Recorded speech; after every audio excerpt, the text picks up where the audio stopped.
7th largest country in the world. And when you add to that election rules which state that voters should not have to walk more than 2 kilometers from their home to a polling station, that's a lot of voting booths to set up. Population, India has 970 million eligible voters. That number alone is more than 3 times the entire population of the United States. Of course, it takes time. Logistics. The Indian election schedule is designed around festivals, holidays, school exams, even the weather. Then there are security concerns. Different areas have different needs. There are millions of electronic voting machines. They need to be maintained and kept secure. The great thing is, because of electronic voting, counting just takes one day, June the 4th. So if you were to ask a political scientist this question, they would probably say, India's Hindus do not have a homogeneous view on Israel and Palestine or any other geopolitical issue for that matter. India also has a large population of religious minorities, and their perspectives would inform any Indian consensus on Israel and Palestine. But let's begin with how the government has responded. Even before October 7th, the Modi administration had made efforts to build strong ties with Israel. There seemed to be in particular a personal connection between Prime Ministers Modi and Netanyahu. Since the war has begun, New Delhi has made clear that it supports Israel's actions, calling it counter-terrorism. However, it should be noted that India has provided aid to Palestine, and recently at the United Nations, it voted in support of Palestine's bid for full membership. Beyond the realm of national diplomacy, there have been protests against Israeli aggression. University students and other interest groups in states like Kashmir, Kerala, Maharashtra, Karnataka, they have faced off with police at these demonstrations. Also earlier this year, unionized workers at India's government-owned ports said they would...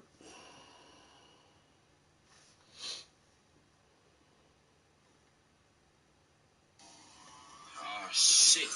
Here we go again. I was really up at 4:30 this morning.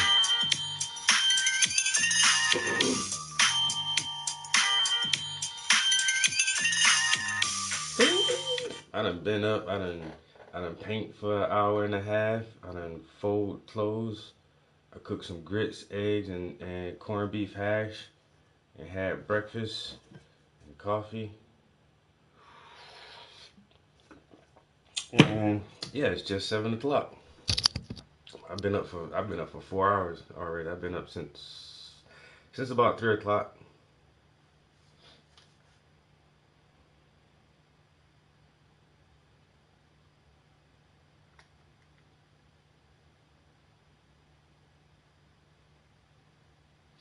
Yeah, I've been up since about 3 o'clock. Had to hurry and get right up in here. Oh, I didn't do my damn. I keep forgetting to do my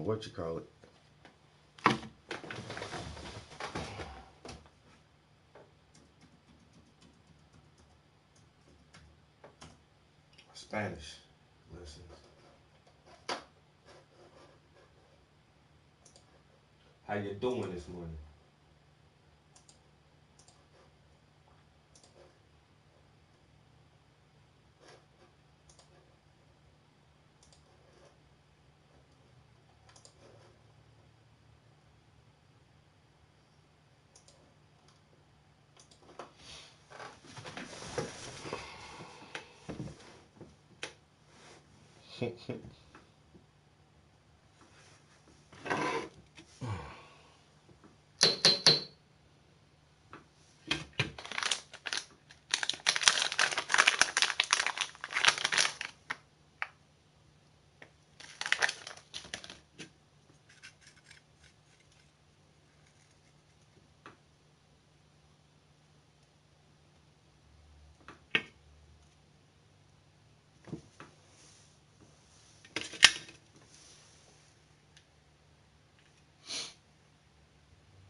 It's Saturday's XP bonus hour. Earn an extra 5 points per lesson.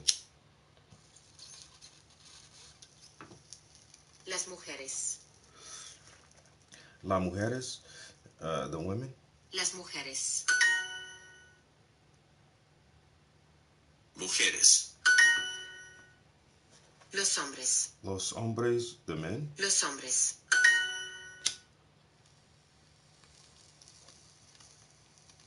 Yo trabajo con los hombres de España.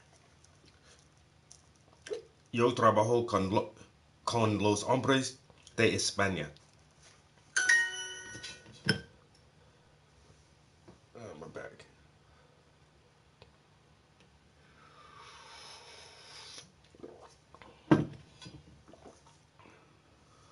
Lo siento, no hablamos español. Lo siento, no hablas español. I'm sorry, I don't speak Spanish.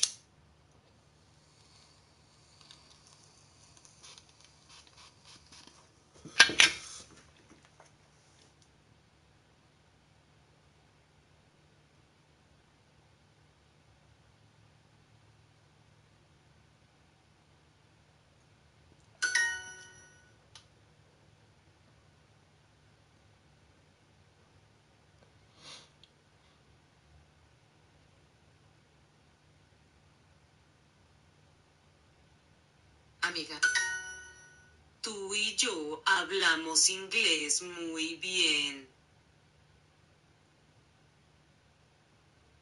Inglés. Muy bien. Tú y yo hablamos inglés muy bien. Miguel y yo siempre estudiamos en la biblioteca. Miguel, me and Miguel are happy. Estudiamos.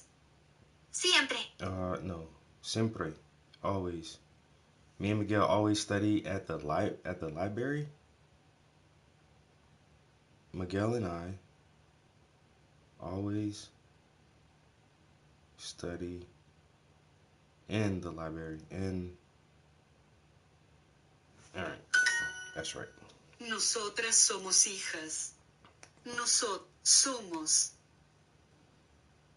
Nosotras somos hijas. Nosotros somos means we are. We are hijas. Nosotros no hablamos francés. We do not speak French. ¿Por qué no? Su madre es de francés, ¿no? You don't? Your mother's French, isn't she?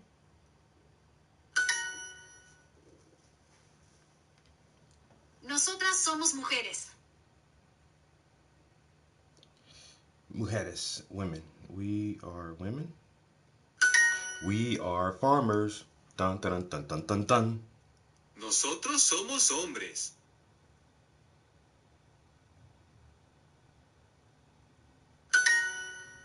Nosotros estudiamos en la universidad. Nosotros estudiamos en la universidad. We study at the university. We. Nosotros. Nosotros.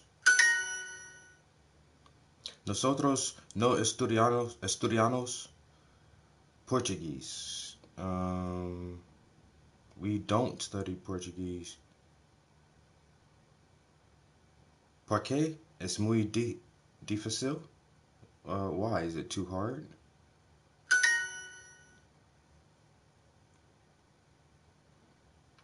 We are not the bosses.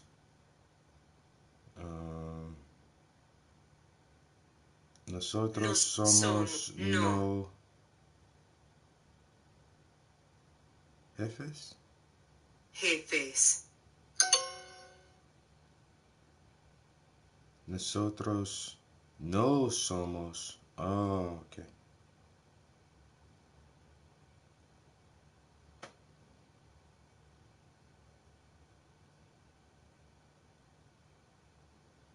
No somos.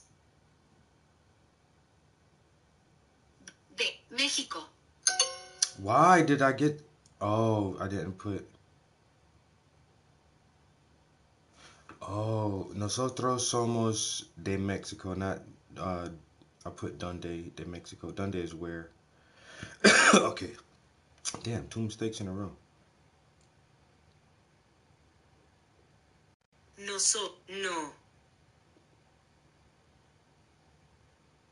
Somos. Los jefes. Nosotros no somos los jefes. We are not the bosses. We are not from Mexico, so I don't need to say donde. That's asking, are you from Mexico? Okay, nosotros no somos de Mexico. México. Nosotros no somos de Mexico. There we go.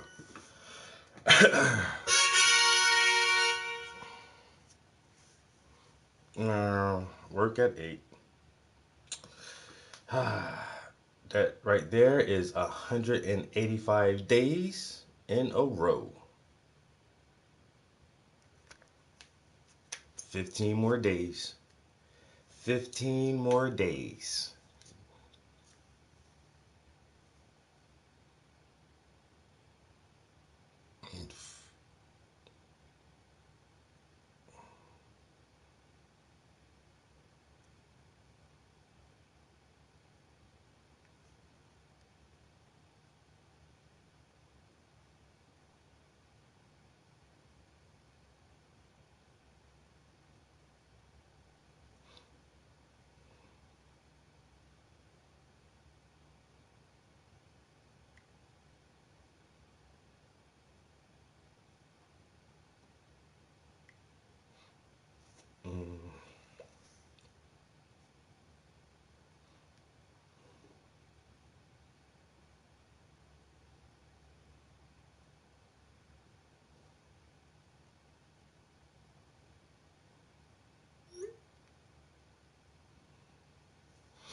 All right.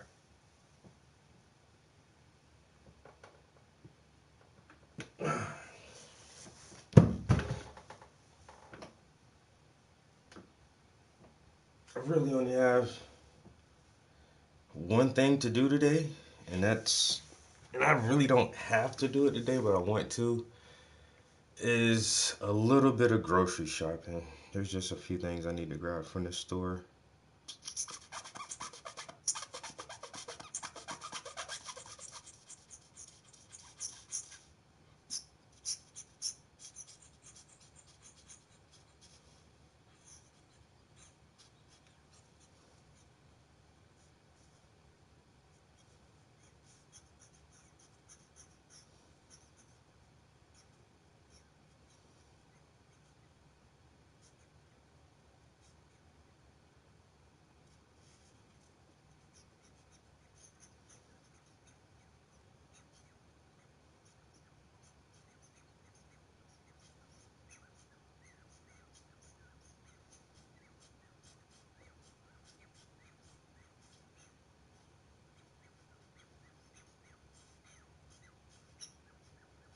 Mấy bạn đừng có bỏ đám chat tôi trong hình ảnh này. Tới lúc tôi đẹp rồi hả? Mấy bạn nhìn không có nghe đâu nha.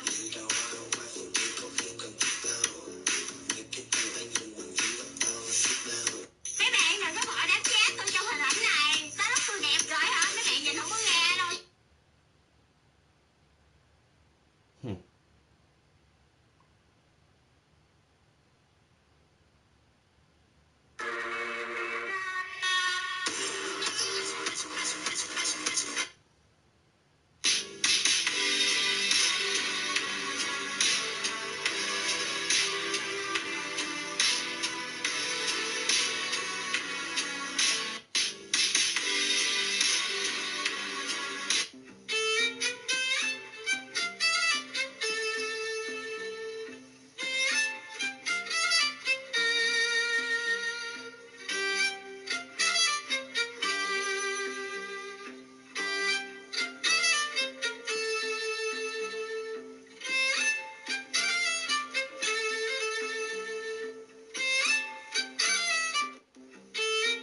To help combat inflation, Americans can now claim $7,395 as a part of a new program helping Americans go back to class.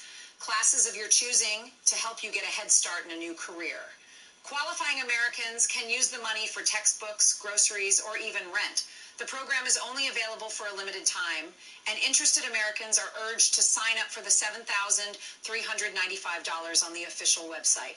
Anyone who wishes to see if they qualify should sign up immediately. Always be careful who you trust talk Sounds to. like a scam. Why wouldn't I say?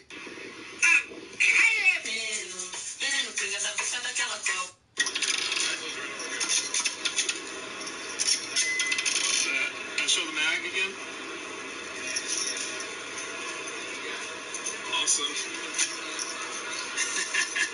Too cool. Guns of the future. That's crazy. One piece of dating advice you'd give your... I personally believe that U.S. Americans are unable to do so because some people out there in our nation don't have that, and I believe that our education, like such as in South Africa and the Iraq, everywhere like such as. Academics claims Drake lied about feeding Kendrick false information. So, Charlene the goddess, you said this first, okay? So I just want to give you credit before I give anybody else credit, because he was actually saying this. But over the weekend, Academics went live on his channel, Rumble channel, and gave us insight on the Drake and Kendrick beef. I think Drake did knew that they were stolen. I don't know if he's like trying to reverse psychology it, say, well, now I know it's stolen and I know what you have, I'm gonna play off of it. That's one. But number two, when Drake says he set it up, I'm taking that to be this 11-year-old daughter thing, because from everybody I've talked to, including Drake, we don't even know where this came from, and Kendrick said it so definitively in what was supposed to be his biggest song, which was supposed to be the biggest expose. So to your point, he theorized that Drake knew he was being portrayed and tried to pull a reverse psychology stunt on the Heart Part 6 to save face and these other ones. We thought about giving a fake name or a destination. You so thirsty, you're not concerned with investigation. I mean, you know that half a Negro lying. And the reason you know that he was lying, because if he did set Kendrick up, he would have documented it. You would have saw all of that in a video.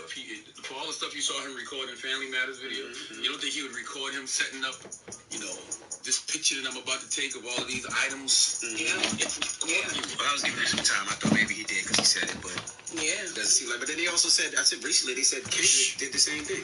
What do you do the same thing about? That he fed Drake some information or something like that. I don't know. I don't know. I don't care. It's over now. It's over, and K-Dot won. That's all that matters.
Waiting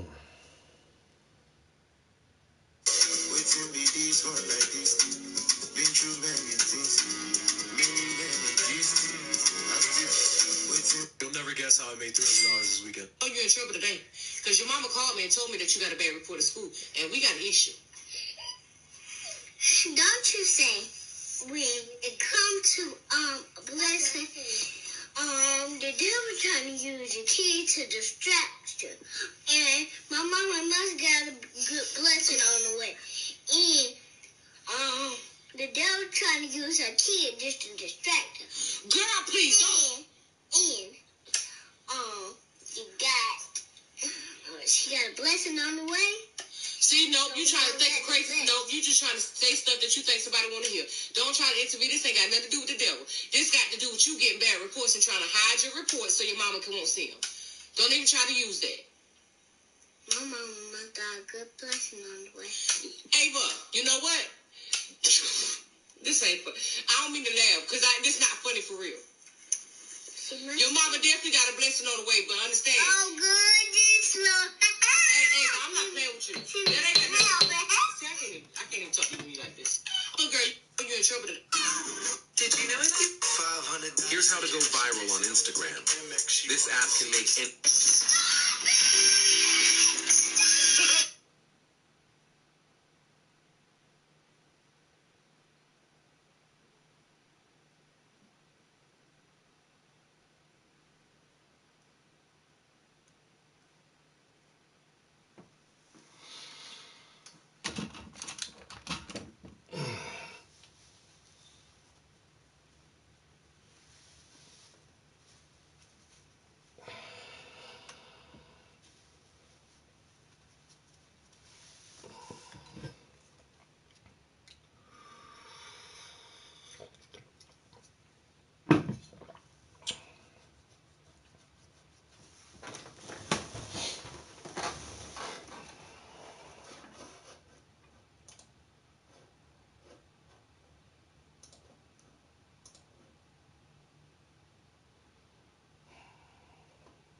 Yo, good morning. I trying to see who up early as hell on the goddamn on a Saturday morning.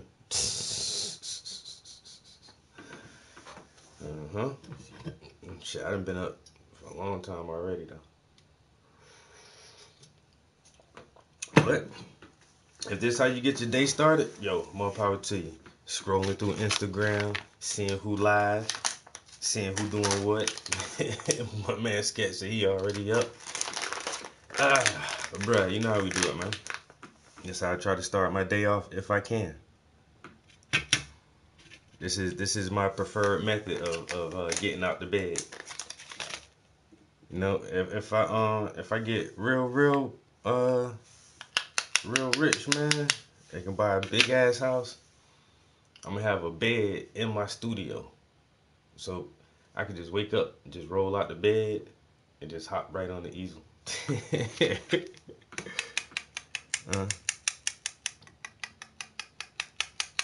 That would be fucking fancy.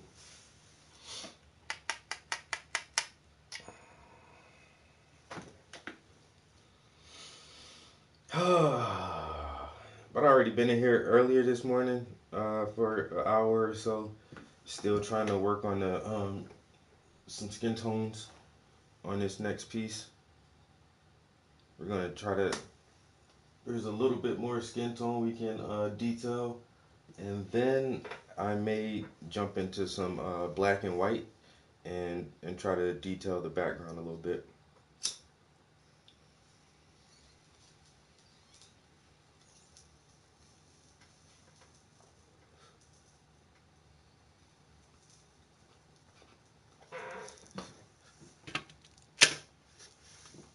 All right.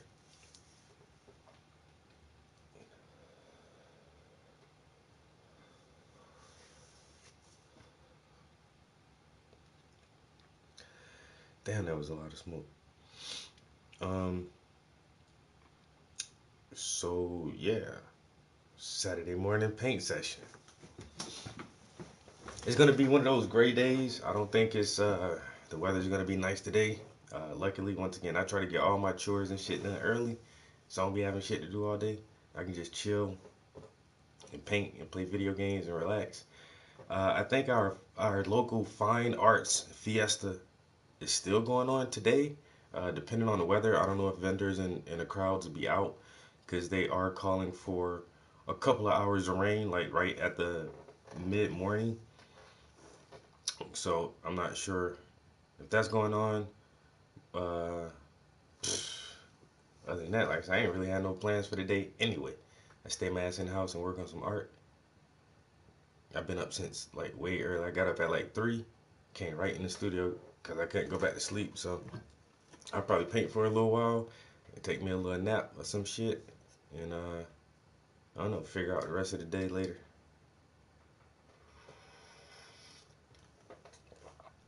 But now,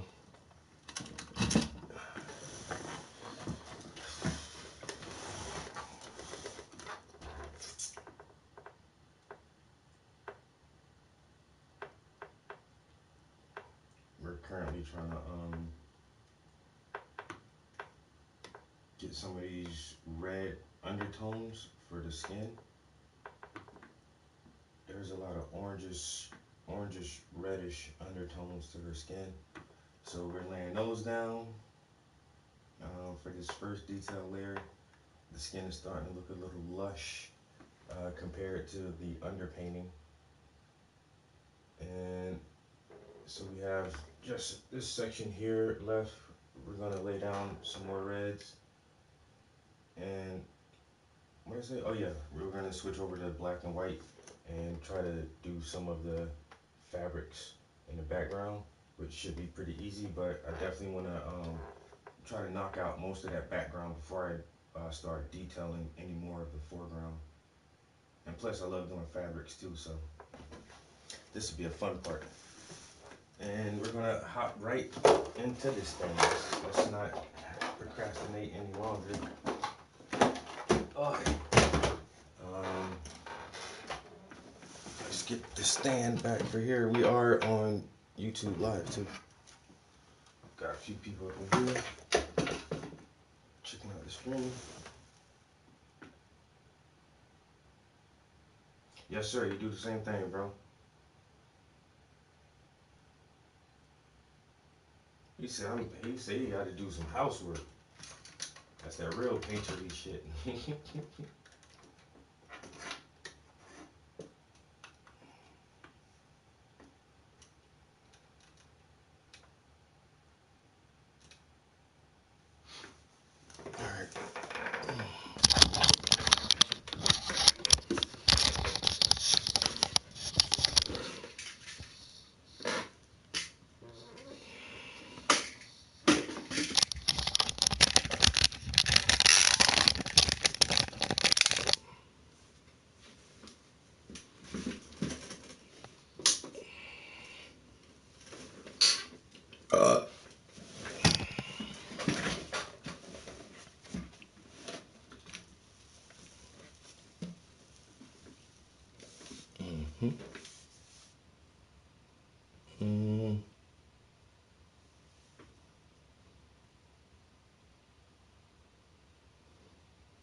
My Instagram is a little slow right now. It's all good. Like I said, it's real early in the morning. But I can't listen to things on YouTube when Instagram is on. So since nobody is watching the Insta right now, I think I'll end that.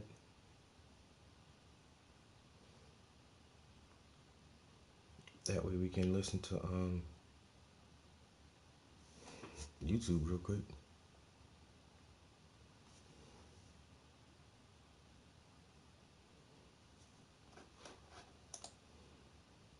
When I learned about Mind Bloom, I was curious if psychedelic therapy could actually help with those symptoms.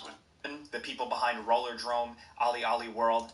It's Friday, May 17th, 2024. As usual, my name is Jake Baldino, here to talk about the gaming news that has been going on this week. I'm at home, and there's a lot to talk about. Why am I already out of breath? Let's just jump in. The first thing is actually a legitimate, real update on when we're getting Grand Theft Auto 6. Yes, I'm not BSing you. The release window has now been narrowed down. Of course, as you probably know, if you've been following, we've known roughly when GTA 6 was coming with like financial quarters and stuff like that. Those things confuse me. Q1, Q4, what is a Q anyway? I'm kidding. But now, it has now officially been confirmed that the release window has been narrowed to fall 2025. There you have it, folks. Fall 2025. Mark your calendars. That is when the world will end. I mean, when you're playing Grand Theft Auto 6. Hopefully. Games get delayed. Rockstar games have been delayed. So, you know, take that with a grain of salt. But it is an official confirmation that that is the window that they are shooting for. It feels really far away, but it's not. I mean, the older I get, I feel like time moves faster and faster. So GTA 6 might as well be like next week at this point. Still, that's it. I'm sure we're going to be talking a lot more about Grand Theft Auto 6, of course, as things keep moving. But as of right now, at least you have a rough window to look forward to. Now, in other news, some PlayStation executive changes. Jim Ryan, head of PlayStation, of course, retired, so now we know who is officially stepping into those leadership roles after like temporary positions and stuff. Now this stuff isn't the most exciting, it's very businessy stuff, but I always say it's good to at least kind of know who is at the top making the decisions about some of your favorite, you know, games and hobbies. So here's the deal, this time they've kind of broken things up for like a co-CEO type of deal. So you have Hermen Hulst, who we know who was like a former former Guerrilla Games leader, Hermen Hulst, who has been heading up PlayStation Studios, like the whole thing, is now going to be CEO of Sony Interactive Entertainment's studio business group, handling the game making, the IP, and like Sony's IP expanding beyond games and stuff like that. And then Hideaki Nishino is going to be CEO of SIE's platform business group. So presumably he's going to be focused on like the hardware technology side of things. So this is significant. I believe this is the first time Sony has ever had co-CEO anything type of thing. Of course, they're still reporting to Sony head of all Sony, Hiroki Totoki, but on the PlayStation side of things, now it's two guys leading the charge. Now, switching gears, if we are talking leadership, there's been a lot of conversation, of course, about Xbox over the last few weeks, and the newest report from the Wall Street Journal suggests that after deliberations that were rumored, Xbox is going to be bringing the new Call of Duty to Game Pass when it launches. This, if true, again, this is not officially confirmed yet, it's Wall Street Journal reporting, inside sources and stuff like that. If true, I think this is a pretty dramatic shift. It is a big move. Is it the right move? I don't know for sure. I think it's interesting that the Activision Call of Duty model for so long has been built on the model of every year getting people to pay $60 or $70 for a game. Now they're losing a significant chunk of that with people having Game Pass and doing that. Obviously, the Game Pass price and how much they get from subscriptions and stuff will go subsidize that, but it feels like it's going to change something. I don't know what. I am not smart enough to know what, so I did link an Inverse piece. They spoke to an actual real analyst, someone from academia who can speak to this, so if you want to read that and anything else I talk about this week, all the sources will be linked in the description down below. But yeah, let me know what you think. Call of Duty on Game Pass, is that good for you? Are you an Xbox player? Are you not? Let me know where you land and how you feel. Also, if we are talking on the Xbox side, we talked about like the Bethesda layoffs and stuff last week, but we know that they are still working on a Doom something. It's been rumored for a while. It's been kind of a little hinted at for a while. I've heard rumblings for like a long time, and now at this point, it seems like we might know something soon. A new trademark was filed, specifically IDKFA, which of course is like an old school reference, but we have known that this may be called Doom Zero Year. Sorry, Doom Year Zero. It's a little generic of a title, if that is the real title. I wonder what that's going to be about. Maybe it's going to be even more of a throwback. Who knows? But as an old school Doom head, I'm just curious to see what they're cooking up. Now, if we are at this point where we're just talking about announcements that are coming, because summer is coming soon, Summer Game Fest is going to be soon. That's like the big Jeff Keighley presentation, I believe June 7th, with new game announcements and stuff like that. And now we do know that 2K plans to reveal the next iteration in one of 2K's biggest and most beloved franchises at Summer Game Fest. So what could that be in terms of like one of their franchises? It could be BioShock. There's been a BioShock game in the works for a long long time now. Not a Ken Levine Bioshock, but, 2K, of course, has the IP, so something has been coming, or maybe a new Mafia game. We don't know for sure, but we know something is coming, so I'm looking forward to that. I'll be there, so if you're going to be there, say hi, or if you're watching the stream, keep an eye out for me. Maybe I'll wear, I'll hold a weird sign. I probably won't. I'll probably get arrested. But now, briefly, this episode is sponsored by NordVPN. If you're new around here, NordVPN is the #1 thing we've been installing on all of our machines. At GameRanks, my phone, here at home for online security. With NordVPN, you switch it on and you're protected, and all of your data stays safe behind a wall of next-generation encryption. But there's also actually a lot of fun you can have with a VPN. If you shop online a lot of the times, some certain stores, the prices vary by region. They're adjusted depending on your location. So believe it or not, by switching on NordVPN and changing your location, you potentially open yourself up to access to different regional pricing for certain stores. Maybe you're going on a trip or something, you may find cheaper airline tickets, or maybe you buy games from third-party stores. For me now, it's a habit. I have NordVPN on my desktop and I have it on my phone, and I always check before I buy something to see if I can... Hey, can you hear me? Yeah, I can hear you. I know you guys are thinking, I just wanted to tell you some good news that I just got. Okay. So, Sarah called me the other day, that's the district manager, and I told you she thanked me for making sure the store was good for the health department. And even though I didn't know anything about nursing, whatever, she called me yesterday, last night, and was like, I'm going to get you promoted. Like, we're going to talk in the morning when I get there, so don't worry. I'll try to make it quick. But I just now left, so I didn't see it wasn't quick. It was like a whole hour conversation. But basically, I've been supposed to be getting more money, and I'm only, for whatever reason, when I check, making like $16 on the overnight. So she was like, we're going to get you like another promotion to where you'll be making, I think it's $16.75, but she just put that in. That's in there now, so I'm getting $1 more. And then she said they're going to want me to work weekends. So it'll be like alternating. And she said by the time I do that, she was like, if I agree to do that, she could put it in now, bump me up to a rock star, which is like the next level of being a cook. And then she said with the dollar bonus they're going to just give me just for being a good worker, plus the bonuses that you get for being a rock star, she was like, I should be making $20 an hour or boosted. Nice. Somewhere between 19.25 and 20.25. And then I can still go up from there. I can still go up to make like almost $22 an hour. So, and that's just as a cook. Now, that is good news. Damn. Yeah, it's really good news. Hell yeah. She said I'll be working Thursday, Friday, Saturday, and Sunday night. But she said she's going to get the guy Anthony trained up and get him overnight. And then that way he can work Friday nights, or maybe he can work Sundays. I don't know how she was working out. She was like, I don't mind doing Wednesday, Thursday, Friday, Saturday. But then it's not fair that I have to work Sunday too. But we also get bonuses based on how much food we produce. So I don't know. The only thing I'm thinking about is just gonna like really kind of put a damper on my schedule. But you can always move schedules and stuff around, and probably not gonna be until next week. So I'm gonna tell her that the weekend of your birthday that I should be off for at least one or two of the days. But yeah, and I just need more money, so I want to get that $20 an hour. Like, and then she said, with the way it works, she was like, one week you might do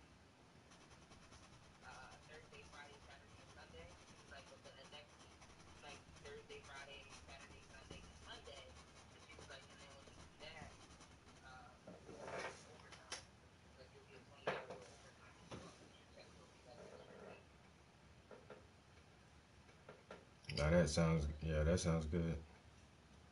Yeah, so I mean, you're working like a dog, but it's what I do now, and at least it'll finally be worth it. So I'm kind of promising that, in 2 months I'll be getting moved up, already making like $2 more, and then hopefully before the month ends I'll be up to 19.20, and then yeah, hopefully soon I can become some type of manager, supervisor, whatever, and then go from there. But that money is going to take like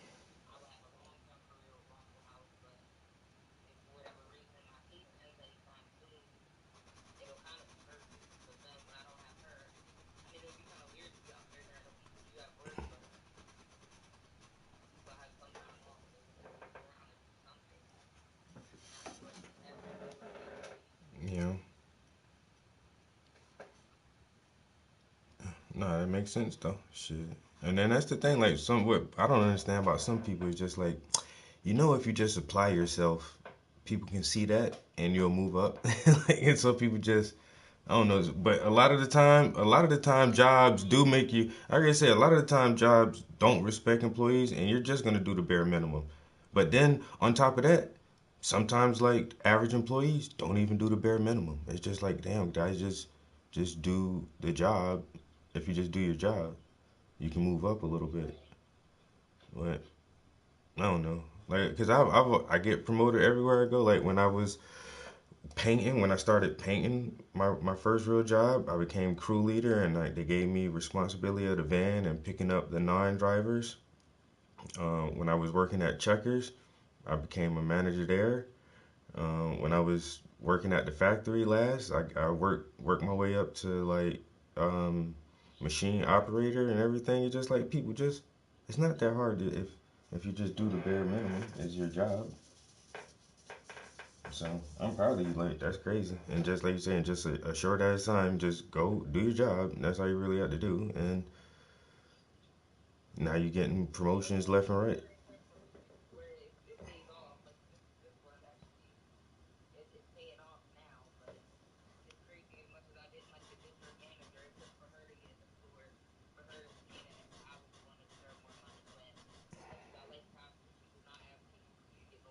Mm-hmm.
Yeah, because they are. I'm pretty sure there's interior and exterior cameras, and that's just for like, yeah,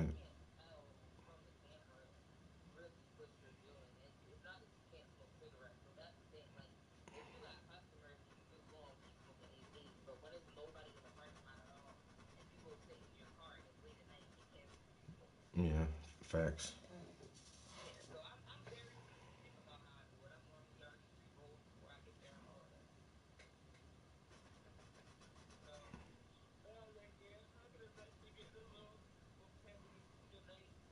Nah, but that's her just keeping it real too. Like, look, this what it is in our state. It's recreational. Motherfuckers do it. It's not taboo no more. Just like, while you on shift. Yeah, I know it's late at night. Niggas be trying to whatever, whatever. Just be easy.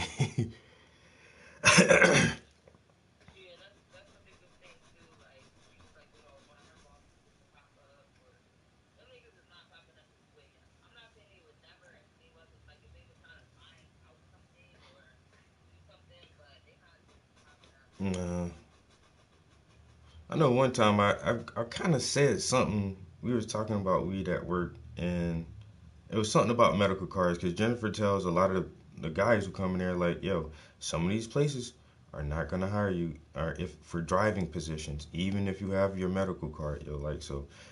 If you're pissing dirty and you be like, well, I got my card, like that shit don't count, yo. Like some places still don't acknowledge that medical card. So she say you got to be real careful if you got your card on where you gonna apply it, because some people still be like, well, no, we're not gonna hire you. And then I was like, I wonder what outreach would do about if one of our employees had a medical card. She looked me dead in the face. She's like, you know what? Just don't tell nobody. If I wouldn't talk about it. I wouldn't say nothing about it because outreach they never talk about piss testing or random drug tests or anything like that. So I would advise anybody never to say anything about it. So Jennifer was saying the same thing. She was like, nigga, if you smoke, keep that shit to yourself, bro. 'Cause ain't nobody asking no questions, so you don't bring that shit up.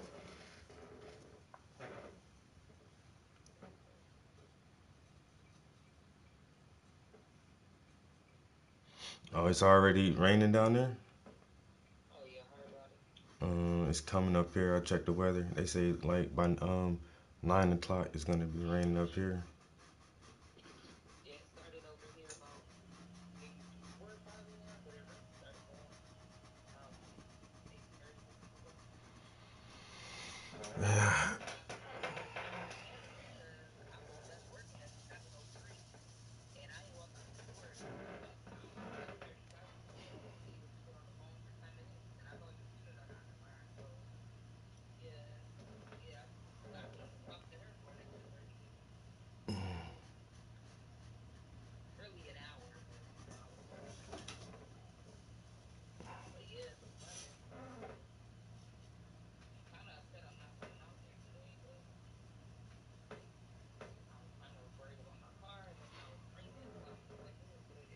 Yeah.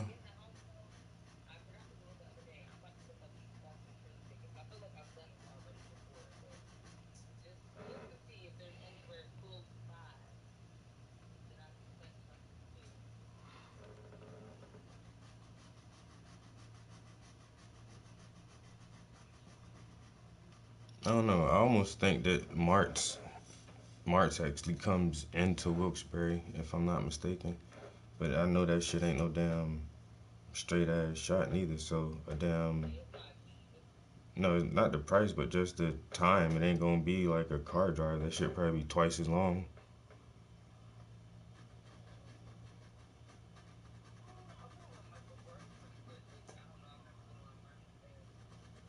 Yeah, nah, coming up because they make all the stops through all the little cities up here.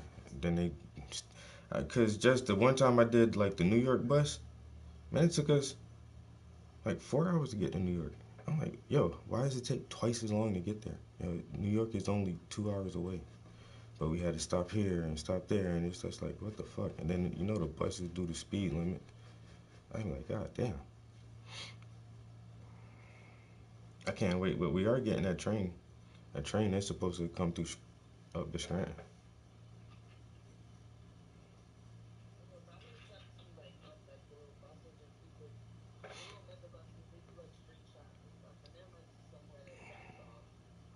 Yeah, I wouldn't doubt. I really wouldn't doubt if something comes like straight into Wilkes-Barre. Like I said, I'm just thinking about, yeah, if you can find like a direct line.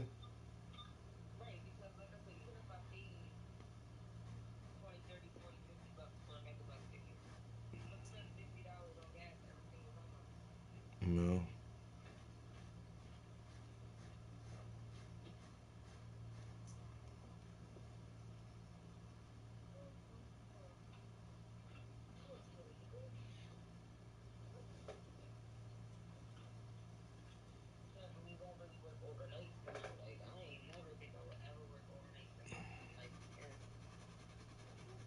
nah. Yeah, I can't do it. Like I've tried it a couple of times, and nah, I'm just such an early bird. Yeah, I can't do. I can't do night shift.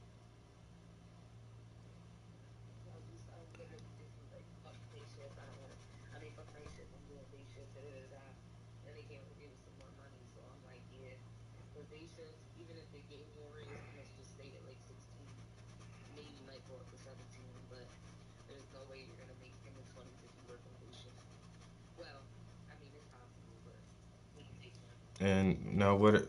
Do you feel like on average that night shift is consistently a little slower pace because it's late at night, or is it as much or even more so?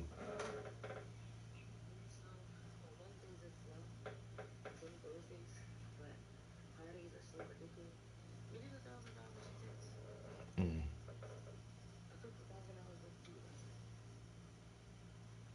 that's crazy.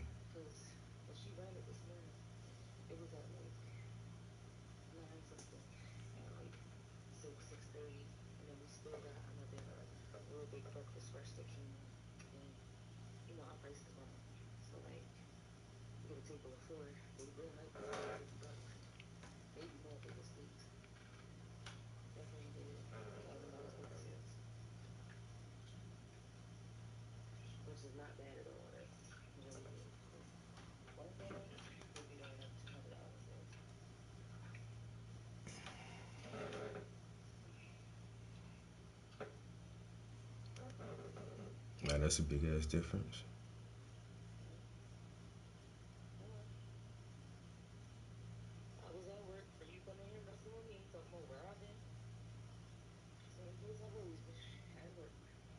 Damn. They don't be knowing where you come from in the morning.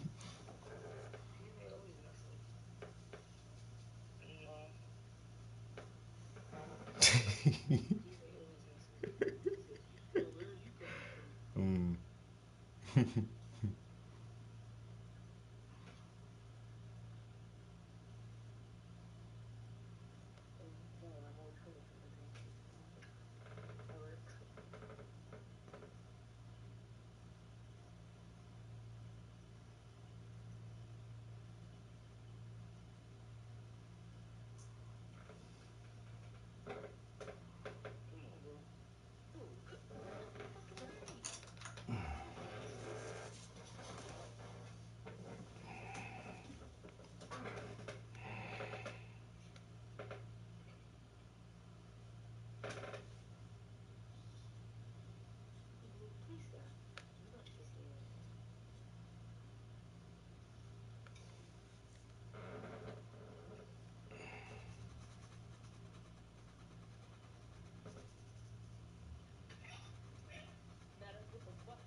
Nah, I've been painting the whole time. I've been streaming.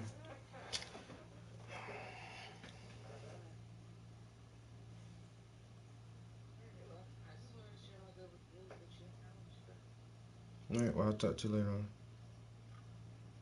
Bye.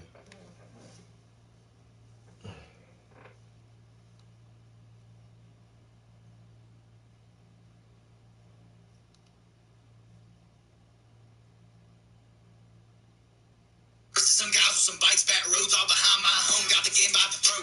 I'm in position, big man over here. Now I just can't choke. I'm the type do everything, talking everything. I ever said it that I ever wrote. I get it done. None of y'all do it like me. I'm allowed to talk back. If I pass you the ball, probably pass the ball back. Got a big ego, but not as big as my ball sack. What you call that? I call it do it. I want when I want. If you up against me, man, that's not what you want, man. I'm running around on the bike with a spear. No one even compare me to peers. They compare me with the winners. I could feed 2 or 3 families. I'll drill with a spinner. They all saying let the man cook. Bruh, if I keep on cooking, then we all eating dinner.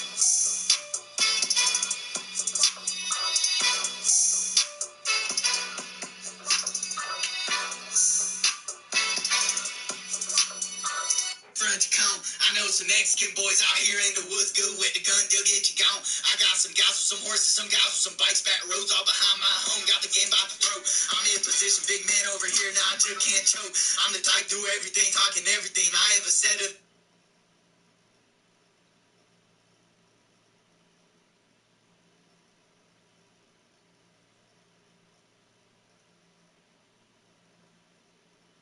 I ever wrote, I get it done. None of y'all do it like me. I'm allowed to talk back. If I pass you the ball, probably pass the ball back. Got a big ego, but not as big as my ball sack. What you call that? I call it do it. I want when I want. If you up against me, man, that's not what you want, man. I'm running around on the bike with a spear. No one even compare me to peers. They compare me with the winners. I could feed 2 or 3 families. I'll drill with a spinner. They all saying let the man cook. Bruh, if I keep on cooking, then we all eating dinner.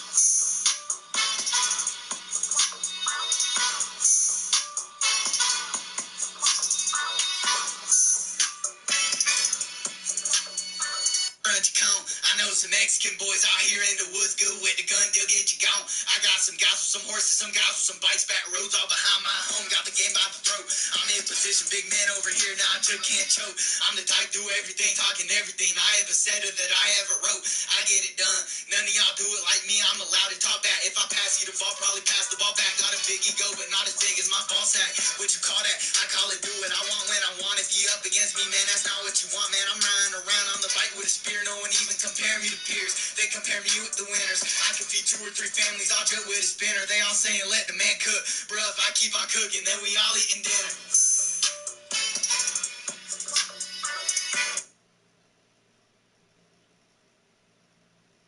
I do not own this land. Now, I don't want to get you guys worked up because some of you know I got kicked off of federal land on my last cabin, but I do have permission to build here. Shout out, Lucky Motherfucking Thrives. I tagged his account. He hit me up when I got kicked off of federal land, and he said he had 3 acres out here with a bunch of burnt trees that had to come down anyways, and that I could come build on it. Little bit of a risk on his part because who knows what I will build or do, but it's turned out very well. He is also building a cabin right next to mine on his channel, so you guys should check that out. But I'm more than happy paying him back for his generosity by building the coolest things I can.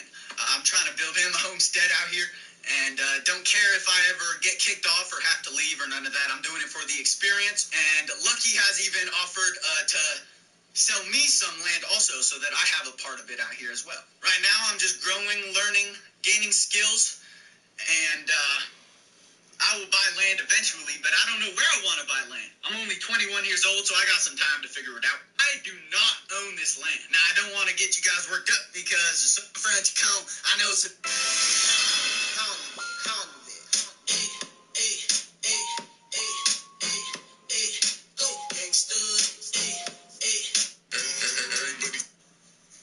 Built the chicken coop with nesting boxes and perches.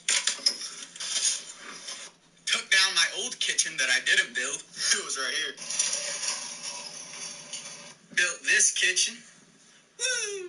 Have to make a part 2 on my chicken coop because you guys had some good points and some good questions. I'm really not that worried about predators getting the chickens. And living here here for like 7 months, leaving food outside and haven't had any troubles with any wildlife besides mice. There's a ton of dangerous predators out here, but even more prey. So much deer and elk that a predator would gotta have severe skill issues to be hungry. With the addition of 2 livestock guardian dogs that have loud barks and aren't scared of nothing, an animal would have to be mentally and physically challenged severely to go after my chickens. That being said, I am going to reinforce the bottom perimeter with logs just for extra precaution. I did not consider the possibility of smaller animals stealing the chicken feed and possibly the eggs. So I will be also reinforcing this fence with some better fence. I'll be buying a pow pow boom boom bigger than the 2. In the winter, I'm going to make the walls this canvas stuff and try to figure out a way to heat the spot. I did not know that the perches have to be a little bit wider so that the chickens don't got to curl their feet as much. And I only drilled 1/2-inch holes, so I got to rethink my design. Thank you guys for the tips. Come back tomorrow to see all that done and basketball highlights and ATV riding. Never had chickens or ducks before and never built a chicken coop, but this is what I built. Gazebo style around this tree. Got a large door so I can get in and out. And a door for the chickens. This is what I'm doing for... Mounted my chainsaw and my ATV, now I can go exploring without worrying about skinwalkers. Hey, as someone that works at the NBA, get me a spot at the combine instead of Bronny, dude. I've been putting in work. I found Christopher McCandless's bus, and there's also this root cellar underneath of it where I'm going to put all my potatoes and carrots. Half of the potatoes I'm going to need are planted in these 2 potato towers. And I built a greenhouse. And I've got 326 blueberries growing in here. Despite what the haters might think, my pond is holding water. And fuck it, I'm going to put some bluegill in it. Now, next to my cabin, I'm going to be doing a gazebo-style chicken duck coop. My diet this winter will consist of pickled eggs, blueberry fruit leather, and trout. And hopefully elk if I'm cool enough. If you want to see a slightly longer version of the video you just watched, go to my YouTube page. There's a 16-minute video of what I did last week. Out of my chainsaw and my ATV.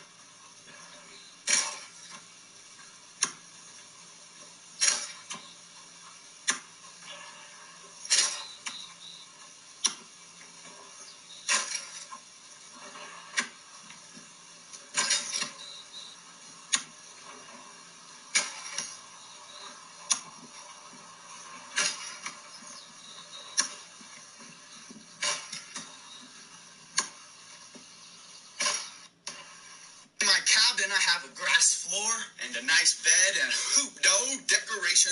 Guys, lately everyone's been thinking I smoke meth. This is kind of cool, actually. I try to work as hard as a meth head that does not have meth, and I think that's what people are saying. I get more done in 1 week than most kids my age have done in their whole lives. I will drop 30 on any of you. Out-rap your favorite rapper.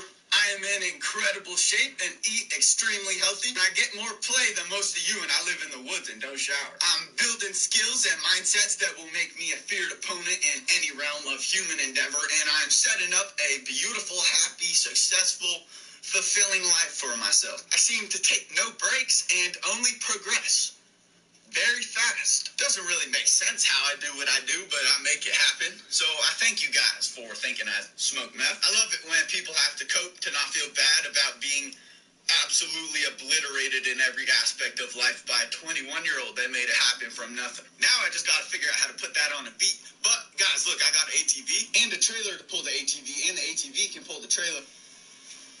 Garden is coming along nicely. I just got to build greenhouses. My cabin, I have a grass floor and a nice bed and hoop dough decoration. Guys, lately,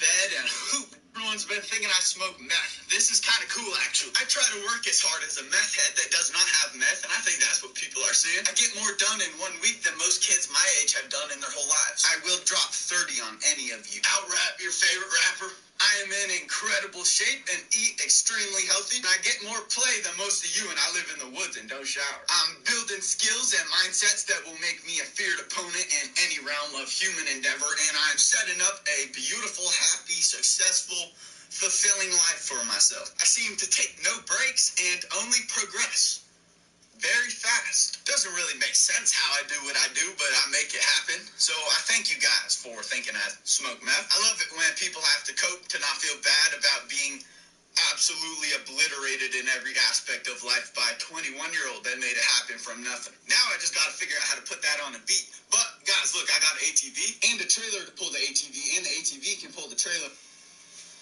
Garden is coming along nicely. I just got to build greenhouses. My cabin, I have a grass floor and a nice bed and hoop dome decoration. Yeah.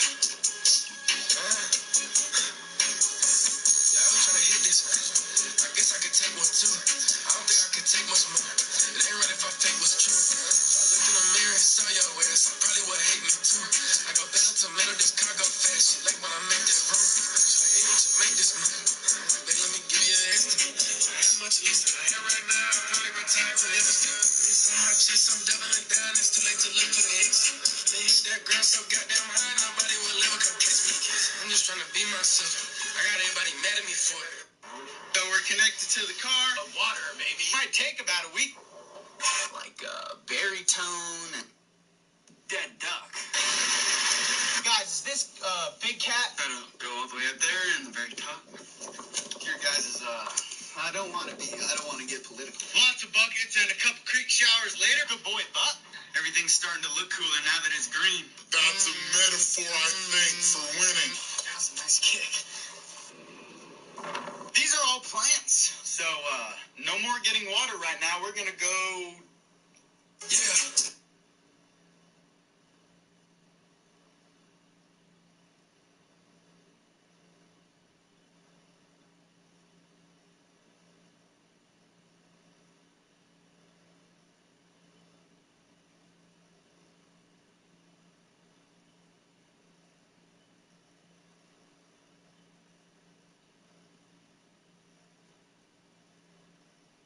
What would you do if you were put in a situation where you can make your salary from the stock market? What would you do if you was put...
Station. Yo, little man. Yo, put that back, yo. Put that back, man. You don't need to do that, little homie, man. Yeah, don't be in here no gas station stealing, bro. Just ride with me, man. I got you. Drive me, I'm gonna show you something. You see this young buck? Walmart. It's more room in here. This is where I still at.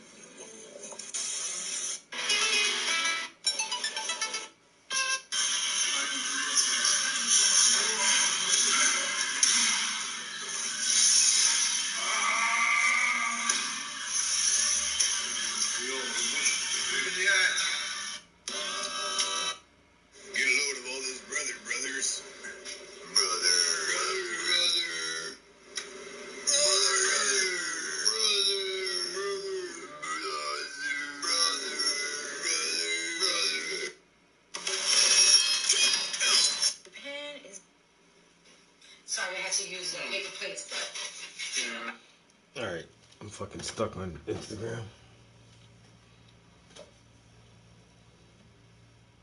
Potentially get a better deal. And if you don't know, one of the best things is the various streaming sites out there offer content to different regions. So if you switch your region, one of the top streamers' libraries may be completely different for you, and you may have a bunch of new stuff to watch. It's super easy to download and set up. Anyone can do it, and it's risk-free with NordVPN's 30-day money-back guarantee. So right now you can get an exclusive deal and an additional 4 months when you go to the link in the description down below, or head to nordvpn.com/GameRanks. It's the best deal you can get on the internet right now, so once again, click it down there. It's nordvpn.com/GameRanks, and big... Hey.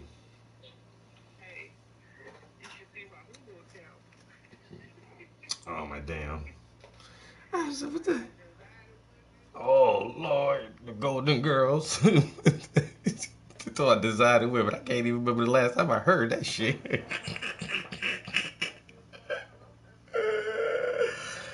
Like, what? Like, what the... Yeah. Like all these old ass shows. What the hell?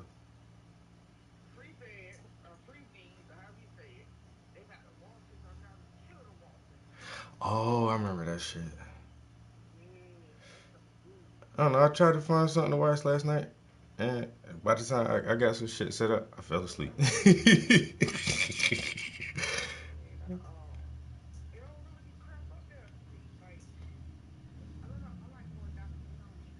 Yeah.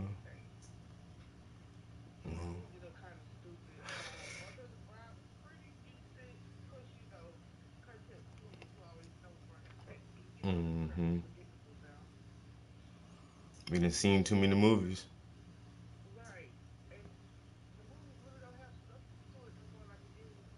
No. No, that's why, I mean, that's why I don't even got my own subscription. But then sometimes I be thinking like, oh, I wish I could find something to watch. But then, like you say, you go to watch something, you spend more time looking for some shit to watch than actually watching some shit. It's like, man.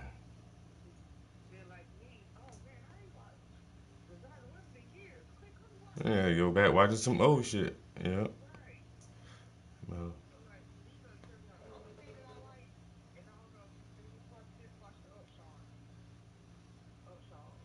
Oh, I did watch some of that. Yeah, yeah. I remember you showing me that. Modern, yeah. Yeah. You know,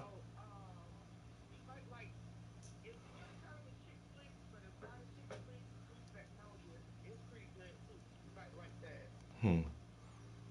But I I made some kind of post on Instagram. It was like showing some of the old characters from In Living Color when Jim Carrey dressed like a lady, and it had Jamie Foxx dressed as one of the lady characters, and then it had like some modern women today, and it was like, oh, in my era, this was just comedy, but now these people are real, and I was like, God damn. And then our cousin Amor inboxed me. They was like, oh, you think this is funny? I'm like, yeah. I was like, yeah, I think it's funny. They was like, well, what's funny about it? I'm like, dude, listen, I'm from a different, I'm just a generation ahead of you, but this shit has always been funny to me since I was a kid. This is the kind of comedy I grew up on. And this shit will always be funny to me. And that's why, like you say, sometimes I just rather watch old shit that I grew up watching that I know is gonna be funny. Like, bro, this is the shit that I always thought was funny.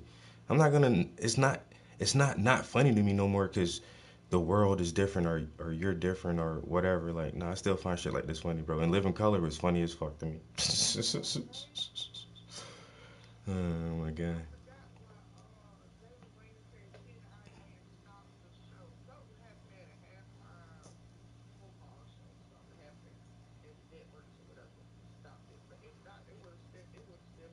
Mm. Yeah, cause they had everything. That shit was too funny, yo. And that opened a lot of doors for everybody on that show had a successful career after that.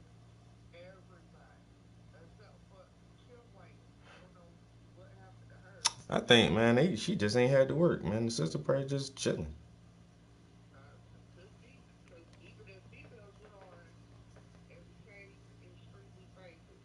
know.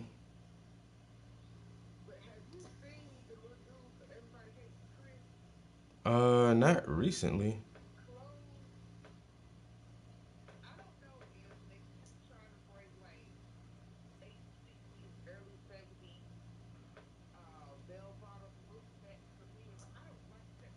Mm.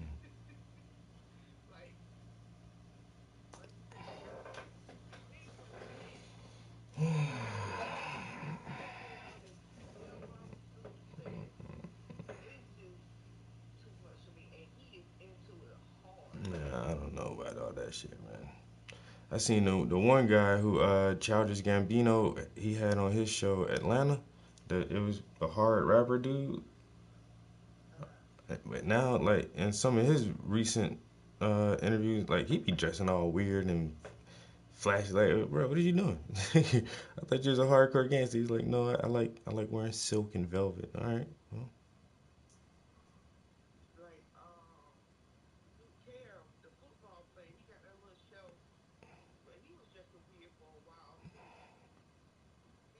Mm,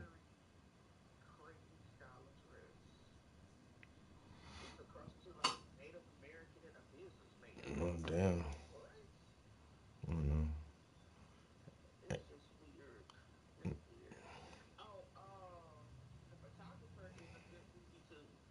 the photographer.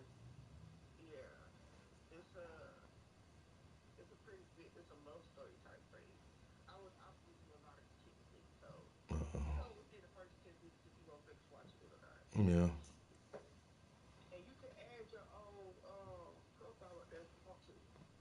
Yeah. I'm I'm trying to find something to watch this weekend. They just built a new little place up here. I was gonna go check it out this weekend, but I don't know.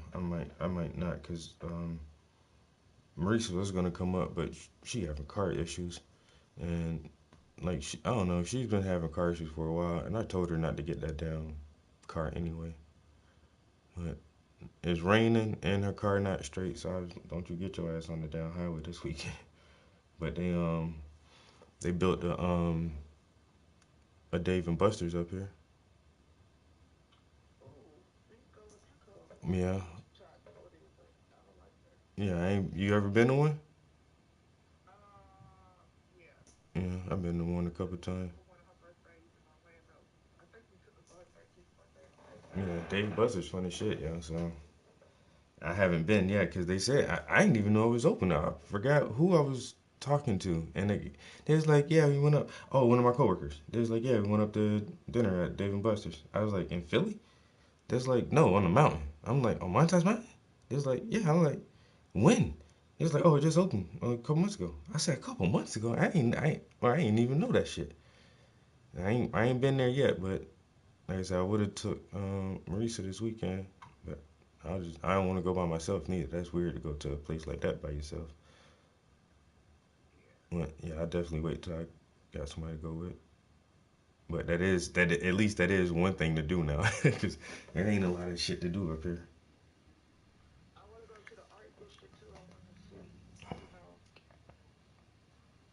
Oh, we can check out some art. Yeah, yeah. Oh man.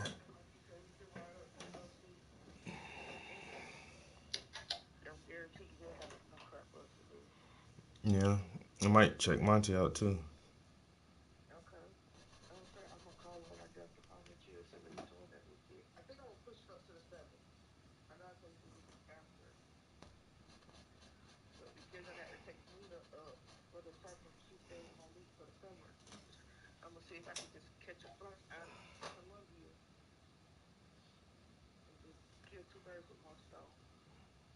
Yeah, that makes sense.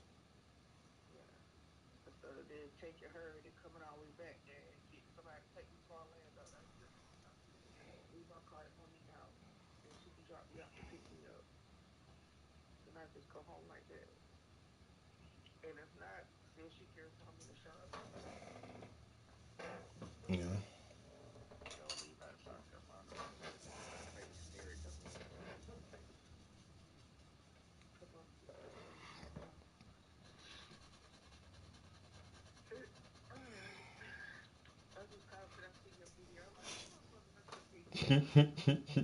Earlier shit too.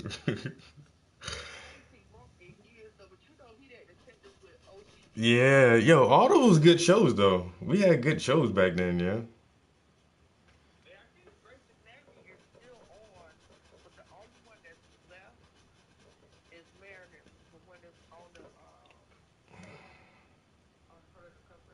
Mm.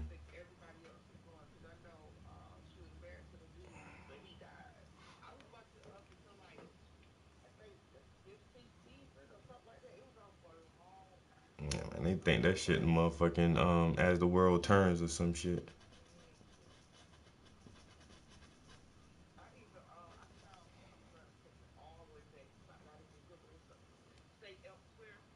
Nope.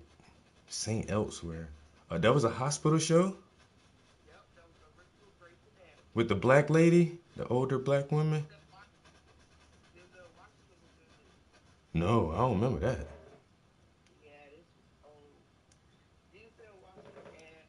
On a TV show? Mm-hmm. How many seasons that show had? Because Denzel couldn't have been on TV for that long.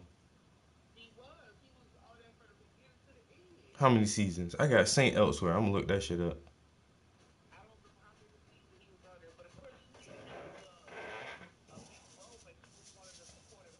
Oh, oh, okay.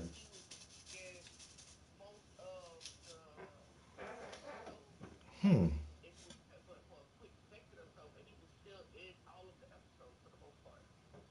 I'll watch that shit just to see a young Denzel.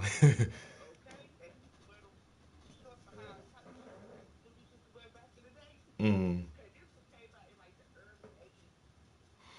I was watching some clips of an old ass like detective show with Mario Van Peebles. Something. It was his name was the title of the show. The character's name.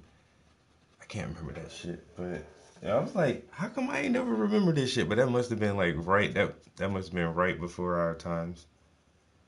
Cause he was young as shit, a young cop trying to be a detective or some shit. Mm-hmm. All right, I'll let you get your day started. I'm in here already painting and stuff. I love you too. I'll talk to you later. Bye. I'm easy. That's what I ain't know, man. On St. Elsewhere, bro. I don't even remember that show. I gotta find a clip and just watch that shit real quick. That was my sister too. Alright, I'm drinking coffee. Let me take a bathroom break. Jeez.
say it elsewhere. Is Reinhardt acting as an individual or as a member of a terrorist group? I don't know that. Well, could you give us the name of the victim? Catherine McAllister. She was in the bank. Two of the major vessels to your heart are 90% obstructed. I'm going to save you. I'd like to learn how to swim. You can't swim. You moron! You're a joke, Alec. I mean, any idiot could have gotten that signature. They said there was a bombing 3 days ago that my wife Catherine was hurt. She's in a coma. Why'd you do it? You wouldn't understand. I don't remember this show. I'm way too young for this. Yo, I just clicked on a random spot and there he goes. Yo, that's crazy. That's wild, bro. I just clicked on a random spot on the video and there's Denzel. And hamburgers. You couldn't afford to buy a hamburger if they didn't have the cattle with estrogen. Where does it go? It stays in the meat. It doesn't all get metabolized. It doesn't all get passed through the cattle's urine. It's still in the meat. And that, my fellow workers, is why we see all these prepubescent little girls, 9 and 10 years old, with developed breasts. Well, it isn't quite ready for the New England Journal of Medicine, but... No, yeah, I'll bet that estrogen is causing a rise in testicular cancer as well. So what do you think? Has Dr. Berger seen this? I didn't want to bother him. Since he's the best radiologist we've got, I think That's crazy. They were already talking about the hormones and beef causing hormone changes and developments in kids. Oh, yeah? That's very interesting. I hope you're up on the vascular anatomy of the...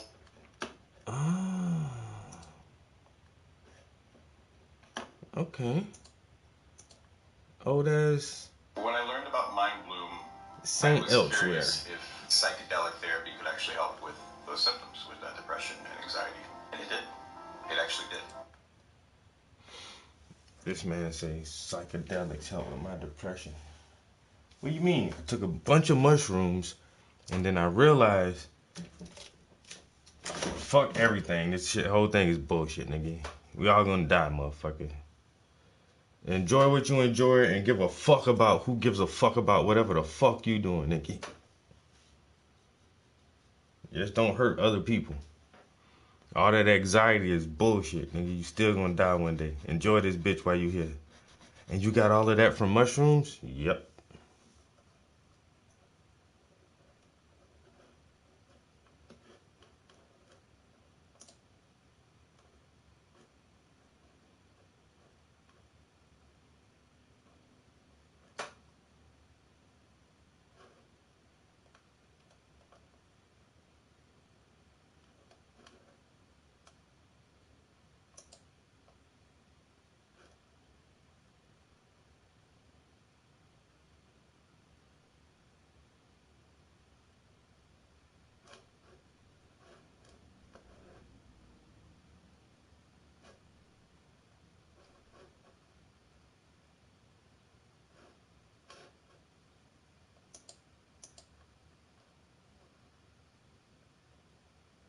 Is this an ad that I can't skip? What the fuck is going on?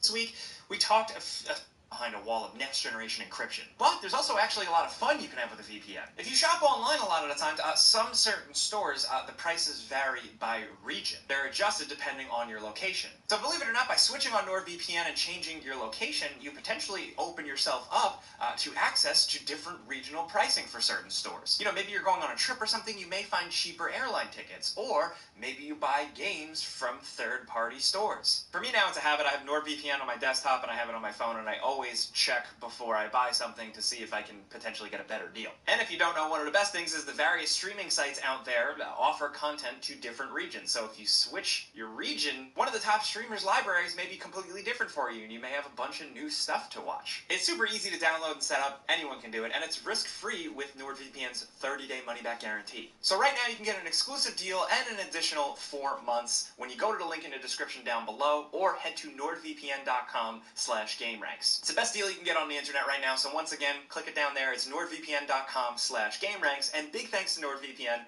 for sponsoring our videos. Anyway, moving on from that, talking 2K, Take-Two's CEO Strauss Zelnick did essentially have a weird thing this week.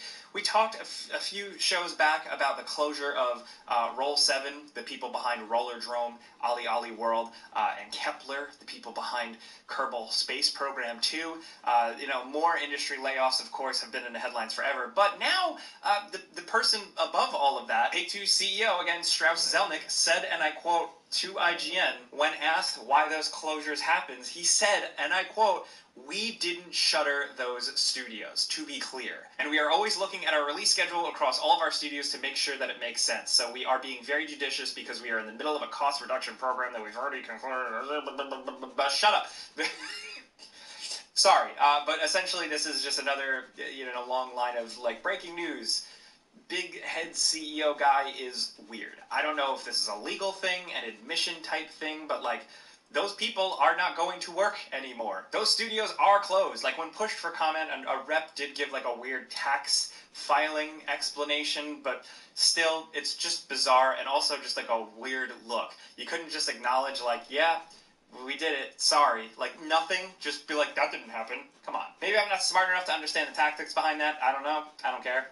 Now, in other news, Assassin's Creed Red, codenamed Red, the feudal Japan Assassin's Creed game been in the works, has now officially been revealed as Assassin's Creed Shadows, with a big, flashy CGI trailer confirming the Japanese setting, with 2 playable protagonists, one a Japanese woman, kind of shinobi-esque character, and then the big, heavy samurai, loosely based on historical figure Yasuke, and opinions are all over the place online, for the protagonists, who they are, what they are, also whether or not Assassin's Creed is back, finally a feudal Japan game, or are people tired of it at this point?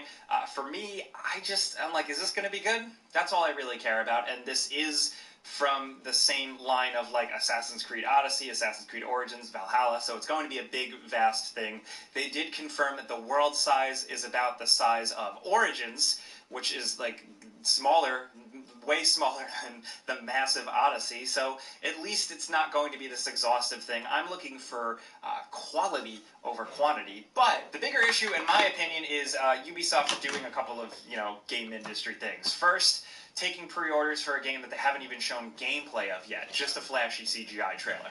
On top of that, they're continuing to push what they did with Outlaws, just a really wild pricing structure. It's just a lot. It's a $70 game in the US, but then you can get a $110 edition that gets you pre-order bonuses, early access, and a season pass, and then a $130 version that gets you even more content. It's just exhausting for what is just a single-player game. They came out and said, oh, hey, after you download the game to play single-player, you don't have to always be online. That's great. I appreciate that. But, with everything else going on, all the business practice stuff, and, a single-player game with a season pass, I don't know, man. Of course, as you know, I got you covered with Before You Buy. I judge a game when it is in my hands, when I am seeing it and playing it and believing it for myself, so I'll let you know then.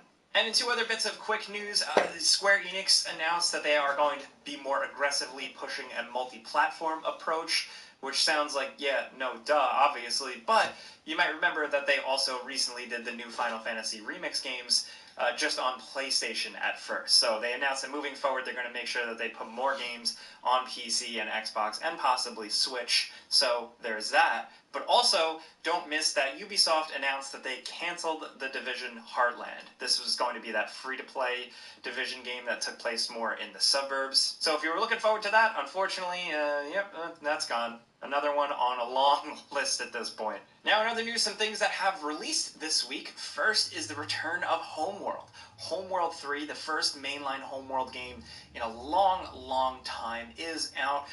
There are some different opinions out there, but, you know, I say check out my buddy SkillUp's video. He did a great job breaking it down. He's a big weird nerd. Also, Men of War 2, if you're looking for something a little bit different, that dropped this week. Also, don't miss Ghost of Tsushima on PC. If you're looking for some cool feudal Japan action, look no further. I love the shit out of this game. It starts off as just kind of like, it feels like another open world game, but as you get into it, there's a lot of depth. It's really chill. It's got an incredible story, and I'm really digging replaying it on PC. I actually got it on my Steam Deck, and it kind of runs pretty alright. So if you want to check out like a breakdown, I did a quick before you buy on that if you want to see some ultra-wide gameplay. I'll link that in the description as well. Also, in case you missed it, because there's a couple of us out there who still miss the Fight Night boxing games, Undisputed has been in the works for many years now as kind of like a spiritual successor to that. It got a new trailer and a final actual release date, October 11th of this year. I played this a couple of years back at a thing, like a work in progress. It's a little bit more technical, a little bit more in-depth than something like Fight Night, but I did really like what I saw, so I'm hoping that project has moved along further, and we'll know in October. Oh, and in terms of something to look forward to, despite layoffs and studios closing and your favorite franchises disappearing, a new studio has been established under Activision called Elsewhere Entertainment.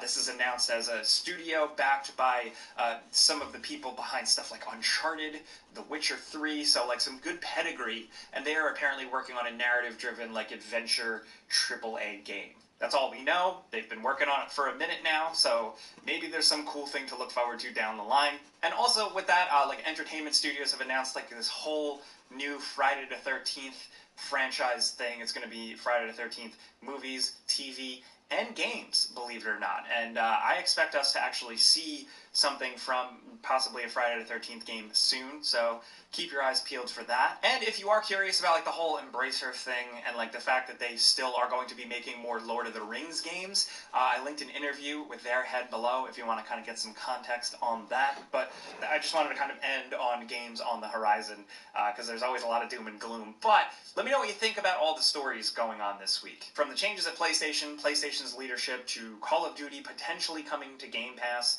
and the Grand Theft Auto release window of fall 2025. What are you going to be doing then?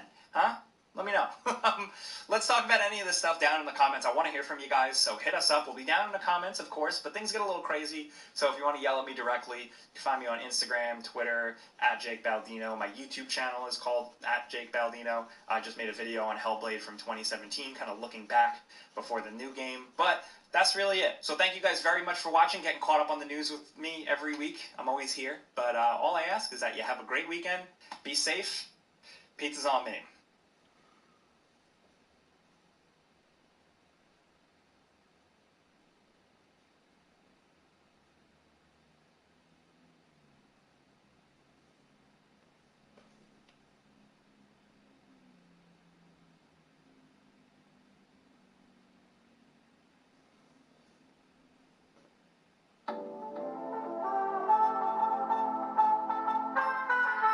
Stearns & Foster, what comfort should be.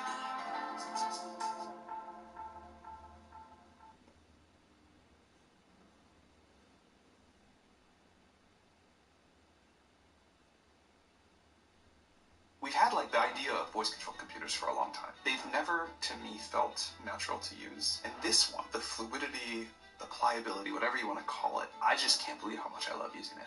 Welcome to the Logan Bartlett Show. On this episode, what you're going to hear is a conversation I have with co-founder and CEO of OpenAI, Sam Altman. Now, if this is your first time listening to the Logan Bartlett Show, this is a podcast where I discuss with leaders in technology as well as investors some of the lessons that they've learned in operating or investing in businesses, mostly in the technology field. This discussion with Sam is a little bit different, in which I pushed on a number of things related to artificial intelligence, as well as where OpenAI is headed, given how topical it is in the news, and Sam's perspective on such a leading frontier that is artificial intelligence. You'll hear that discussion with Sam here now. Thanks for doing this. Yeah, of course. All right, I want to start off easy. What's the weirdest thing that's changed in your life in the last 4 or 5 years running OpenAI? Like, what's the most unusual shift that's happened? I mean, quite a lot of things, but the sort of inability to just be like mostly anonymous in public is very, very strange. I think if I had thought about that at the time, I would have said, okay, this would be a weirder thing than it sounds like. But I didn't really think about it. It's like a much weirder thing. It's like a strangely isolating way to live.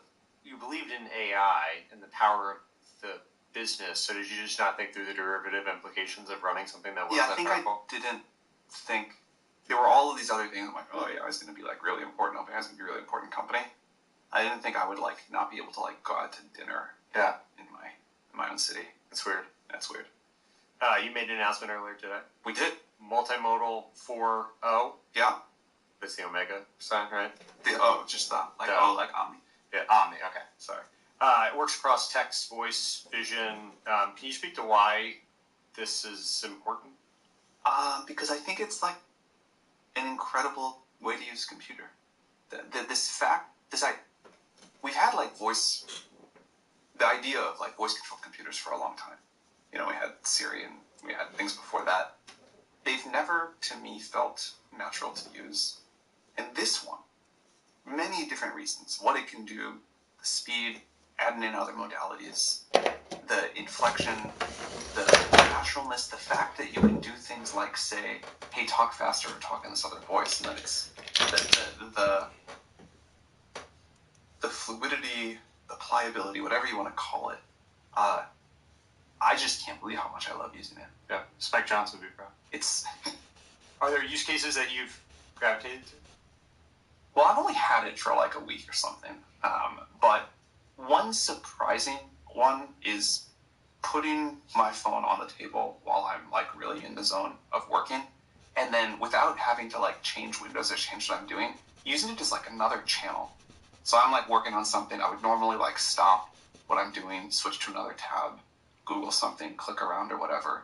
But while I'm like still doing it, to just ask and get like an instant response without changing from what I was looking at on my computer, that's been a surprisingly cool thing. What actually made this possible? Was it an architectural shift or more compute? I mean, it was like all of the things that we've learned over the last several years. We've been working on audio models. We've been working on visual models. We've been working on tying them together. We've been working on more efficient ways to train our models. It's not like, okay, we unlocked this one crazy new thing all at once, but it was putting a lot of pieces together. Do you think you need to develop like an on-device model to decrease latency to the point for usability? For video, maybe it would be hard to deal with network latency at some point. Like a thing that I've always thought would be super amazing is to put on someday a pair of AR goggles or whatever and just like speak the world in real time and watch things change. And that might get harder over network latency. But for this, 200 or 300 milliseconds of latency feels super, like it feels faster than a human responding to me in many cases. Is video, in this case, images? Oh, sorry, I meant video if you wanted like generated video, not input video. Got it. So currently it's working with actual video as is. Well, like frame by frame. Frame by frame. So you alluded recently to ChatGPT maybe not being, or the next big launch not being GPT-5. It feels like there's been sort of an iterative approach to model development that you guys have taken. Is it fair to say that's how we should think about it going forward, that it's not going to be some big launch, here's ChatGPT-5, but instead? We honestly don't know yet. I think that definitely one thing I've learned is that AI and surprise do not go well together. And although, the traditional way a tech company launches products, we should probably do something different. Now, we could still call it GPT-5 and launch it in a different way, or we could call it something different. But I don't think we figured out how to do the naming and branding for these things yet. Like, it made sense to me from like GPT-1 to GPT-4 at the launch. Now, obviously, GPT-4 has continued to get much better. We also have this idea that there's going to be like, maybe there's like one underlying kind of like virtual brain and it can like think harder in some cases than others, or maybe it's different models, but maybe these doesn't care if they're different or not. So I don't think we know the answer to how we're going to like product market all of this yet. Does that mean maybe that the needs of the compute to make incremental progress on models might be less than what it's been historically? I sort of think we'll always use as much compute as we get. Now we are finding incredible efficiency gains, and that's really important. One of the, the cool thing that we launched today is obviously the voice mode, but maybe the most important thing is we were able to make this so efficient that we're able to serve it to free users. Like, best model in the world, by a good amount, if you will look at that little thing, served to, like, anybody who wants to download ChatGPT for free. And it was a remarkable efficiency gain over GPT-4 and GPT-4 Turbo, and we have a lot more to gain there. I've heard you say that ChatGPT didn't actually change the world in and of itself, but maybe just changed people's expectations for the world? Yeah. Like, I don't think you can find much evidence in the economic measurement of your choice that ChatGPT really inflected productivity or whatever. Maybe customer support. Maybe some areas. But like, if you look at like global GDP, can you detect when ChatGPT launched? Probably not. Is there a point that you think we'll be able to determine the GDP inflation? I don't know if you'll ever be able to say like this was the one model that did it, but I think if we look at the graph a couple of decades in the future, we'll be like, something changed. Yeah. Are there applications or areas that you think are most promising in the next 12 months? I'm sure I'm biased just because of what we do here, but coding I think is a really big one. Kind of related to the bitter lesson. You spent some time recently talking about the difference between deeply specialized models trained on specific data for specific purposes versus generalized models that are capable of true reasoning. I would bet that it's the generalized model that's going to matter. And what is the most important thing there as you think about like someone that's focused singularly on a data set and all the integrations associated with something very narrow? If the model can do generalized reasoning, if it can like figure out new things, then if it needs to figure out how to work with a new kind of data, you can feed it in and it can do it. But it doesn't go the other way around. Like a bunch of specialized models that I don't think a bunch of specialized models put together can't figure out the generalized reasoning. So the implications for that of coding specific models probably be...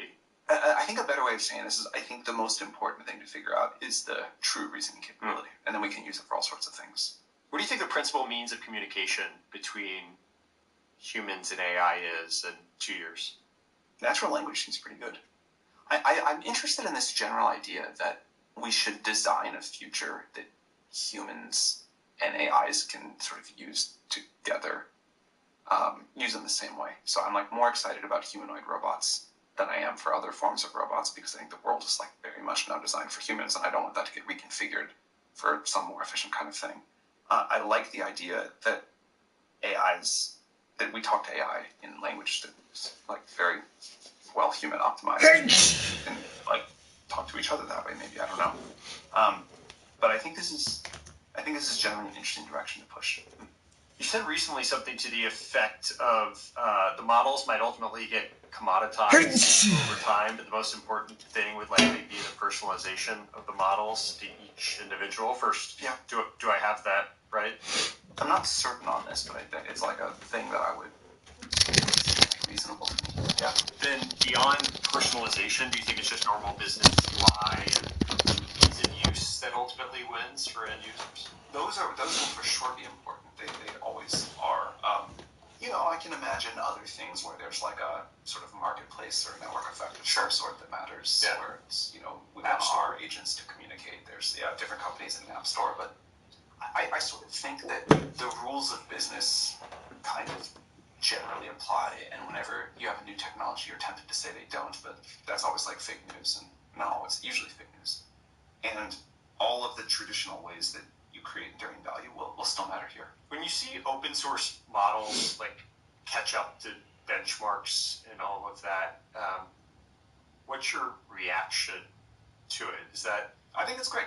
Yeah. I mean, I think that there are, like many other kinds of technology, there will be a place for open source, there'll be a place for like hosted models, and it's fine. It's good. I'm not going to ask about any specifics related to this, but there have been press. I might answer. There's been press reports related to looking to raise major amounts of money. Wall Street Journal, I think, was a credible one, to galvanize investment in fabs. Semi-industry, TSMC and NVIDIA have been ramping pretty aggressively to meet expectations of the need for AI infrastructure. You recently said that you think the world needs more AI infrastructure, and then you said a lot more AI infrastructure. I do. Is there something you're seeing on the demand side that would require way more AI infrastructure than what we're currently getting out of TSMC and NVIDIA? So, first of all, I'm confident that we will figure out how to bring costs to deliver current systems way, way down. I'm also confident that as we do that, demand will increase by a huge amount. And third, I'm confident that by building bigger and better systems, there will be even more demand. We should all hope for a world where intelligence is too cheap to meter. It's just wildly abundant. People use it for all sorts of things, and you don't even think about whether, like, oh, do I want this? Do I want this, like, reading all my emails and responding to them for me? Or do I want this, like, curing cancer? Of course you pick curing cancer. But the answer is, like, you'd love for it to do both things. And I just want to make sure we have enough for everybody to have that. I don't need you to comment on your own personal efforts here, although, again, if you want to, please let me know. But Humane and Limitless and some of these, like, different physical device assistants, what do you think those have gotten wrong? Where do you...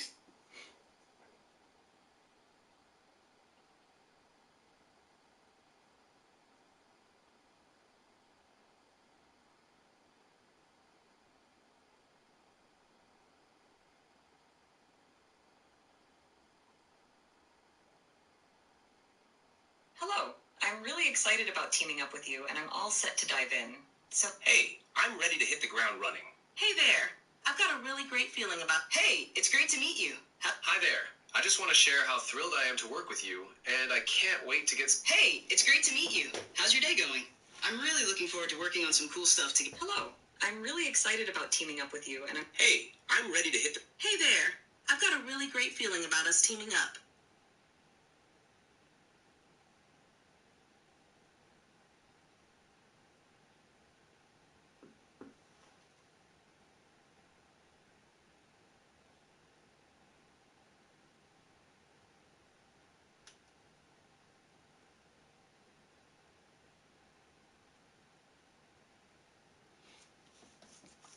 Hey, chat, how's it going? Hey, Travis, it's going well. How are you doing? Pretty good, pretty good. I was wondering if you could help me with an art project this morning. Of course, I'd love to help with your art project. What do you have in mind? Well, I've been using Midjourney to generate AI images, but I'm having trouble coming up with really good prompts. Would it be possible for you to help me make some prompts for my Midjourney account? Sure, I can help with that. What kind of themes or styles are you looking to explore in your AI-generated images? Well, I'm trying to put together some reference images for a story I want to tell. And the story is kind of a combination of a bunch of old legends and myths, like the story of Noah's Ark, the story of like the Epic of Gilgamesh, the Atlantean story, the story of the Anunnaki, where you have these giant advanced extraterrestrial beings coming to Earth and helping to give man culture and advance man towards civilization. That sounds like an intriguing story. For creating AI-generated images to reflect these rich mythological themes, you'll want to craft prompts that encapsulate the essence and visual grandeur of these legends. Here are some ideas. 1. For a scene inspired by Noah's Ark and the Epic of Gilgamesh, epic flood scene with a massive ark, stormy skies, and mythical creatures boarding the ship in the style of classical painting. 2. For a depiction of Atlantis, majestic underwater city of Atlantis, with towering crystal buildings. Well, what I really want to depict is the... Oh, stop. 3. a portrayal of the... It wouldn't let me interrupt her.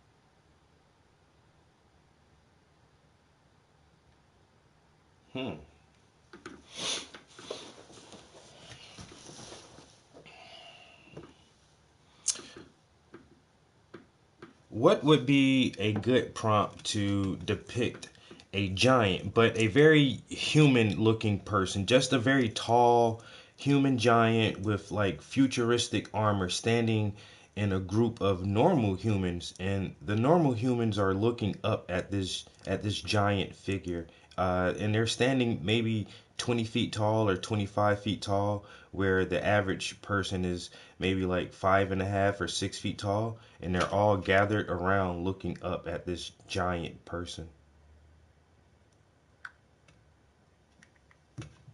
That sounds like a powerful and evocative image.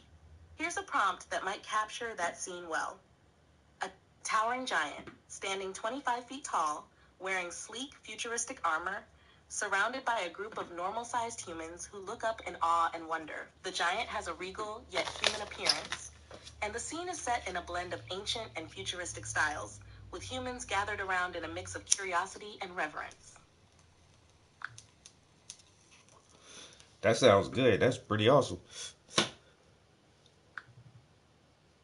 I'm glad you like it. Do you need help with any more prompts? Or is there another aspect of your project you'd like to discuss? Would there be any artists names that I could reference in the prompt? Referencing specific artists can definitely help guide the style of the image. Here are a few artists whose styles might align well with your themes. 1. H.R. Giger. Known for his futuristic and otherworldly designs, Giger's influence can add a surreal, high-tech feel to your scene. 2. Famous for his epic fantasy art, Frazetta's work could bring a dramatic, mythic quality to your giant and surrounding humans. 3. John Howe.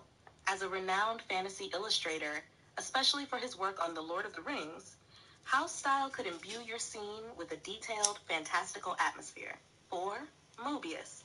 His work often combines elements of science fiction and fantasy, making it perfect for blending ancient and futuristic styles. You could modify the previous prompt to include one of these artists. For example, a towering giant, standing 25 feet tall, wearing sleek, futuristic armor, surrounded by a group of normal-sized humans who look up in awe and wonder. The giant has a regal, yet human appearance, and the scene is set in a blend of ancient and futuristic styles, with humans gathered around in a mix of curiosity and reverence, in the style of H.R. This should help give Midjourney a clearer idea of the artistic direction you want. If I wanted the image to look very photorealistic, what other descriptive words or camera styles or lens styles or camera angles could I add to give a more hyper-realistic and cinematic feel to the scene? To achieve a photorealistic and cinematic feel, you can include descriptive words and references to specific camera techniques and angles. Here's an enhanced version of your prompt. A towering giant, standing 25 feet tall, wearing sleek, futuristic armor, surrounded by a group of normal-sized humans who look up in awe and wonder.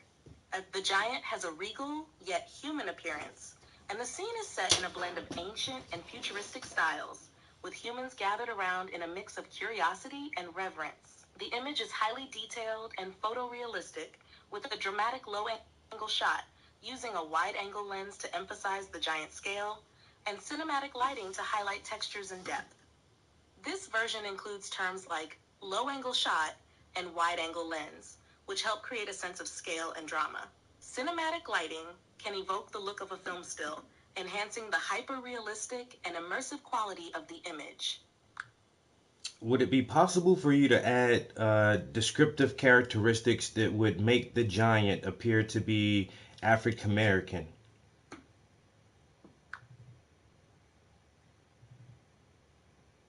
Absolutely. Here's a refined version of the prompt to include those characteristics.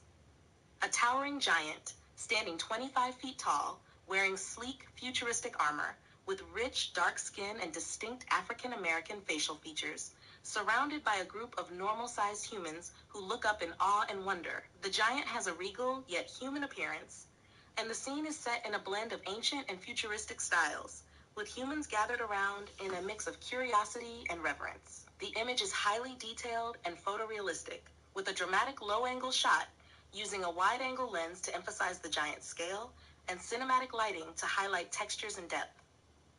This version should help convey the specific visual details you're aiming for. Thanks, that's pretty awesome. You're welcome, Travis. I'm glad you like it. If you need help with any more prompts or anything else for your project, just let me know. It's fucking wow.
This version includes terms like low-angle shot and wide-angle lens, which help create a sense of scale and drama. Cinematic lighting can evoke the look of a film still, enhancing the hyper... Here's a refined version. American. And it appeared to possible for you to add descriptive characteristics that would make the giant appear to be African American.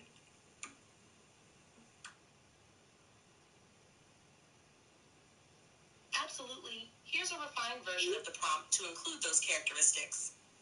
A towering giant, standing 25 feet tall, wearing sleek, futuristic armor, with rich, dark skin and distinct African American facial features, surrounded by a group of normal-sized humans who look up in awe and wonder. The giant has a regal, yet human appearance, and the scene is set in a blend of ancient and futuristic styles, with humans gathered around in a mix of curiosity and reverence. The image is highly detailed and photorealistic, with a dramatic low-angle shot using a wide-angle lens to emphasize the giant's scale and cinematic lighting to highlight textures and depth.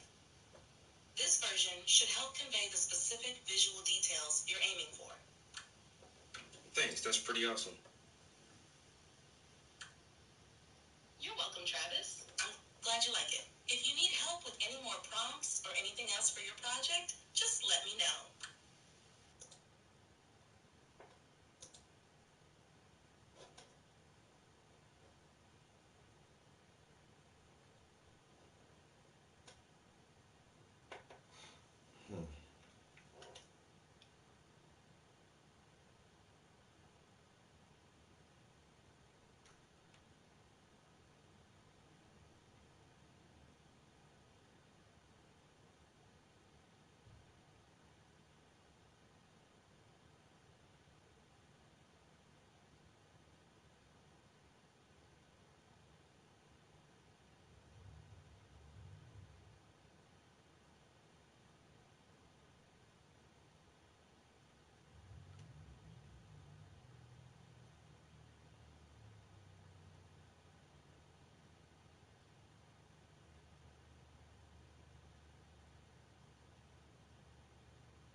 GPT said I reached my new limit for the day, but that's all good. Dropping shit, popping shit, never stopping shit, always rocking shit, investing my monies in stocks and shit.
Hello,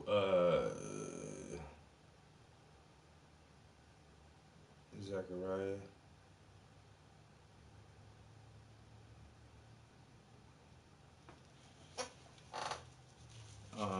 I know that name. If you're the troll, just exit stage left. If you're not the troll, then that's a pretty cool name, because I know that name. I like how you reversed it and switched it up a little bit, but it's still obvious who name that is.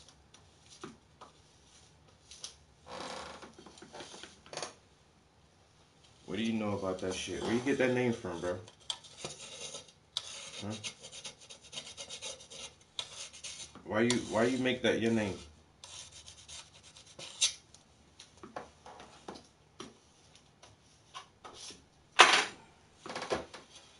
I want answers now.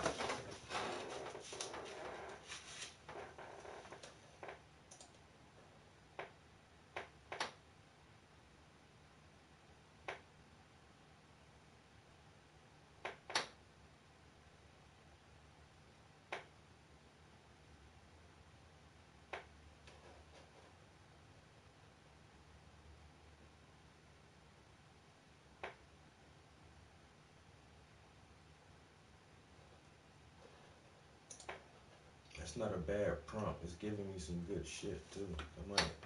I can refine that prompt. Mizu, who this dude is right here? Huh? That's all you just gonna come in here and say hello and nothing else? Oh, he left. Yeah.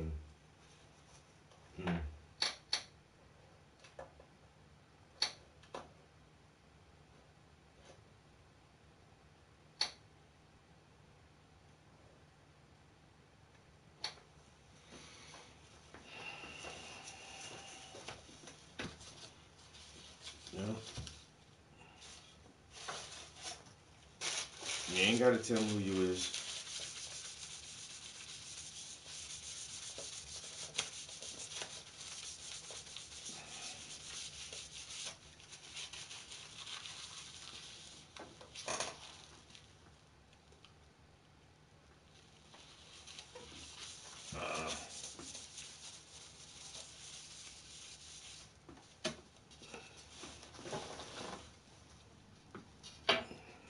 This guy in here right now has a very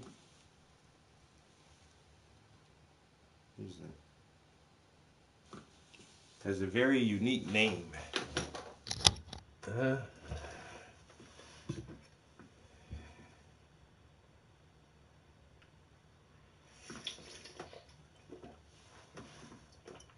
I ain't asked where you from.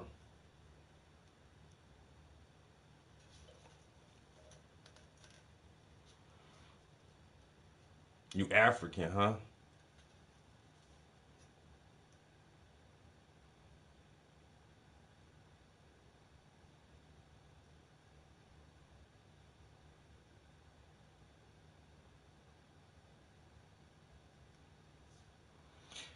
Where you get the name from?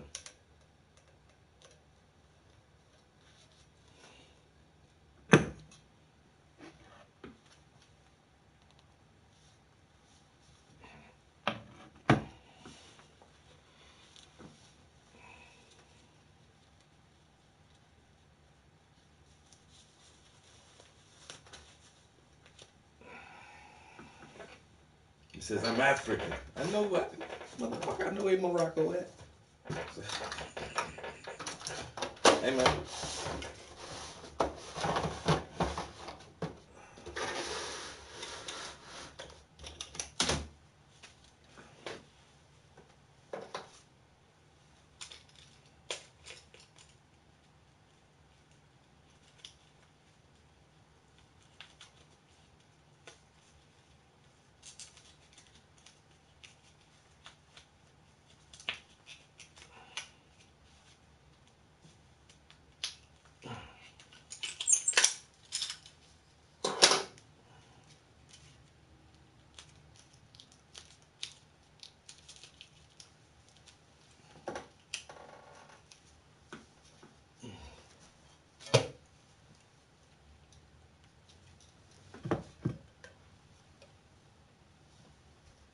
Yeah, I just used that AI prompt. So I used the AI to make a prompt to feed to the AI to make an image. And it came up with some stuff that looked like is a very good start. I can take that prompt and like maybe edit it just a little bit here and there and get something closer to what I'm looking for.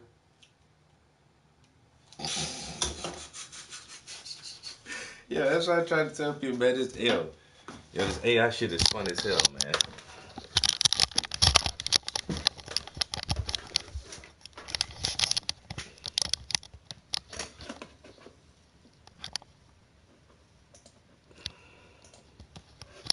So here's the prompt that ChatGPT gave me.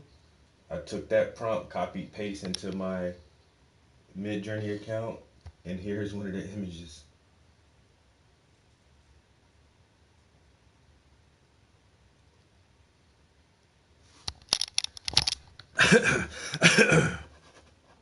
So I already ran the prompt twice. So every time you run a prompt, you get 4 images. It just comes out in sets of 4. And so the first 4, and then the second 4 here. And there, I changed the prompt a little bit the second time, and the images didn't change that much. They all look different, but still, you know, very, very similar. But I think there's maybe 1 or 2 words that I can do to like change it a little more. Like if I add like if you add like a hairstyle, that'll change it. This one is closer to like having a real human face where you can actually see like a dude and he's just wearing armor. These, well, that one's kind of the same, but that armor is like way too bulky. And these look like his face looks like it's made out of metal or steel or something. Like they are robots, and I don't want that. Like I want something like closer to the one that I got there. And this is from the old, the giant that I made there was on the old Midjourney. So maybe if I take that old image, so let's see if we can do it this way. So I can take one of my older, so I can, all right.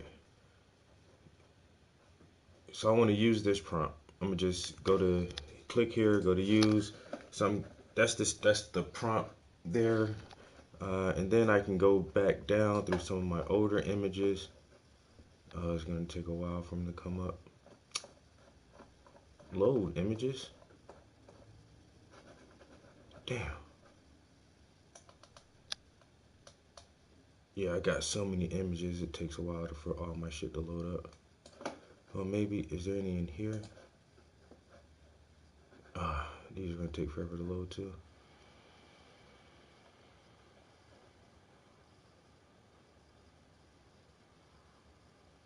like I like this new folder now. Like you have a specific folder for, like if you want to keep a selection of reference images.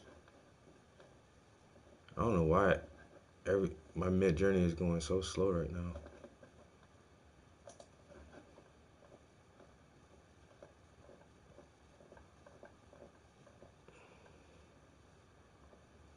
All right, but if I use something like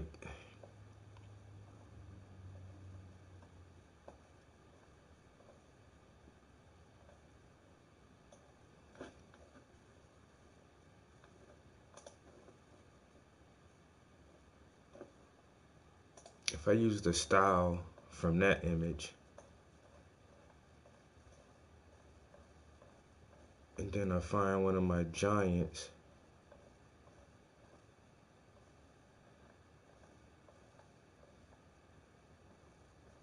then I can use, if I use this and I use the image as part of the prompt, so I got a style reference and an image reference added to the new prompt. So if I run that one, go back to the top.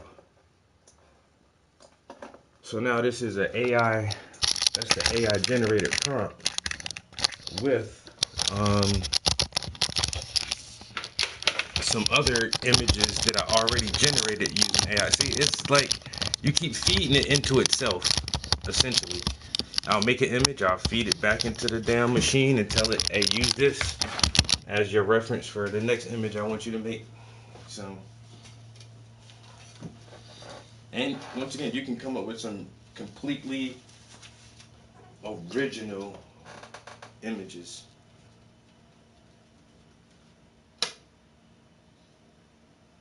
Some really cool, like, original stuff. You see, some of these don't look too bad right here.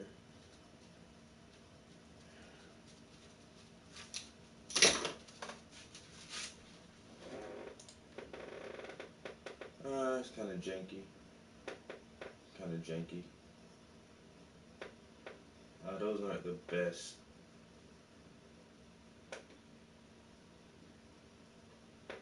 Maybe because that style reference I use. I can try to, and then I can roll it again and just use a different style. Or ever use 3D rendering in programs? Yeah, and Procreate, you can, there's a bunch of 3D stuff in there.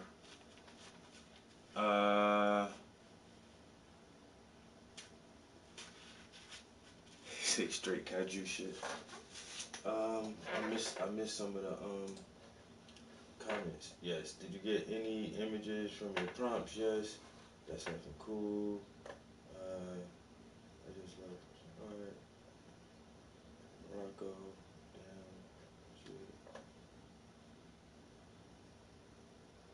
Damn. Why are you don't? That don't make sense.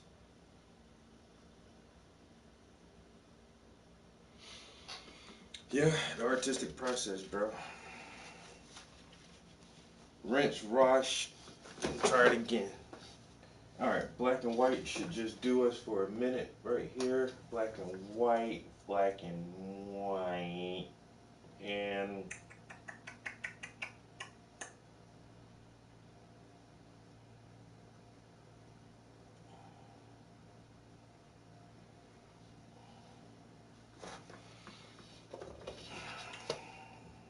I'm gonna say a little bit of this blue too. A little bit of blue. I ain't gonna need a lot, just a smidget, just to give it a little. You know what I'm saying?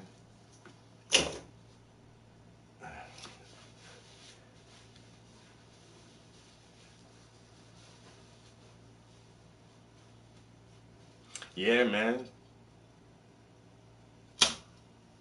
Yo, the as soon as they made the announcement for the 3D stuff, that 3D rendering shit, like, well, you can't really render in 3D because they just give you 3D models that you can play around with. But I definitely played around with those. There was like this one game called Dreams. or something for the PlayStation. I played that a little bit, and that's kind of like a 3D modeling in like a virtual space. But like on a computer or with like a professional developer type 3D program. Nah, I've never done any of that shit. I'm not a big computer guy. Like all this shit now is like the most high tech I've ever been with the tablets and the fucking iPhone and shit. So I do have like a couple of iPads, laptop, you know, just regular shit. But I'm not nah. Way back many years ago when I was in high school, I'd learned like some AutoCAD, a little bit of that shit, and Adobe Photoshop 1.5 is what we had back in the day. I was on like the very first Adobe. But other than that, nah.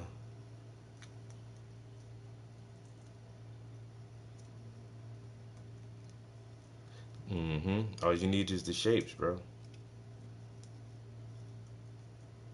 But nah, I've never really gotten into like the 3D modeling stuff.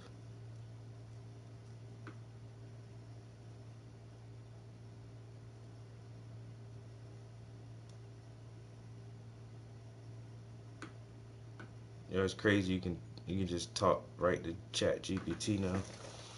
But also the free model, it only lets you talk to it for like, you can only ask it a few things. And then I tried to ask it something else. It was like, oh, you've run out of time. You can ask another question at 1:45 this afternoon. Like, damn. And you know why? That's because everybody and their mama trying to use that shit and play around with that shit now. I can't wait till it's just like everywhere. I've used separate 3D models to build a structure to work from.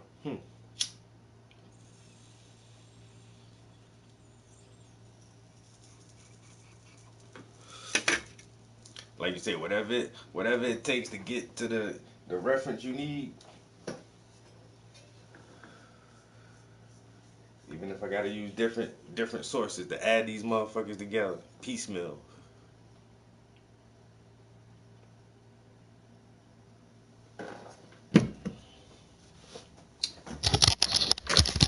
All right, we're gonna try to work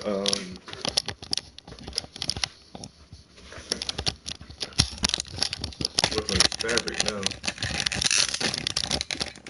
So we got our first little tone of skin on here. We're gonna work through the background. I really think the bananas might be last. I might work through the background, come back and start detailing the skin again, and then do the bananas last.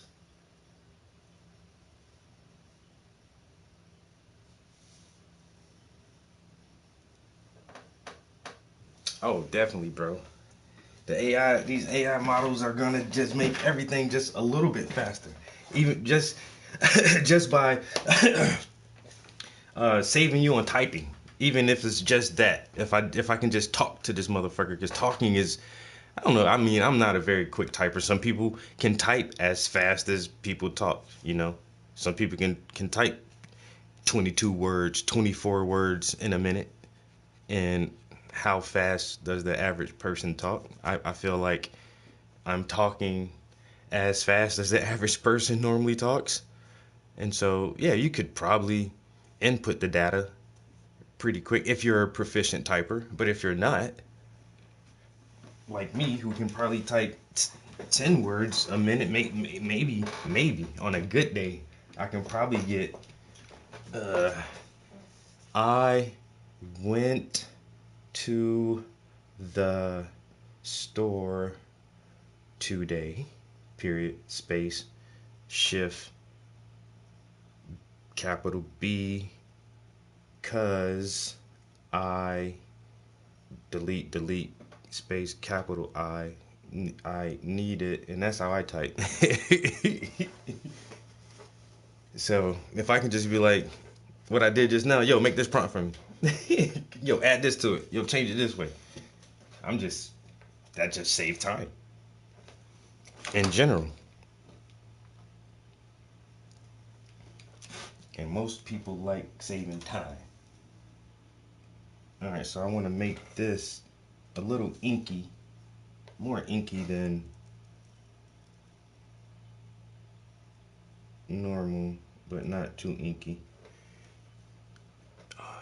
Because I do want to blend a lot of white to get some of these gray highlights in there. So this black is going to be really wet.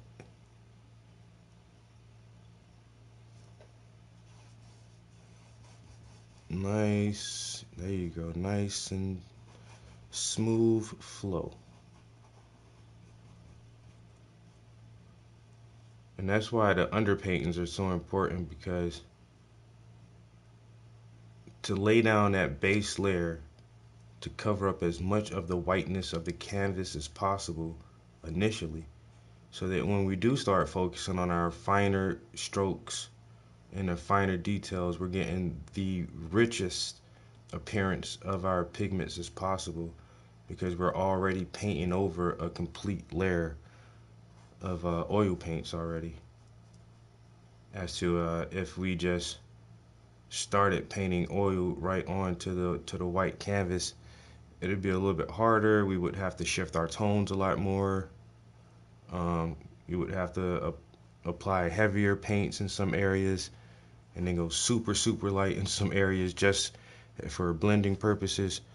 But damn, is my whole entire forehead in the screen? My bad, guys.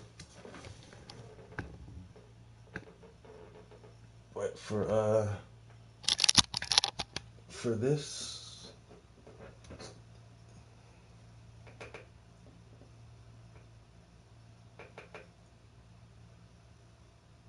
I try to work farthest to closest, but just in a guideline. I don't always adhere to that. And I remember to use from that is the finger placement. I don't peck. I do a lot of pecking. That's all I know too, bro. ASDFGH JKL semicolon, and top row is something like fucking WRT. I don't know what else is on the top. TRYOP.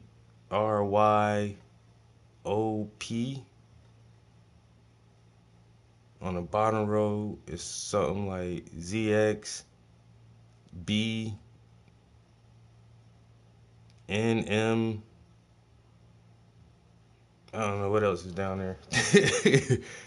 I don't know the keyboard, man. It's a struggle. Like I say, home row placement, and I still get that bitch wrong every time. D's, man, it seems like I just don't like S's. Everything is D. Nigga, the S is next door, bro. Just go next door. Right, it's right beside it, bro. I know where the S is at. I don't ever hit that bitch the first time though. And J and K the same thing, bro. I love that fucking J. I can't never make a fucking K when I need that shit.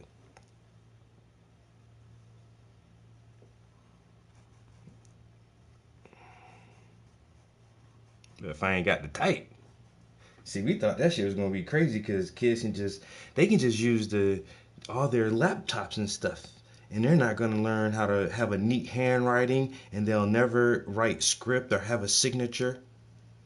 Now these motherfuckers ain't even gonna know how to type. They ain't gonna know how to use a keyboard. You know what I'm saying? If you can't use a keyboard, if you don't need to use a keyboard, where's your spelling abilities gonna go? Because you're just talking all the time. And I say a lot of words I don't know how to spell. But I can try to sound it out and shit or whatever. But if you're just always talking to your device, always talking, you're never actually seeing the words or the letters. Man, look, the proficiency in spelling is gonna drop.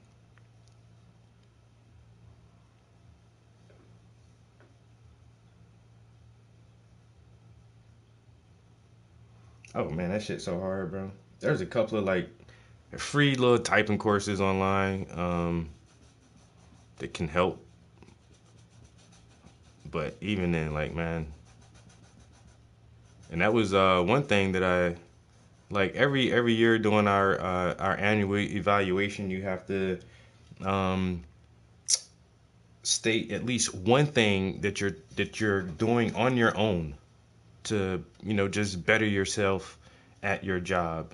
And last year my thing was, you know, if I have any downtime in the office, I'll just get on this free typing course website and just take these little typing tests.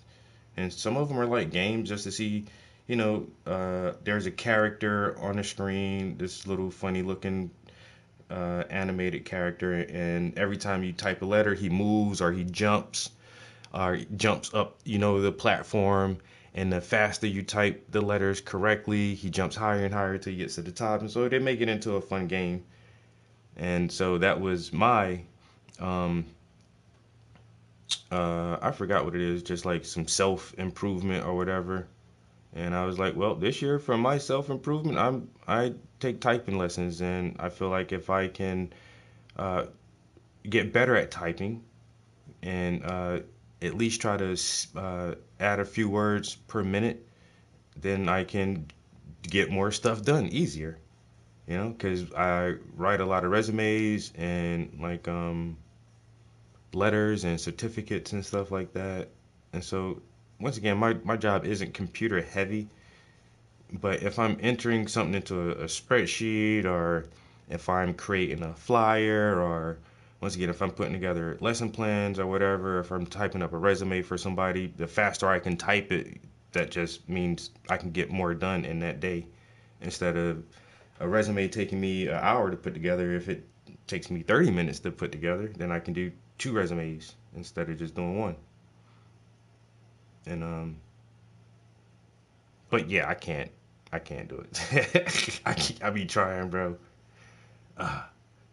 Every once in a while, like there's a few words, the simplest shit, like the, we, us, she, he, them, like the basic words. I can probably type most of that without looking, but let me try to type something like probably, and I can't find the O. Like, once again, man, looking up to find the top row and the bottom row, it'd be too much, man. I gotta put an O in, some B's in here, man. Damn, I'm leaving off the home row too much now.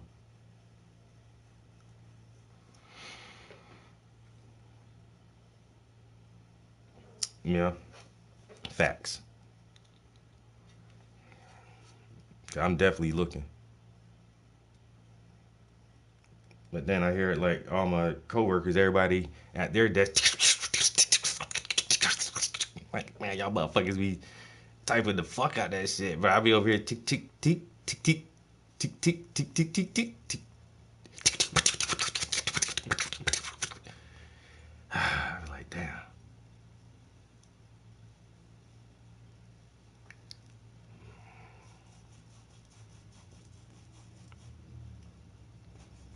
So, man, y'all, I ain't gonna let y'all out over here. And y'all doing the super clicking on the keyboards, and I'm over here doing the pecking all the time. Let me speed my shit up a little bit. Let me try to work on my shit a little something.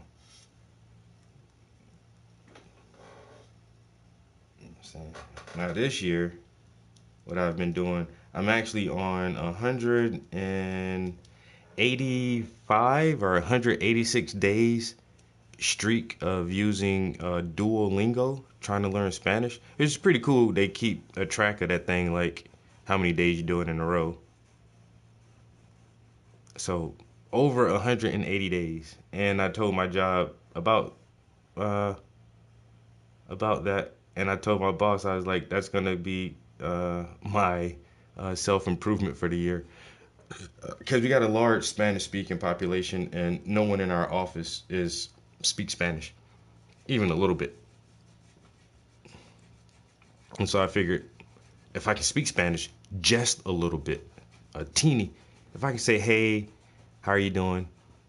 Sorry that we may not be able to serve you here, or your needs, but you can go here, or just the simplest things. Or yes, we can help you. And if you go, because we do have one department, like if they're looking for services in one of our departments, we do have a Spanish speaking employee. And so it's like, oh, if you need these services, yeah, I can direct you towards this lady.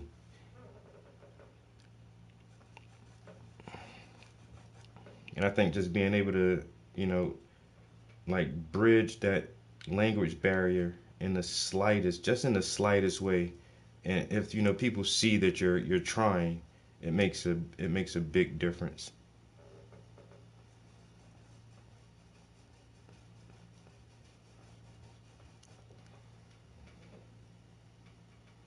Yeah.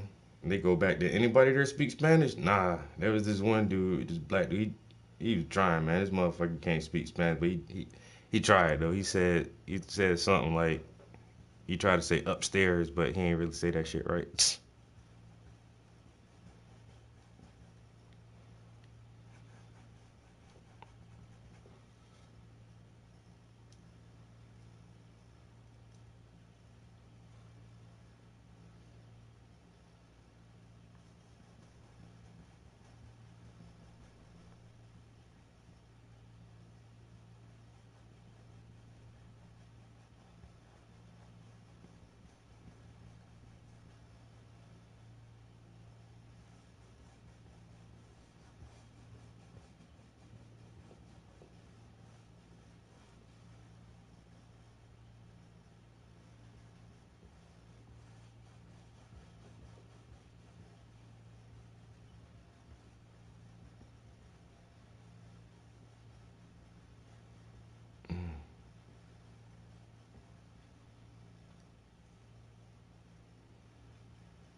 Yo, Boozy, good morning. What up, bro?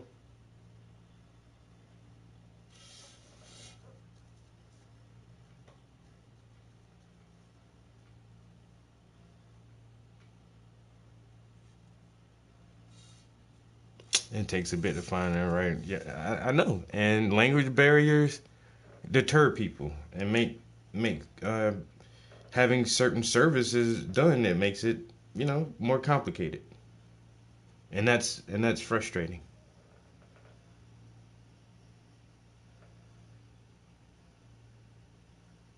And yep, and that's another one. And so this is once somebody already had like this small translator device. It's like a little handheld thing, and it's basically like Google Translate. You can just talk and then listen, talk and listen. But I think like with this new technology now, especially with that chat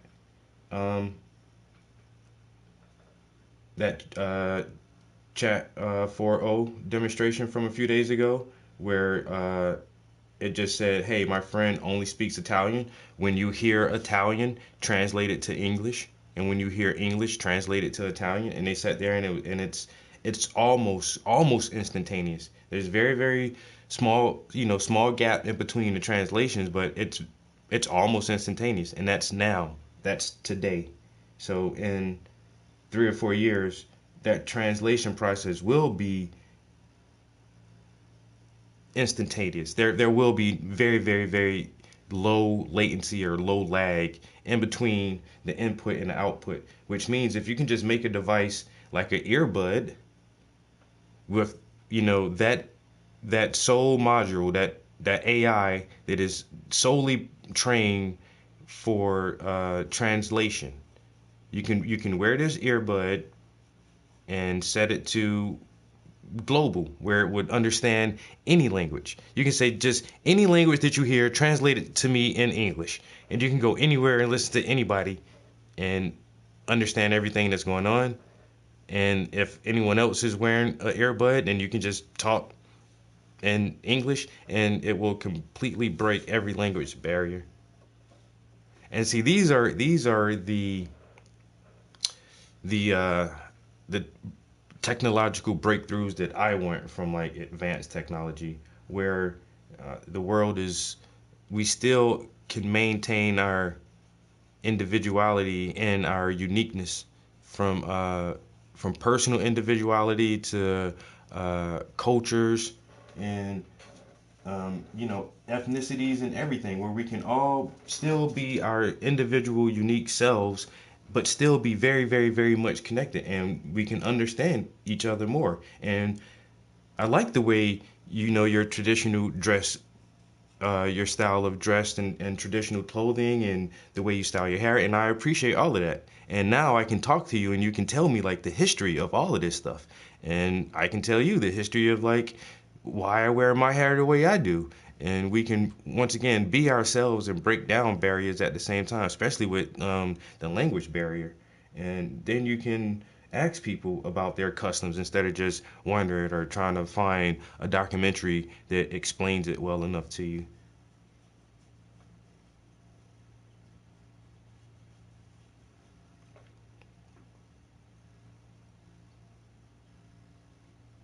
Before it's perfected, less than that, bro. And everything, all of this stuff is in the 3 to 5 year range now.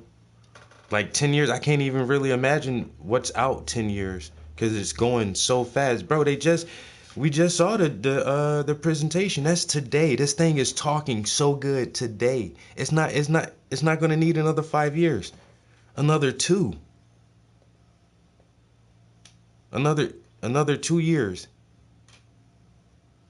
And they showed another one where it's who just did the new glasses. It's like the live feed like glasses, look like a regular pair of glasses, but they can go online and do a live broadcast.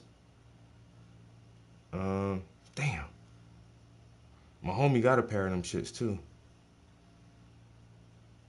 But yeah, with the OpenAI's demonstration, they had the AI on the phone and allowing the AI to use the phone camera as visuals to see what was going on, and they put the phone down and then put on the pair of glasses, and then the AI just switched over to the glasses.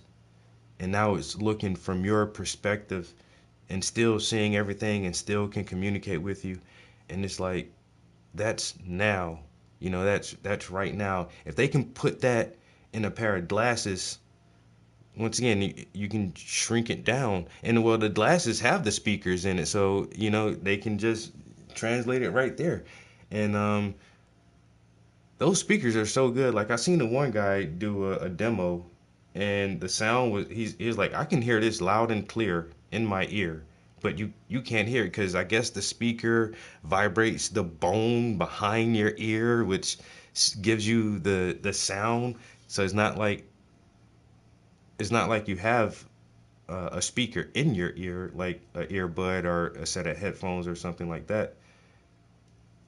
The speaker is external on the arm of the glasses, but it works so well that people around you still can't hear what you're hearing. It just goes right into your ear somehow. So even a device like that can be used as a translator.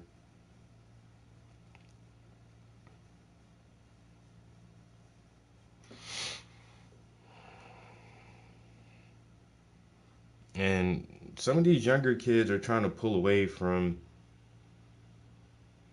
the always connected to online, and they want to make like standalone agents that you can just carry with you. And so that's where the Eco Pen came from, and the Rabbit R1 device came from. And they're not phones, but they are like AI agents. And so once again, just being able to talk to these things and use it without being so heavily connected to the internet and everything else. seems like something cool that, you know, the next phase of tech kids might like. It's kind of like retro, but not really.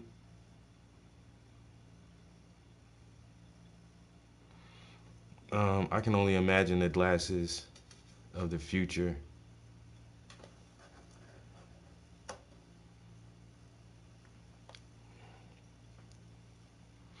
Yeah, they just got the basics right now. And the Google Glass from like years and years ago, that was like 10 years ago when they tried to do the augmented reality. I think people just weren't ready for it yet. And of course, the hardware was super expensive, just like the Meta headset and like the new Google headsets are now.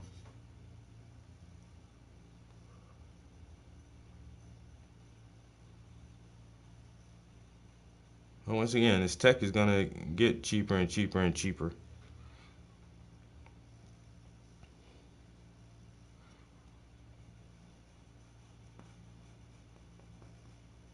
And before you know it, like everybody will have access to it. And they want everybody to be connected. They want to be able to monitor most people for the most part. That's why you even see homeless people with cell phones. There's programs out there that make sure everybody has a cell phone. Well, for one, we're so connected, and the internet is such a powerful tool that, and we rely on the internet so much now that it is kind of hard to do anything if you're not connected to the internet. Most job applications are online. Most doctor's appointments and things like that are now booked and scheduled online. Hotel reservations, restaurant reservations, rental cars. There's a lot of stuff that you just do online now. Ordering plane tickets, paying bills. So if you're not online, you can definitely still survive and thrive and get shit done. It's just maybe a little more tedious and time intensive to accomplish like just normal regular stuff. But I mean, you can do it. But at the same time, being online just makes things easier. And now smart devices are the easiest way to be connected to the online world. So they want everybody to have these devices anyway.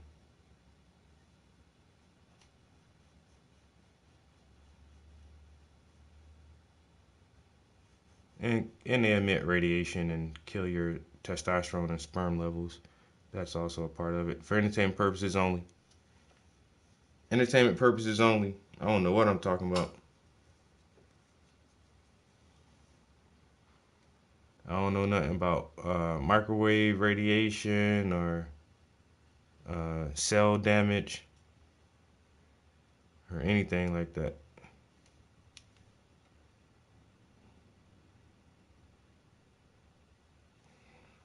A lot of people want to pay bills with the snail mail. The mailman to get it, put it in the mailbox, put the flag up. And so you make sure you know something in there.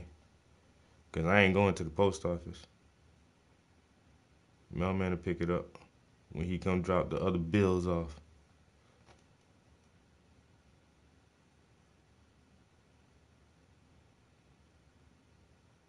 I think I am going to start carrying more cash again. A lot of smaller businesses are really complaining about credit card fees and debit card fees that they have to, now they have to charge their customers just a little bit more on whatever products or services if they use a credit or debit card, because those companies want their little fee out of it. But if you pay with cash and you don't scan that credit card, then there are no fees. And the banks lose a little penny, and the hard-working man get to save a little penny on transaction fees. Cash is king. Cash has been king and will always be king.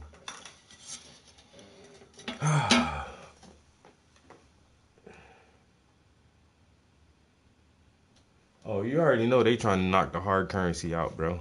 The central bank digital currency is what they trying to do, dog. I think the adoption maybe hasn't met user desires just yet. I think it's just early. I have been an early adopter of many types of computing. I had and very much loved the Compaq TC1000. Like when I was a freshman in college, I thought it was just like so cool, and like that was a long way from the iPad, long way from the iPad, but you know it was directionally right. Then I got a Trio. I was very not cool college kid. I had like a old Palm Trio, and when it was that was not a thing that kids had, and that was a long way from the iPhone, but we got there eventually. And you know, these things feel like a very promising direction that's going to take some iteration. You mentioned recently that a number of businesses that are building on top of GPT-4 will be steamrolled, I think was your term, by future GPT. I guess, can you elaborate on that point? And second, like, what are the characteristics of AI-first businesses that you think will survive GPT's advancement? The only framework that I have found that works for this is you can either build a business that bets against the next model being really good, or a model that bets on it happening and benefits from it happening. So if you're doing a lot of work to make one use case really work that was just beyond the capability of GPT-4 4.0, and then you get it to work, but then GPT-5 comes out and it does that and everything else really well, you're kind of like sad about the effort you put into that one thing to get it to barely work. But if you had something that just like kind of worked okay across the board and people were finding things to use for, but you didn't put in like tons of work to make this one thing kind of possible, and then GPT-5 or whatever we call it comes along and it's just way better at everything, you got the rising tide lifted all your boats effect. You know, what I would suggest is like, you're not building an AI business in most cases, you're building a business, and AI is a technology that you use. In the early days of the App Store, I think there were a lot of things that like filled in some very obvious crack, and then eventually Apple fixed that, and there wasn't, you didn't keep needing like a flashlight app from the App Store, which is like part of the OS, and that was like going to happen. And then there were, I think, things like Looper that were enabled by having smartphones, but really built a very defensible long-term business. And I think you just want to go for that latter category. I can come up with a lot of incumbent businesses that leverage you all that fit that framework in some ways. Are there any like novel types of concepts that you sort of think is in that example, the Uber, and it doesn't need to be, it could be a real company if you think of one, or even if it's a toy or just something that's interesting that you think is like enabled in that way? I would actually bet on the new companies for like many of these cases. A very common example people use is trying to build like the AI doctor, like the AI diagnostician. And people talk about, oh, well, I don't want to do a startup here because Mayo Clinic or Take Your Pick is going to do it. And I would actually bet it's a new company that does something like that. Do you have any advice for CEOs beyond that who want to be proactive about preparing for these types of disruptions? I would say, like, bet that intelligence as a service gets better and cheaper every year, and it is necessary but not sufficient for you to win. So the big companies that take years to implement this, you can like beat them, but every other startup that's paying attention is going to do this too, and so you still have to figure out like what's the long-term defensibility of my business. Now the playing field is way more open than it's been in a long time. There's incredible new things to do, but you don't get a pass on like the hard work of building enduring value, even though you can now do it in more ways. Is there a job title or a type of job responsibility that you could envision existing or being mainstream in 5 years because of AI that like is maybe niche or non-existent today? That's a great question, and I don't think I've ever gotten it before. People always ask like, what job is going to go away? The new one is a more interesting question. Let me think for a second. There's like a lot of things that I could talk about that I think are sort of less interesting or less huge. What I'm trying to do is like come up with the areas of like, what will 100 million people do or 50 million people do? The broad category of new kinds of art, entertainment, sort of more like human-to-human connection. I don't know what that job title is going to be, but I think human to human. That's that's the thing, man. Like, hey, even the man right here, this motherfucker is making this shit, bro. He the one who making this thing. And he telling you, hey man, human to human. That's the last thing. That's the last holdout. And we're gonna find more ways to be human to human.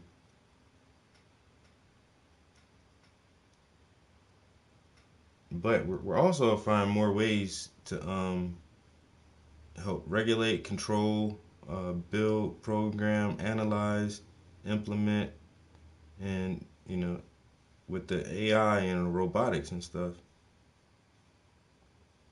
But man, human to human is where it's at. And I ain't think about the whole AI doctor shit.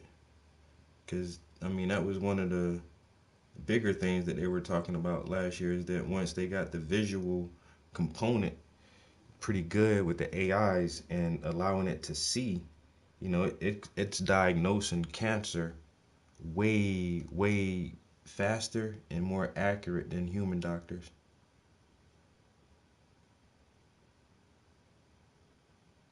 So if the human doctor look at it and be like, well, it looks good, but let me, run it by the AI real quick, let it look at it real quick,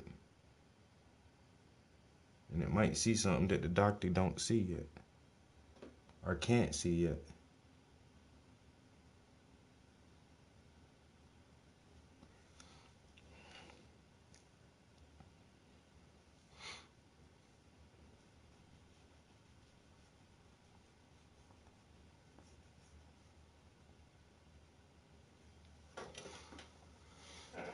All right.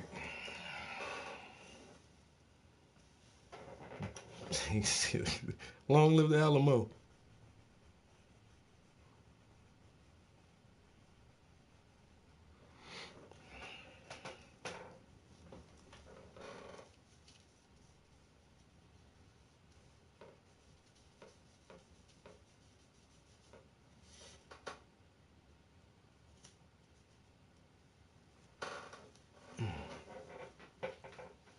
Is my phone still charging? Yeah.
Do I need more ink again? I mean, damn, ink. More linseed oil. Just a little bit. Let me click back to my screen. We are virtual nurses, still a human, but see the patients virtually through tech. Yeah, you know what? My girl is actually had a virtual visit, a virtual doctor's visit. I'm like, how? Oh, you just get online and tell them what's going on. Yeah, but they can't see you and like apply pressure. Does it hurt here? What do you feel here? Or, I don't know. But somehow she had a virtual doctor's visit and got a prescription virtually. I was like, well, that's cool. Did you see the virtual license tags? They're like the license plate is actually like a screen, like a LED screen that displays your license plate number. And then like if you have to change plates or change states or update your registration and all that shit on your vehicle, you can just do it electronically. Damn.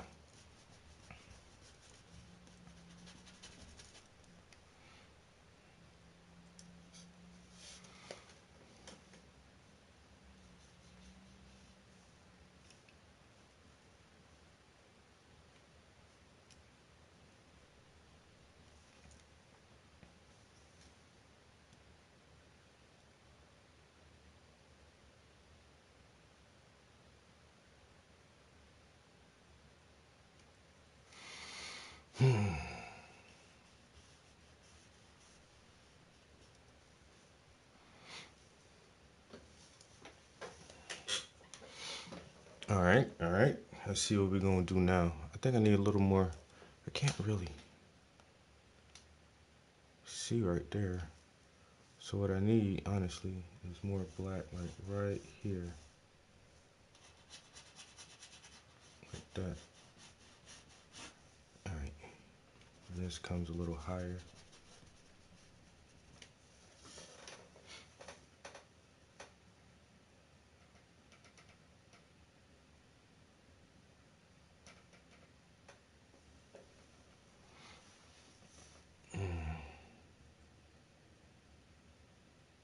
It does seem weird, yeah.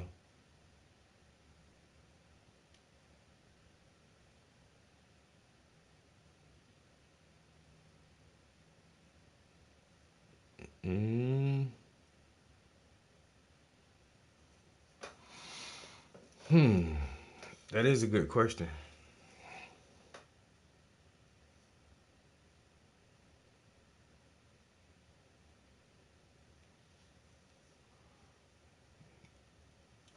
If the automakers do it themselves.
I don't know.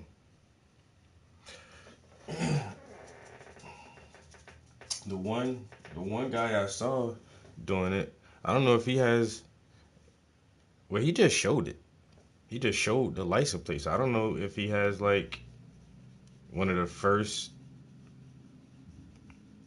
like test plates or experimental plates from the state or damn. Yeah, or did it come with his car? I don't know.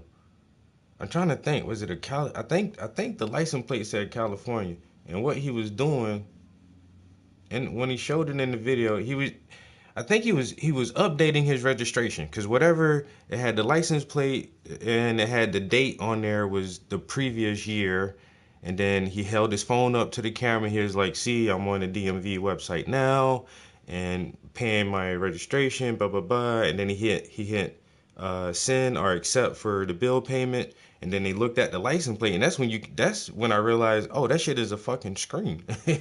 And then you can just see it was like license plate updating, and then the new date popped up on that shit. And I'm like, well, that's interesting. But then at the same time, like the state that I'm in, they just like you used to have when you renewed your registration and shit, you would get a sticker in the mail and you put the new sticker on your license plate or whatever. Like our state stopped doing that shit a couple years ago, and they're just like, look, man, we not sending out stickers no more to prove if you got current registration with the state. If you get pulled over, your shit is in the system. So we're just gonna run the vehicle, and if this vehicle isn't registered, whoever's driving is gonna get that as a part of the ticket, driving an unregistered vehicle. So it's like there's like, yo, fuck the little sticker shit. We're not doing that no more.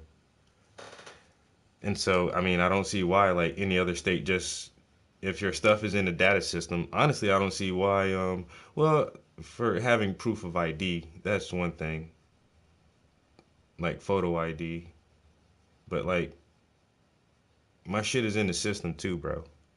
So even if it's not on me, you can run my name and see if my license is valid or suspended or whatever. But then you'll give me a ticket if I don't have it on me. So yeah, I don't know if that's through the state of California. Hey, you want to try the new digital license plate, or is that like just some custom shit that he got done, and the state just allows it? But then I don't know, like how is the plate? How did you have your digital plate connected to the DMV system? Because it updated as soon as this payment went in. And when I renew my vehicle, I mean, yeah, my vehicle registration, it just says, oh, print out your bill or receipt. It doesn't say, are you connected to digital plate? Would you like this displayed on your screen? Or nothing like that. Like,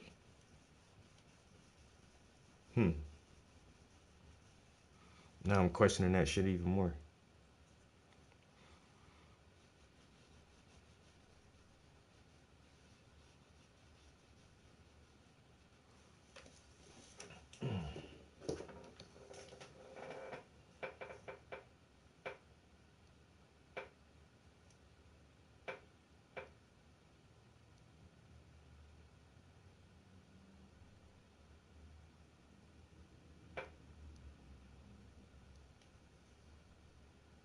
Digital sandwich boards, that's all it is.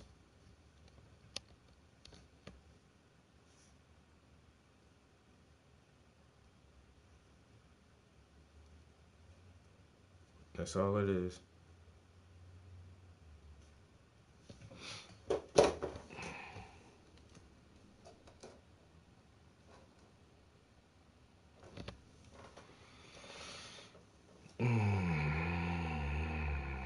Alright, let's see something real quick.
I might need a wee bit smaller blender. Where's a smaller blender, bro? Where's that one favorite one that I use all the time? There you go. Are you one of them? This one right here. A little small blendy so I can get my swishing on. I used to work for Whole Foods, and I thought that was something they should have moved towards since they're constantly changing out those signs and tabs on a daily. Man, you know, if you just put up a digital board, y'all can just clickety-clackety type that bitch in, right? Instead of all the, gas station signs and everything. Everybody done updated, man. Come on now. Wait, what are you doing, man?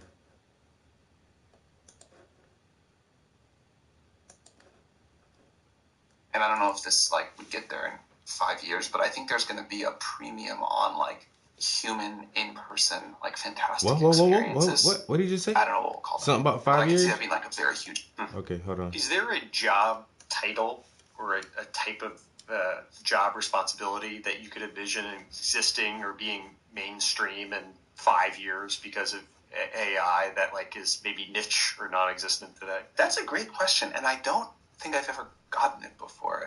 People always ask what job is going to go away. The new one is a more interesting question. Let me think for a second. There's a lot of things that I could talk about that I think are sort of less interesting or less huge. What I'm trying to do is come up with the areas of what will 100 million people do or 50 million people do. The broad category of new kinds of art, entertainment, sort of more human-to-human connection. I don't know what that job title is going to be, but I think, and I don't know if this, we get there in 5 years, but I think there's going to be a premium on, human, in-person, fantastic experiences. I don't know what we'll call that, but I could see that being, a very huge category of something we do. The most recent public tender of OpenAI was $90 billion or something in and about there. Are there one or two things that you sort of look at as milestones that will get OpenAI to be $1 trillion company, short of AGI? I think if we can just keep improving our technology at the rate we've been doing it and figuring out how to continue to make good products with it and revenue keeps growing like it's growing, I don't know about specific numbers, but I think we'll be fine. Is the business monetization model today the one that you think creates the $1 trillion equity value? The ChatGPT subscription model really works well for us. Surprisingly, I wouldn't have bet on that. I wouldn't have been confident it's going to do as well as it has, but it's been good. Do you think post AGI, whatever that term actually means, we'll be able to, ask AGI what the monetization model is that might be different? Yeah. Should be able to. I think we maybe saw in November, not to rehash, that the existing OpenAI structure left some things to be desired, which I don't think we need to rehash in total. You should have talked about it enough, I think. But you've spoken to making changes along the way. What do you think the appropriate structure is going forward? I think we're close to being ready to talk about that. We've been hard at work on all sorts of conversations and brainstorming there. I think hopefully in this year, we'll be ready to talk about this calendar year. You tell me first. We'll see. When Larry and Brett Taylor got Battlefield promoted to board directors, I was waiting for, my call never came through. But one of the interesting things I think about preconceptions around AI, to your point on the monetization model and all that, is I think I've heard you speak about it, manual work obviously first, followed by white collar, followed by creative. Obviously, it's proven to be kind of the opposite in some ways. Are there other things that are counterintuitive that you've looked at being well, I would have presupposed it to be this way, but it's actually proven to be the exact opposite? That's definitely the mega surprise to me, the one that you mentioned. There's other, I don't think I would have expected it to be so good at legal work so early, just because I think of that as a very precise, complex thing. But no, definitely the big one is the observation of physical labor, cognitive labor, creative labor. For those that haven't heard you make the point about AGI and why you dislike the term, can you elaborate on that point? Because I no longer think it's like a moment in time. I obviously have so many naive conceptions when you start any company, and particularly in a field that's like moving around as much as this one is. But my naive conception when we started is that we would like get to a moment where we didn't have AGI. Everywhere, bro. Everywhere. And it would be a real discontinuity. And I still think there's some chance of a real discontinuity. But on the whole, I think it's going to look much more like a continuous exponential curve where what matters is the pace of progress year over year over year. And you and I will probably not agree on the month or even the year that we're like, okay, now that's AGI. We can come up with other tests that we will agree with, but even that is harder than it sounds. And, GPT-4 is definitely not over a threshold that I think almost anyone would call an AGI, and I don't expect our next big model to be either, but I can imagine that we're like only maybe one or two or some small number of ideas away and a little bit more scale from something where like, this is now kind of different. And I think it's important to stay vigilant about that. Is there a more modern, like, Turing test, we can call it the Bartlett test, where that you think, like, hey, when it crosses this threshold? I think when it's capable of doing better research than, like, all of OpenAI put together, even one OpenAI researcher, that is, like, a somehow very important thing that feels like it could or maybe even should be a discontinuity. Does that feel close? Probably not, but I wouldn't rule it out. What do you think the biggest obstacles that you see to reaching AGI? It sounds like you think maybe the scaling laws have runway currently and holding for the next couple of years. Yeah, I think the biggest obstacles are new research. And, one of the things I've had to learn shifting from, like, internet software to AI is research does not kind of work on the same schedule as engineering, which usually means it takes much longer, it doesn't work, but sometimes means it works tremendously faster than anyone could have predicted. What is that? Can you elaborate on that point, that it's like not as linear in progress? I think the best way to elaborate on that is like historical examples. I'm going to get the numbers wrong here, but I'm sure no one will try to correct you. Someone will. Yeah. I think the neutron was first theorized in the early 1900s. It was maybe first detected in the 10s or 20s, and the work on what became the atomic bomb started in the 30s and happened in the 40s. Like, from not really having no idea that that there was even the idea of a thing like a neutron, to being able to like make an atomic bomb and just like break all of our intuitions about physics. That's like wildly quick. There are other examples that are sort of less pure science. Like, there's the famous quote about the Wright brothers. Again, I'm going to get the numbers wrong here, but let's say it was like 1906, they said they thought flight was 50 years away. In 1908, they did it. Whatever, something like that. And then many, many other examples throughout the history of science and engineering. There's also plenty of things that we theorize that never happen or take, decades or centuries longer than we thought. But sometimes it does go really fast. Interpretability. Where are we on this path, and how important is that long term for AI? There's different kinds of interpretabilities. There's the do I understand what's happening at every mechanical layer through the network, and then there's can I look at the output and say there's a logical flaw here or whatever. I am excited about the work going on at OpenAI and elsewhere in this direction, and I think that interpretability as a broader field seems promising and exciting. Yeah, I won't pin you down. I assume you'll have a nice announcement when you're ready to say something. But do you think that is going to be a requisite to mainstream AI adoption, maybe within enterprises or something? GPT-4 is quite it's pretty mainstream at this point. Yeah, that's fair. There's maybe a few things that I think you get asked questions about, or accused is too strong of a term, but that people are suspicious about. one of which is I think there's this needle threading that exists between being excited about AGI, but also feels like you have a personal kind of apprehension about you, Sam, OpenAI, generally being the ones to harness it and unilaterally make decisions, which has led to some some body, some governmental structure where there's elected This why I try. leaders This why I try to tell everybody, dog. making these decisions. The blending. Yo, it's nothing like. Yo, I don't give a fuck what medium you work with. Watercolors, pastels, acrylics. Yo, don't nothing really blend like oils, man. That shit is the most satisfying part. And I try to tell people who use other mediums, they be like, man, oils look so hard. They're dry. I'm like, yo, just use it once. And if you get some quality oil paints and just blend that shit, and you can, especially if you're already a good artist and you like making art and you enjoy it, just try oils one time. And if you don't like it, I completely understand. I can get that. Some people just don't like the flow, the feel of it. Once again, the dry time, the chemicals, and everything else.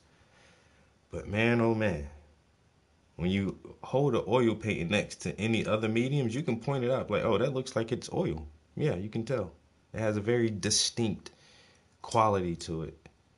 And once again, I just tell people, try to blend with oils, man. You'll love if you can get it right. Ain't nothing like it.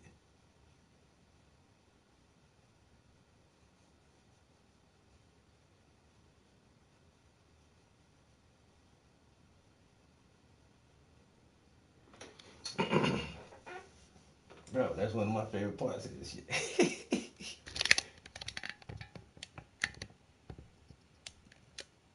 Fabric starting to look like a little something, boy. Get a little something in that fabric.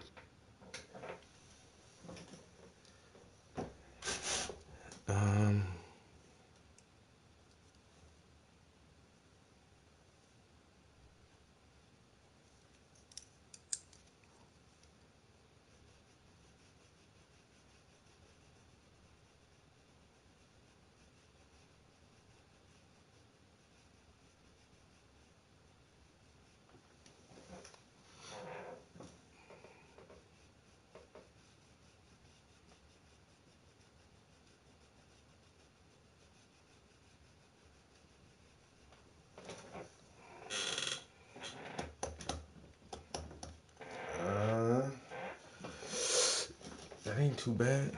I'm actually mostly okay with that. Mostly. Like I say, one more. So this is the first detail layer. So I did the underpainting. And so I actually toned the canvas. So that's paint. That's acrylic paint. So I don't count that. But the underpainting and first layer of details we're working on now. So second layer of details. And then maybe like a final layer of like touch up. I always try to get like the tones right in this layer for the most part, and then the next layer is where I focus on contrast and details.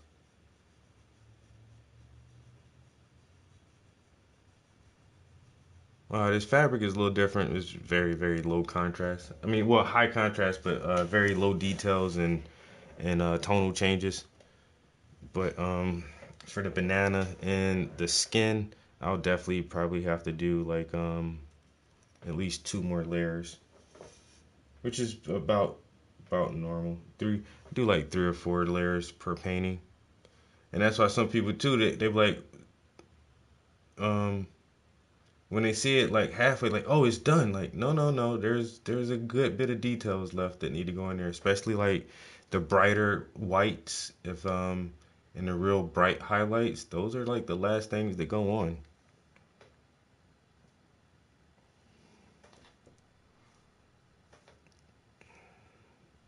Just gotta trust the process.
making pretty good progress. That's the thing, man. The richness. And that's what I didn't understand about why some paints are so expensive. But the first time I used Gamblin, I was like, oh, okay. This is different. And then the first time I used Old Holland, I was like, well. Well, goddamn. This is like butter of the gods. The most creamiest, smoothest, richest shit. Oh my God, bro. You ever use Old Holland? And I know there's probably like several brands out there of just that very nice, high quality, but it's just, One of my other art buddies, she only paints with Rembrandt. And Rembrandt is not cheap. That's not I've looked at some prices. And I don't know, like I've never seen it on the no. Dick Blick had it on the shelf. But Dick Blick was the first place that I seen had Gamblin on the shelf too. And now I noticed that too. Like Gamblin, you can find Gamblin at craft stores. Like I go to Michael's and they got Gamblin paint on the shelves. But like other paints, like I say, like some Old Holland or some Rembrandt, nah. You gotta go to like a professional paint store, or you gotta order that shit straight from their website.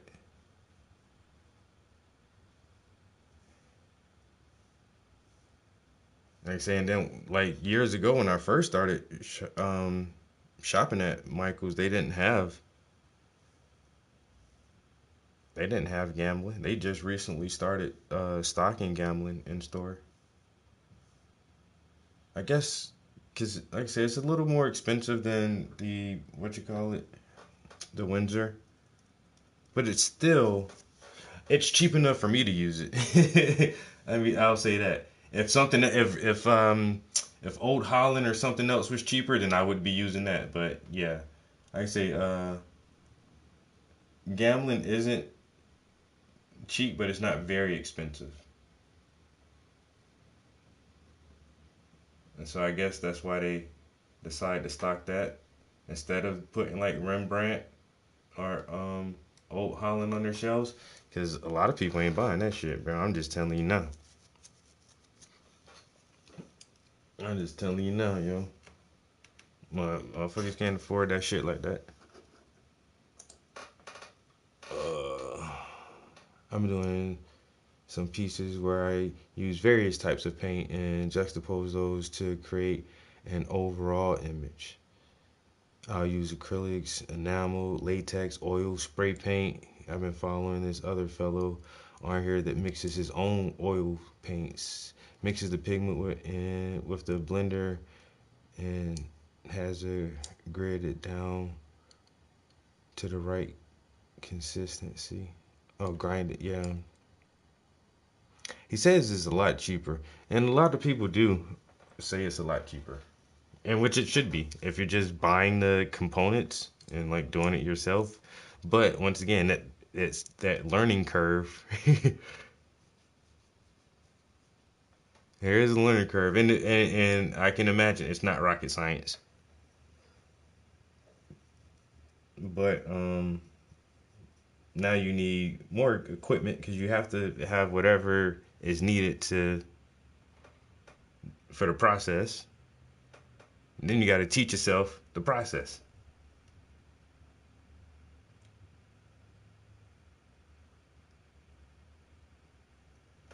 Yeah, that's what I'm using with the skin tone. This was transparent orange oxide. Yeah, how would you mix that shit, bro?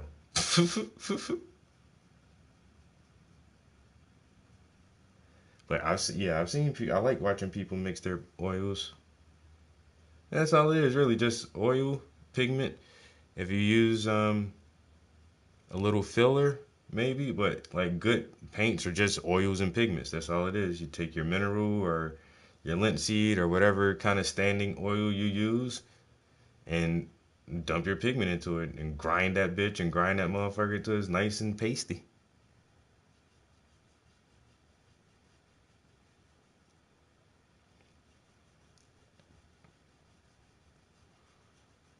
And we got time for that, man. That's some retired motherfucker shit or some full-time artist shit. If I had to add one more chore on to making a painting, I'd never get no damn paintings done. I'm telling you, man, that's why I need me an assistant. Someone I can beat up on. I mean, someone I can train and help mold into a good artist. You know? Someone preferably young with good eyesight and a strong back. When I point some shit out, I don't want you to say you ain't see that. I already wear glasses. Well, I ain't see. Nah. If I can see that bitch and you can't, they something wrong.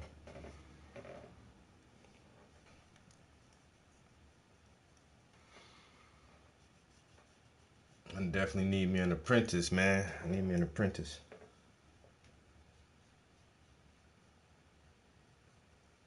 One of these days. One of these days.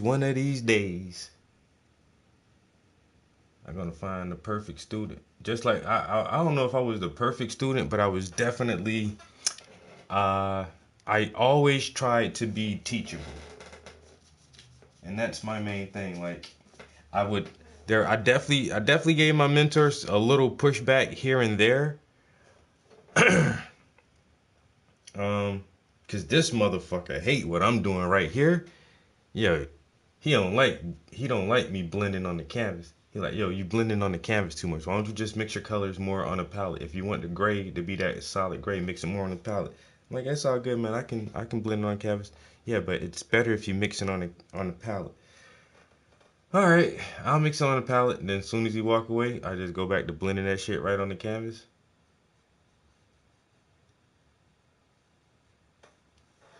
He was like, you know what? He was like, man, look, I ain't gonna tell you that shit no more. I guess that's your style. He's like, cause you blend so much, sometimes you lose all your brush strokes, and it looks like an airbrush. You just feathering out all the brush strokes. I was like, yeah, I like it like that. That's how I like my shit to look. Sometimes I like deep, heavy brush strokes, and sometimes I do want that shit to be super, super smooth and super blended. Yo, he don't like that super blended look sometimes.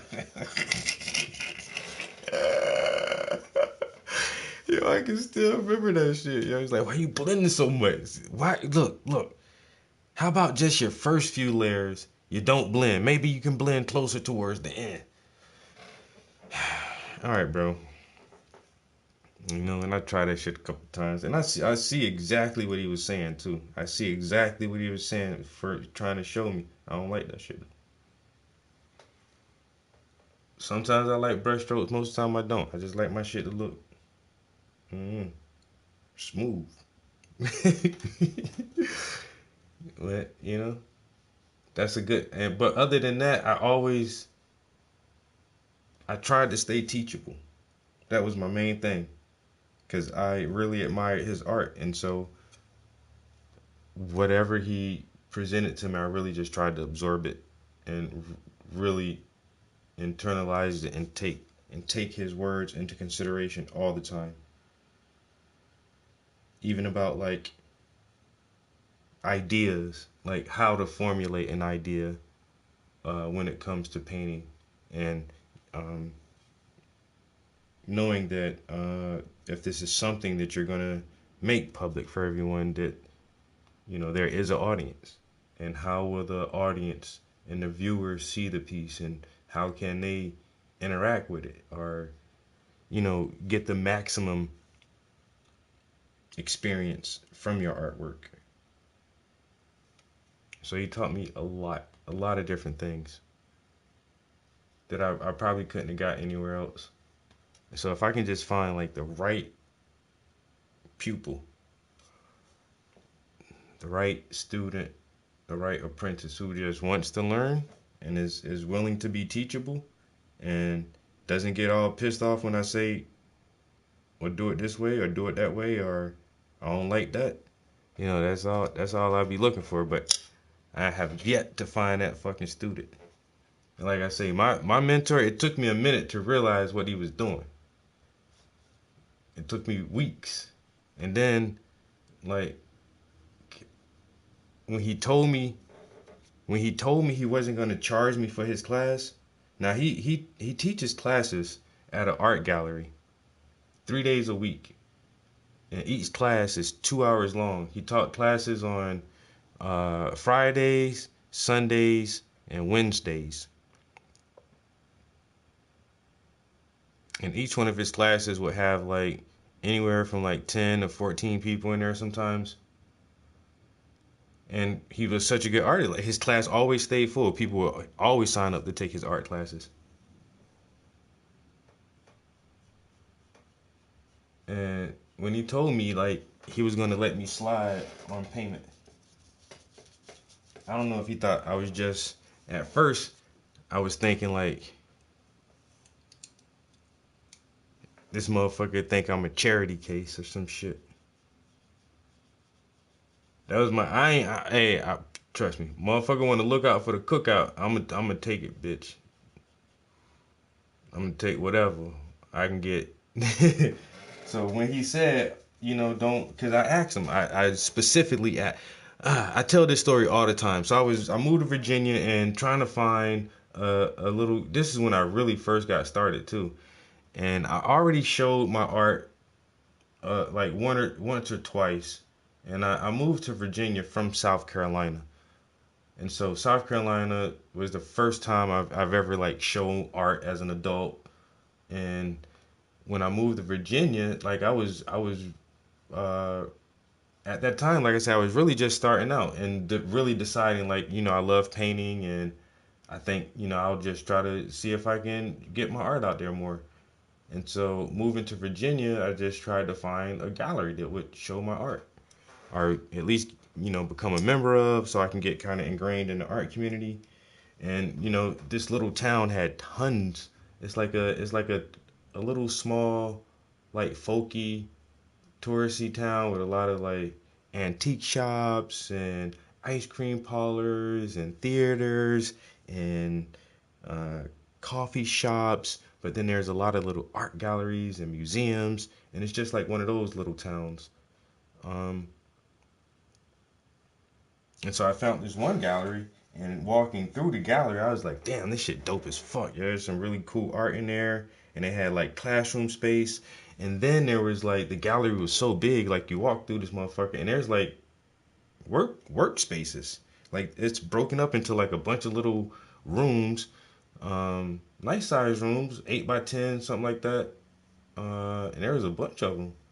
And so I guess like artists can rent out art space, you know, that have their own little work area at the gallery. And I thought that was cool. So walking through the gallery, you can like see the different artists, their actual workspace.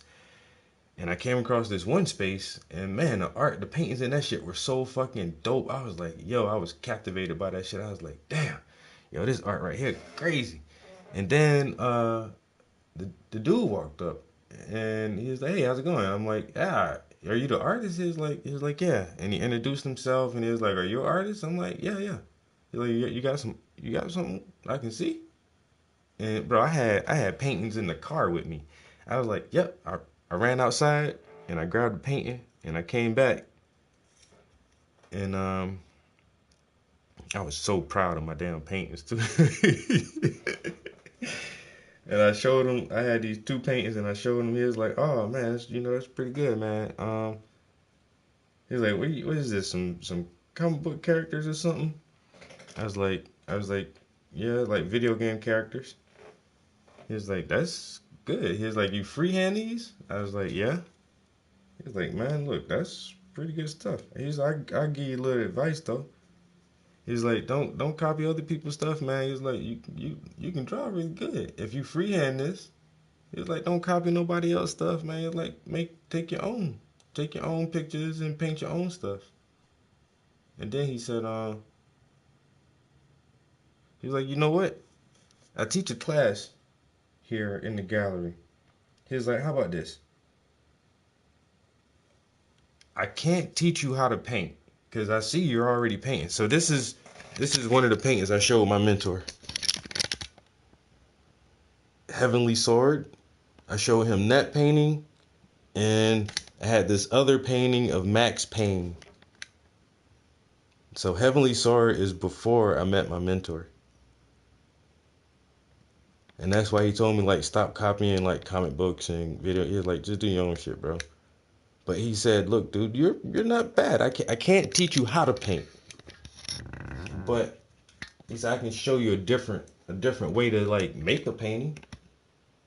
He was like, I teach this class here. He's like, come back on Friday. And just sit in the class and just observe. And if you are interested and you think it's something that you would like to do, then we can go from there. You know, and if you come to the class and you don't like it, no harm, no foul. And I was like, cool, that's what's up, you know. And shook his hand, and I looked at his art for a little bit more and walked around the gallery and checked some more art out. And then I came back up there Friday. His Friday class starts at 11. I think it's 11 to 1. I got there like 15 minutes early, and people were already in class getting set up and stuff. And when I got in there, he just like, hey everybody, real quick. This is Travis. He's just gonna sit here and sit in with us today, and this will be his first time in class, so I just want to introduce him to everybody. I was like, hey, Travis, da-da-da-da. And then, so people getting started on their paintings and their different projects, and then Bill, he comes to me with this canvas, and the canvas has a bowl of fruit already drawn on the canvas. And that's why all the old masters had apprentices. Exactly. Because I'm going to treat you like a slave, bitch. You're going to learn a lot, but it's going to be rough. But so class got started. Everybody getting their stuff ready and pulling out their brushes and paints and they canvases. And then, so Bill was like, you sit right here. And I sat down, and so he came back to me, and he had like this canvas with a sketch on it. And it was like a bowl of fruit. He set that in front of me, and he walked off and came back with a paint palette. And the paint palette already had paints on it. He was like, all right, so today what I want you to do is I'm going to get you to do an underpainting. And I'm going to show you how to do this. And I was like, whoa, I thought I was just going to sit down and just watch and observe. He's like, yeah. But, I mean, the class is like 2 hours long, and if you're just gonna sit here, you might as well just do something while you're sitting here. So he was like, I mean, if you don't want to do it, that's fine. But if you're gonna be here for a while and just watching, you might as well be doing something. I was like, okay. So he was like, all right. So I'm explaining the underpainting. So the underpainting is the roadmap for your actual painting. So what you want to do is you want to block this image in as dark as you can, but without losing the image itself. You still want to see it, but the underpainting is going to be ugly. It shouldn't be pretty. And he had like this an example of one that he did, and he walked me through it, and he showed me all these things, and he was like, so it's going to look like this, which isn't great, but this is just a foundation. And he was like, if you notice, I put every color except white on your palette. For underpaintings, we really don't ever want to go that bright, so normally I don't suggest using white when you're just trying to like underpaint. It just makes it better in the long run. And so like he just walked me through that whole process, and he's like, all right, here's some brushes, some paper towels, and some thinner, have at it. And I'm like, okay. And so I sat there and did this underpainting, and it came out pretty good actually. And he said it, he was like, all right, it's not bad. And so, at the end of the class, everybody wrapping up, he was like, all right, everybody, Thanks for coming. I enjoyed that. Oh, that was great. I'm happy you made progress on that one. You did really good with that piece.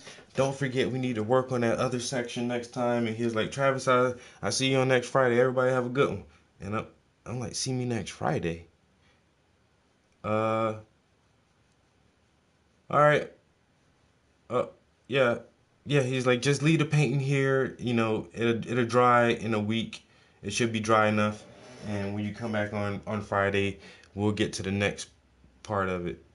And I'm like, okay. I thought you just said, come in one day just to see what it's hitting for. But now you're telling me to come back next. I was like, all right, I'll see you next Friday, I guess.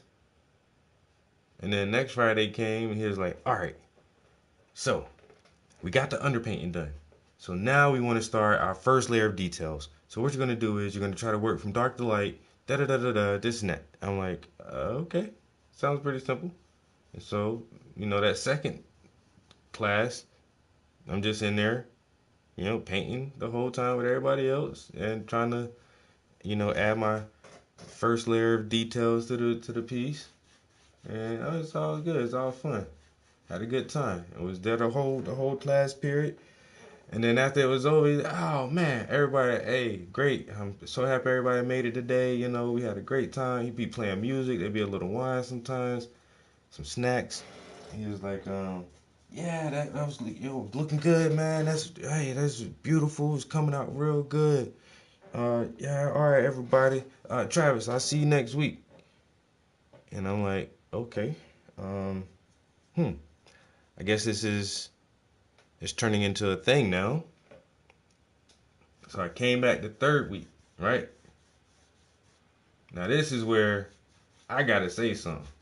So, hey, good morning. Hey, how everybody doing? All right. Yeah, good. Oh, hey, good morning. How you doing?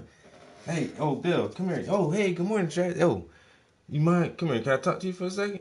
Yeah. Hey, what's up, man? How you doing? Yo, I'm doing good, man. I'm doing real good this morning. I just want to say, hey, how much you charge for these classes, man? Cause I like it. I like the classes. I want to keep coming. I'm gonna keep coming, but I don't want to, like, do like 4 or 5 classes and then be like behind on payments or whatever. And I don't even know how you do. We pay a week or a month, or do we pay in advance? Or I don't know how you do it. So I just want to, I just want to get on top of the payments now before I take too many classes, because I think I really want to keep coming back. He's like, look, Travis. I do pretty good with the art. I sell some art, and my classes are always filled. So I if I have 1 or 2 students who don't pay, it's not a big deal. It's not. You know what I'm saying? I don't need you to tell nobody that I said that. You don't need to let nobody know that. But if I got a student or 2 who's not paying, it's fine. It's okay. He's like, wait, you know what? What I want you to do is just keep painting. He's like, you want to pay me? You want to pay me for these classes? I need you to paint. If you paint, that's all. You come and you paint, and that's how you pay me. And before then, him letting me come to the classes, I thought he was trying to, play white savior or some shit like that, or try to donate to the needy, some little black kid.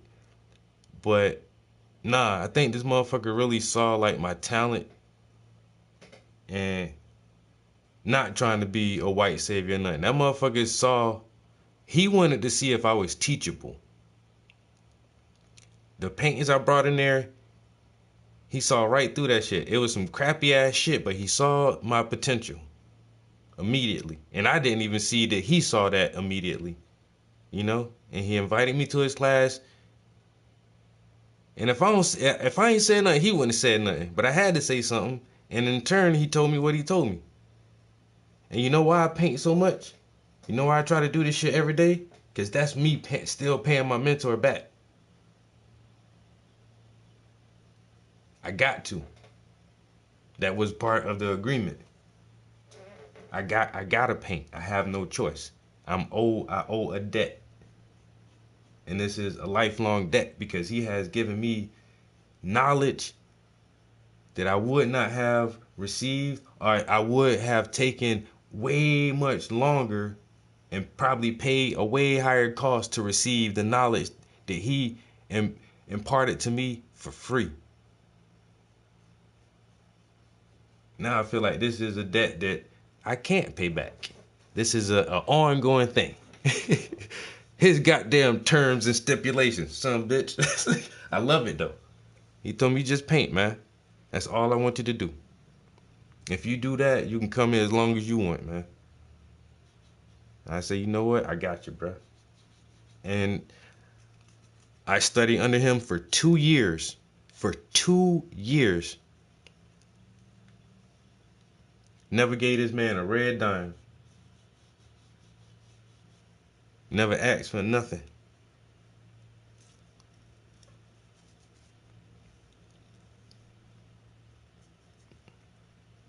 But that motherfucker critiques. God damn. And I still remember, I don't have the painting now. I actually gave it to my sister already. Like, here's critiques. It was always a but. That looks good. But my main thing was going too light. That motherfucker, boy, for the first year, make it darker. Make it darker. Start out darker. Make it dark. Man, that motherfucker told me make it darker so many times.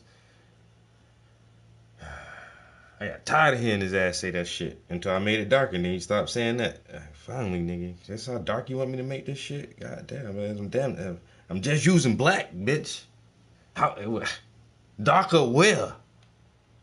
And then when he pointed out, then I can see it. I can't see it until he say it. And he said, I'd be like, oh, I see it now. Okay. All right, you got me.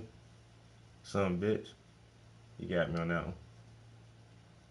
Then after I got out of that phase, it was my strokes weren't broad enough and weren't confident enough. He like, paint that bitch, motherfucker. Put more paint. You ain't putting any.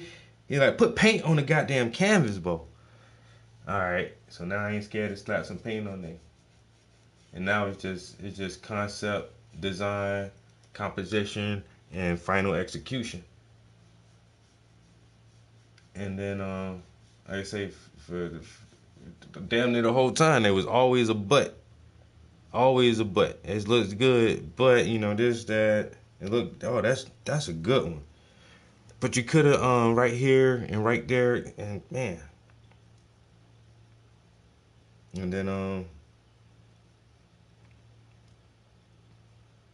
I did this painting on my sister. And when I was done with it and I showed it to him, he looked at it, he was like, that's a good painting. Like he said that's a real good painting. And no buts. He ain't had no buts. And when he said that, bro, I could have goddamn backflip in my mind. Cause I was waiting for I done got used to the butts. But that was the first. I'll never forget that moment neither, bro. And that motherfucker, he just said, he just looked at it and looked at me. It's like, that's a good painting, man. And just kind of, like, so nonchalantly, I mean, now when I look at it, I think he was kind of holding back joy and excitement. Because this motherfucker did it too cool. Like, he ain't made no big deal of it. To me, that shit was a big deal, but I think for him to see his student like progress like that, I know that shit was a big deal for his ass too. Cause he had a little grin on his face, little twinkle in his eye, like, yeah, it's a good painting. But he looked, well, he did, you know what? He did actually say a little jokey compliment. He was like, what'd you do? You took the hardest picture you could and painted it?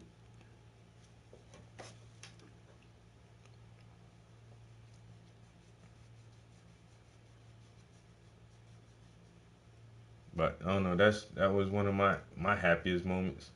I'll never forget that shit. And then I remember like years later, I went to visit. And normally when I go to, cause I used to live in Virginia, so when I go to Virginia, I stay with my family. But when I go stay, if I'm working on some art, normally like now, I'll just take this painting with me, and I'll pop up in this class when I'm down there. I'm like, yo, you mind if I sit in and paint with your students for a minute? Be like, nah, you know what I'm saying? I remember one time I did that, and I was working on a piece. Hey, he a white guy, you know what I'm saying? And he paint white people. He don't paint a lot of black people. But I was working on this painting of a black girl, and he was like, man, the skin tone is looking really good, man. How? What colors are you using for her skin tone? And I was like, orange and green. And he was like, what? I was like, yeah, it makes orange and green. It makes like a subtle, like a lightish brown tone. He was like, oh. And even in that moment, like it took me like a few minutes for that shit to process. Like, did I just teach this motherfucker something? I was like, wait a minute. He asked me a question. And his response was curiosity, unfamiliar. I think I just taught him something. Like, yo, the student has become the teacher. And then like a few minutes later, I wanted to ask him that shit. Like, yo, did I just show you? Yo, did I just tell you something new, nigga? Yo, that was another good moment, yo. He was like, what colors you using? It's orange and green. Huh? Orange and green? Yeah, orange and green make brown. A type of brown. He's like, oh, okay. Once again, he be doing so. He just say shit so nonchalantly. Like, oh, okay. Then my brain start computing. Like, nah, wait a minute. You ain't never asked me no damn question like that, bro. About color blending. You ain't never asked me no shit. I think I just taught you something, man. He said, wax on, wax off, Daniel, son. Yo, motherfucker, Mr. Miyagi. I thought you said you gonna teach me how to sweep. Yeah, here, hold this broom, bitch.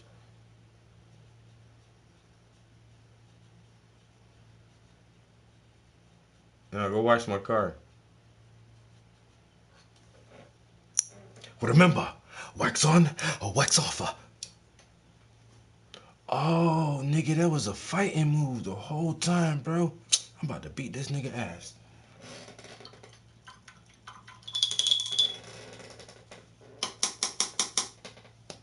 He hurt my foot, man. I'm about to switch over to the crane style on this bitch. Crane, what the? I hate that my childhood is gone, but it was fucking awesome.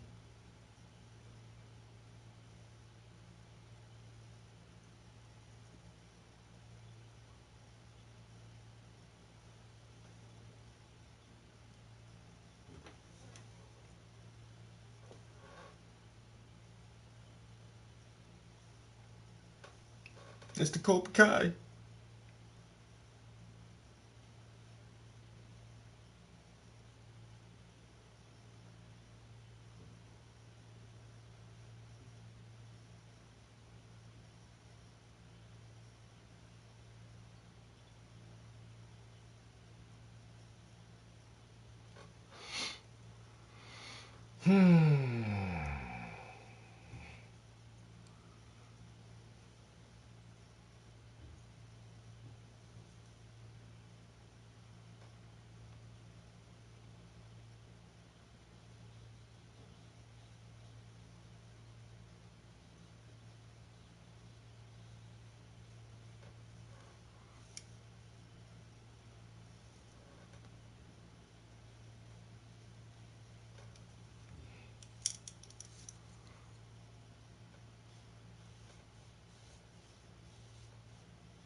That fabric looking kind of fabricy.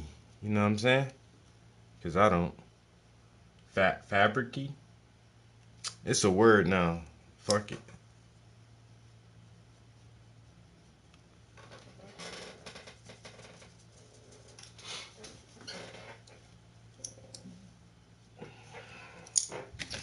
Fabric ain't looking too bad, boy. That fabric ain't looking too bad, boy. That fabric ain't looking too bad, boy. That fabric not looking too bad, boy.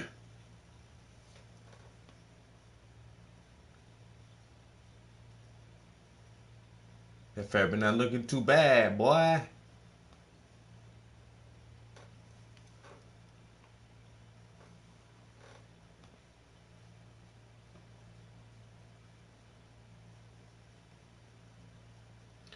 I'm so fucking high. I'm so fucking high. I'm in this guy like an asteroid.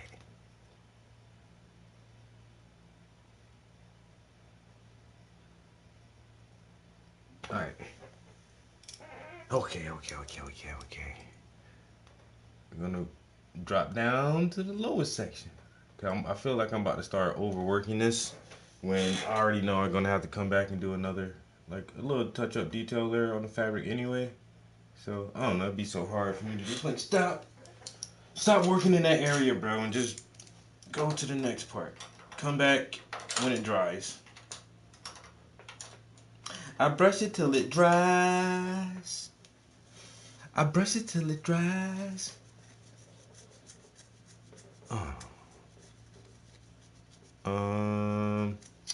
Well, let's see.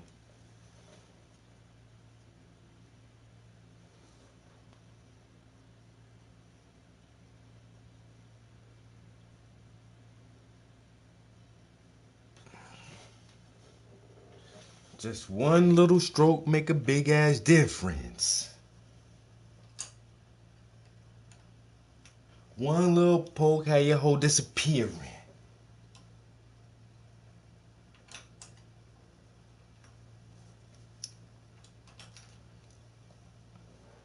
One little stroke make a big ass difference.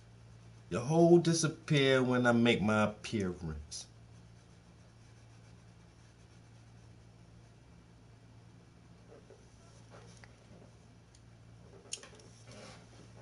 They try to place me in the class that all my peers in.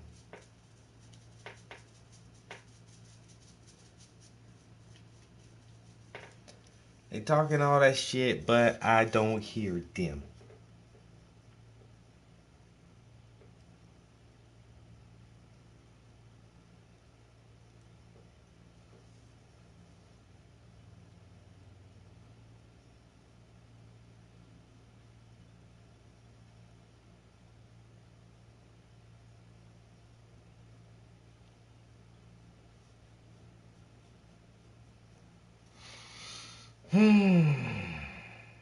Duncan MacLeod. There can be only one.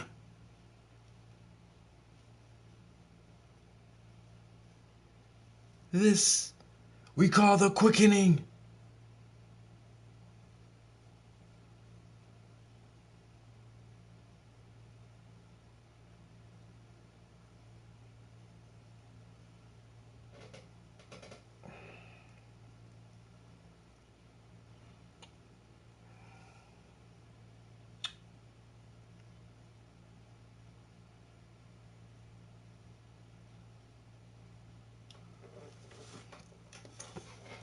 Alright, we've been in here for 4 hours. Whoa. Well, actually longer. Like I said, I got up around 3 this morning and could not go back to sleep, so I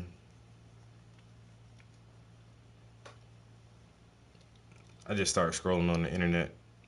I was like, I'll go back to sleep soon.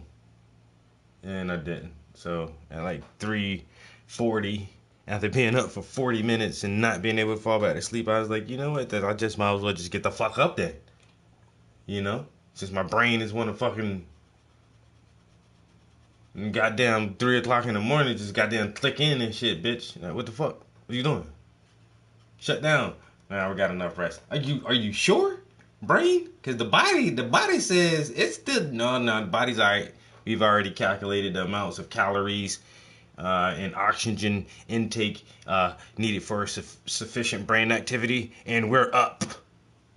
The brain is up. But the brain controls the body. Get up, body. Oh, man. This nigga. Here, you know it's Saturday, right? Exactly. Early bird gets the worm.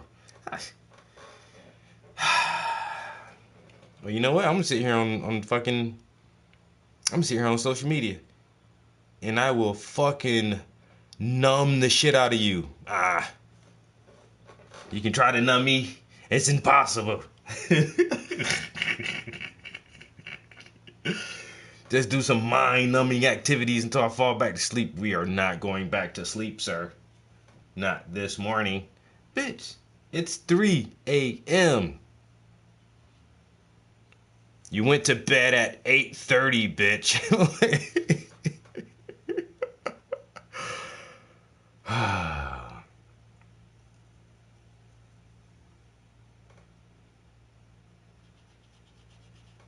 Mind over matter. So yeah, the counter on the YouTube channel says 4 hours, but I was already in here for like an hour and a half this morning at like 4 something in the morning.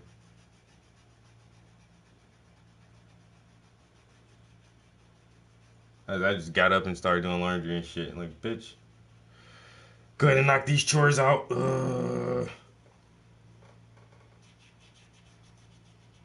I did laundry yesterday. I had to fold that bitch this morning.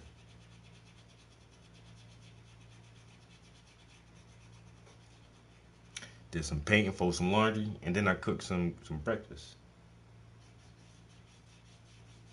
And then, now we back in the studio for the second time today. And it ain't even noontime yet. We done been in the studio twice. That's what I call productivity. You know what I'm saying? It don't look like much, but I got some shit done today. And I'm grateful for that. I'm grateful for being able-bodied enough to get shit done today. For having an overthinking mind that wake motherfuckers up at 3 o'clock in the morning talking about, shouldn't you be doing something? Sleeping, bitch. Sleeping. This is what I should be doing right now. I'm doing exactly as nature intended. I am not a nocturnal creature. I'm not nocturnal. Man, hey, man, I go to sleep at night.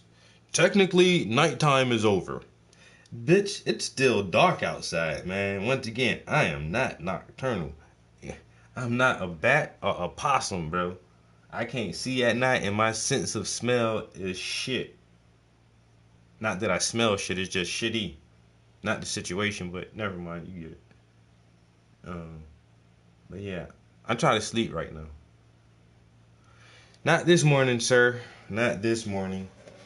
This Saturday morning, you will be up. And then I was like, you know what? All right, you know what? I'll get up. It's okay. It's okay. I'll get up. Bitch, I'm taking a nap today. I'll tell you that right now. I'm taking a nap. I'm going to let you know now. I'm going to get some more sleep in the daytime. We'll see about that. Bitch, it raining too? Shit. The hell if I can't go back to sleep today. I'll get up for now. Do some shit. I was like, you know what? I'm going to just cook me a big ass breakfast and get the itis. Am I ate all that shit? Nope. Still wide awake. Well, maybe if I smoke a big toke off the bong, that'll make me sleepy. Nope. Still awake.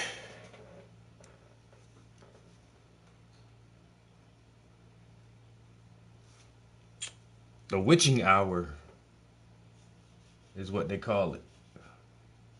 They say that's when most people are, most creatives are really active, is at from midnight to 3 a.m.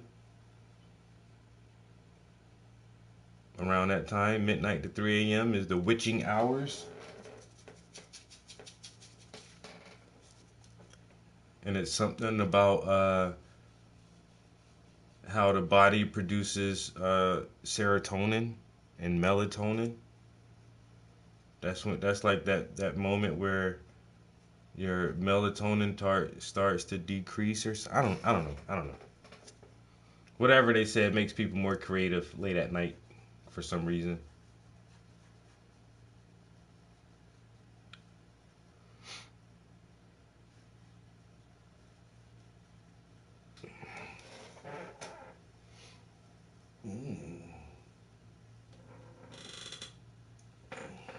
Fabric.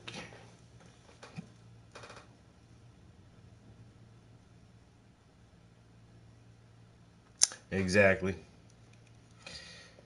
Yep. You just gotta switch the times over a little bit, bro. Cause I'm sleepy as shit, man.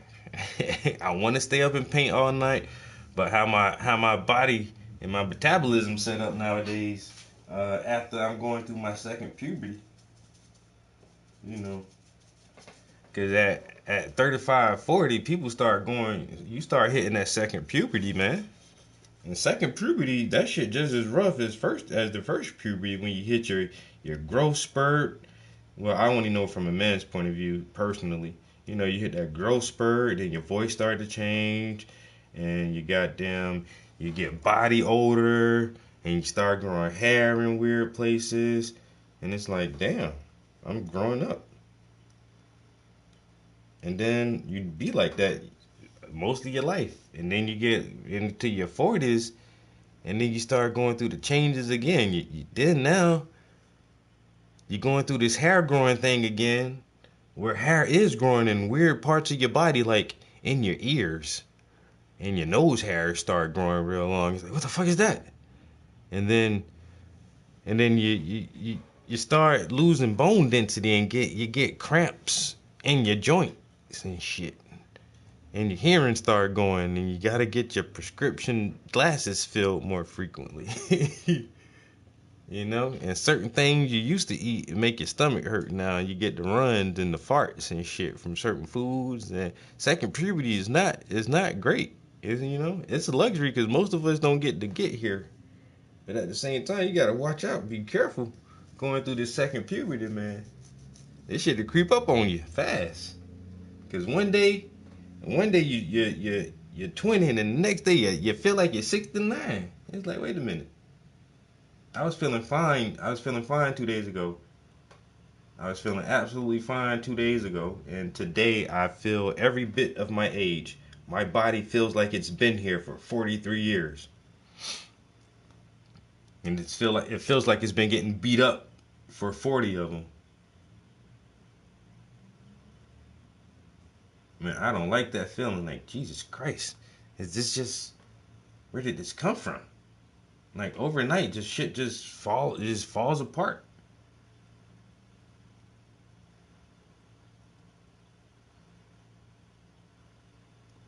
Got a rash. I went to my doctor. I said, what the fuck is this rash?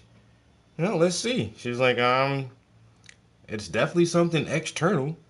Did you change your soap? Did you change your laundry detergent? Did you change your lotion? It's like, goddamn, do I gotta monitor what soap I use now? I got sensitive skin. What, man? I ain't never had no sensitive skin. What the fuck is this shit? Now, I can only use extra moisturizing Dove for men. Oh my god. Is this like baby lotion? Like I'm saying, like, once again, man, second childhood, bro. You know, when you're a kid, you gotta use like kitty shampoo. It don't burn your eyes and all. Now I gotta use extra hydration skincare ointment. What the fuck? What is this? You need to have more water in your diet. I drink enough water. No, you need more water. Oh man. Look.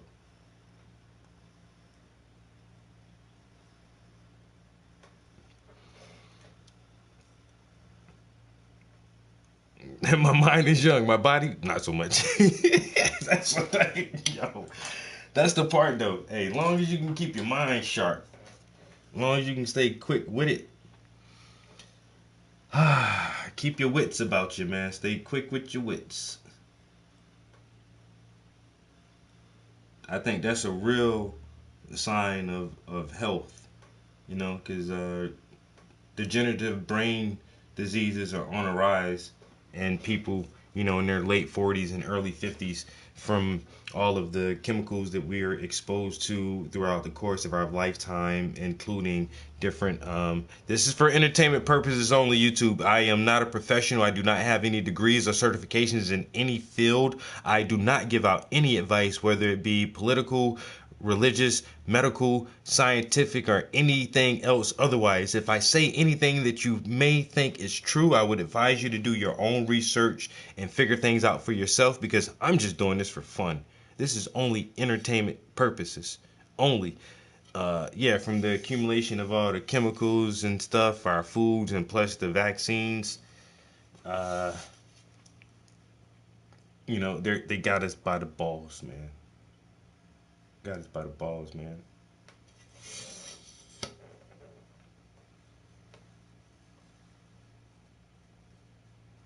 Everything is already working against us.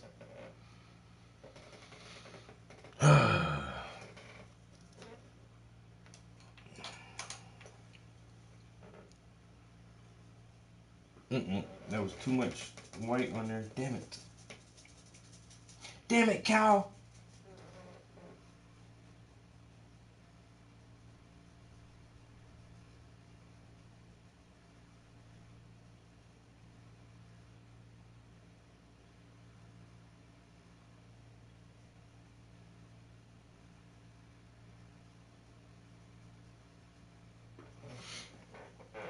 All right.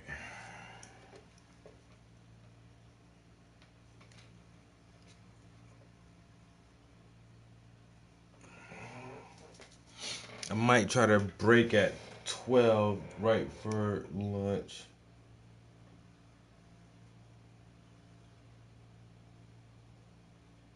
Yeah, we're lucky to be alive at 40, bro.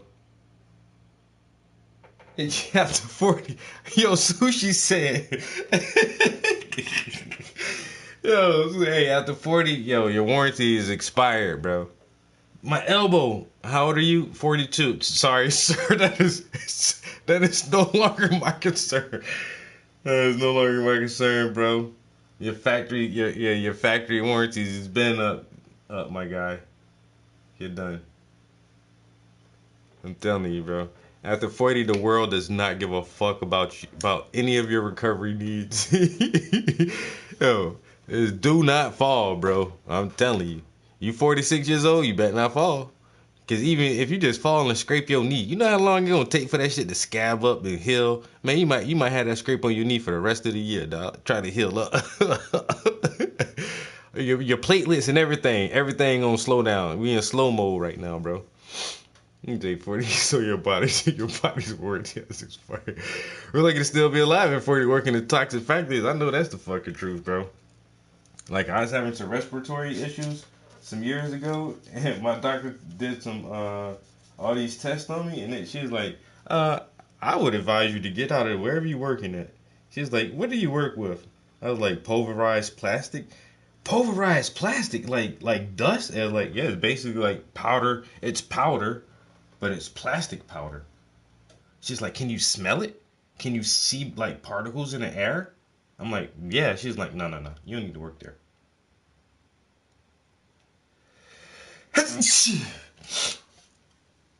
Yeah, you can smell that shit, man. That shit be all on your fucking skin and clothes. And at that place, now I did get, that's where I first really got a rash at. My first summer working there, yo. You working in the back with the powder and shit, but it's hot, so you got short sleeves on.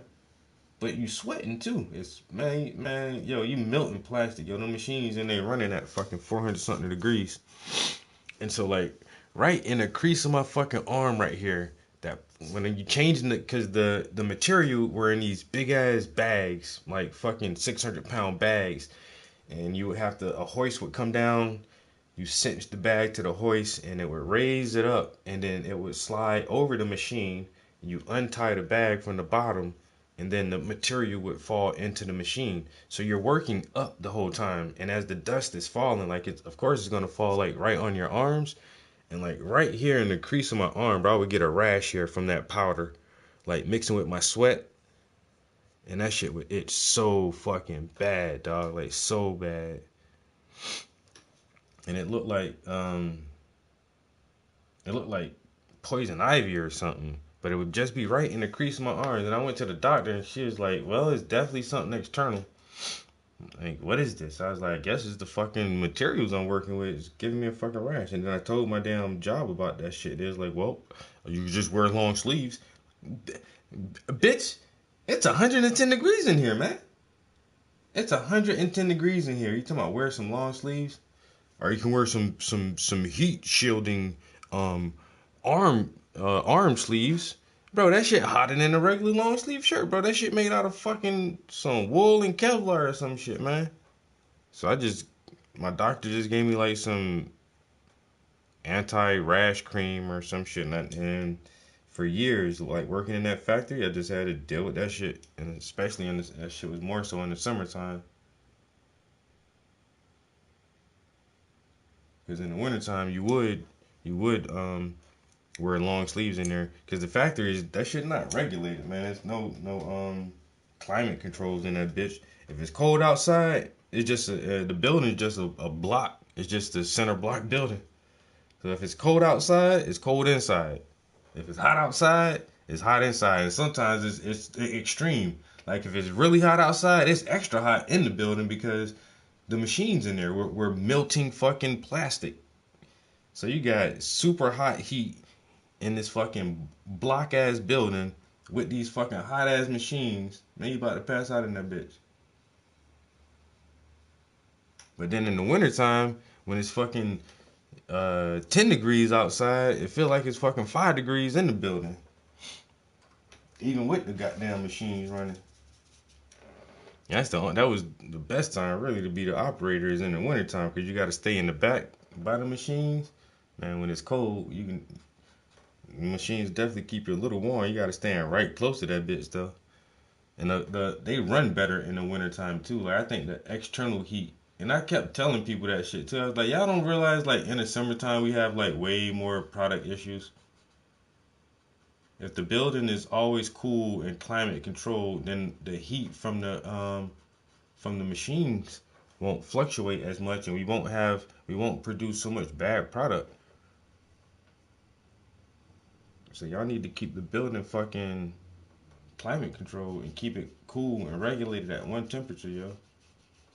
I think that building should stay at like 65 degrees, and the machines run fucking perfect.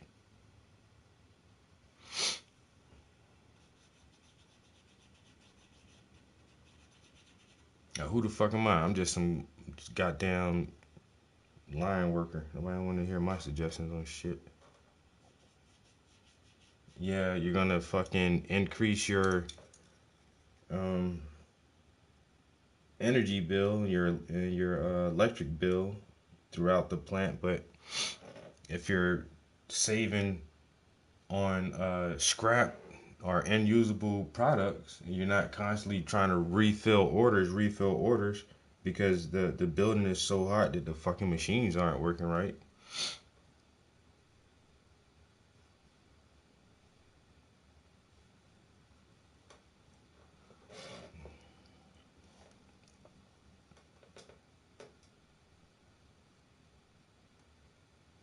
But once again, I'm Mr. Fucking Nobody.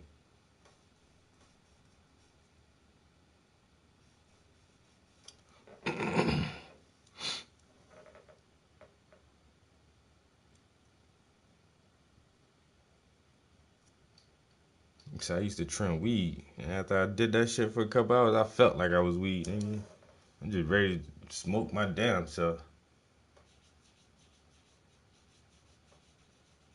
This the foot model right here, she did that for a while. She was a bud tender.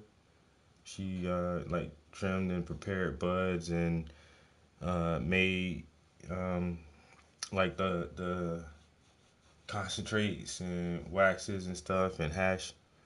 Like she said, she did all of that for a couple years.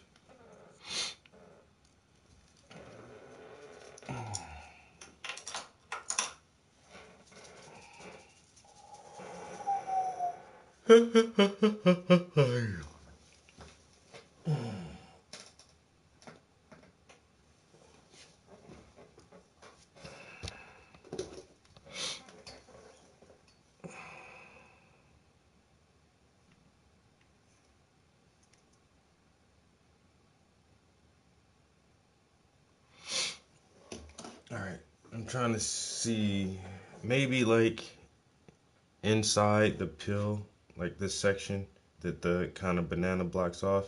Maybe I'm gonna try to finish this out and then take a little break. How many hours? We're already at 4.5 hours on this stream. So I probably did like 5 hours today. That's not bad on a Saturday morning. And we ran all the way into the afternoon. You know, it's almost noontime. That's not bad. I feel like, you know, good little stopping point. I feel like I can take a break right now.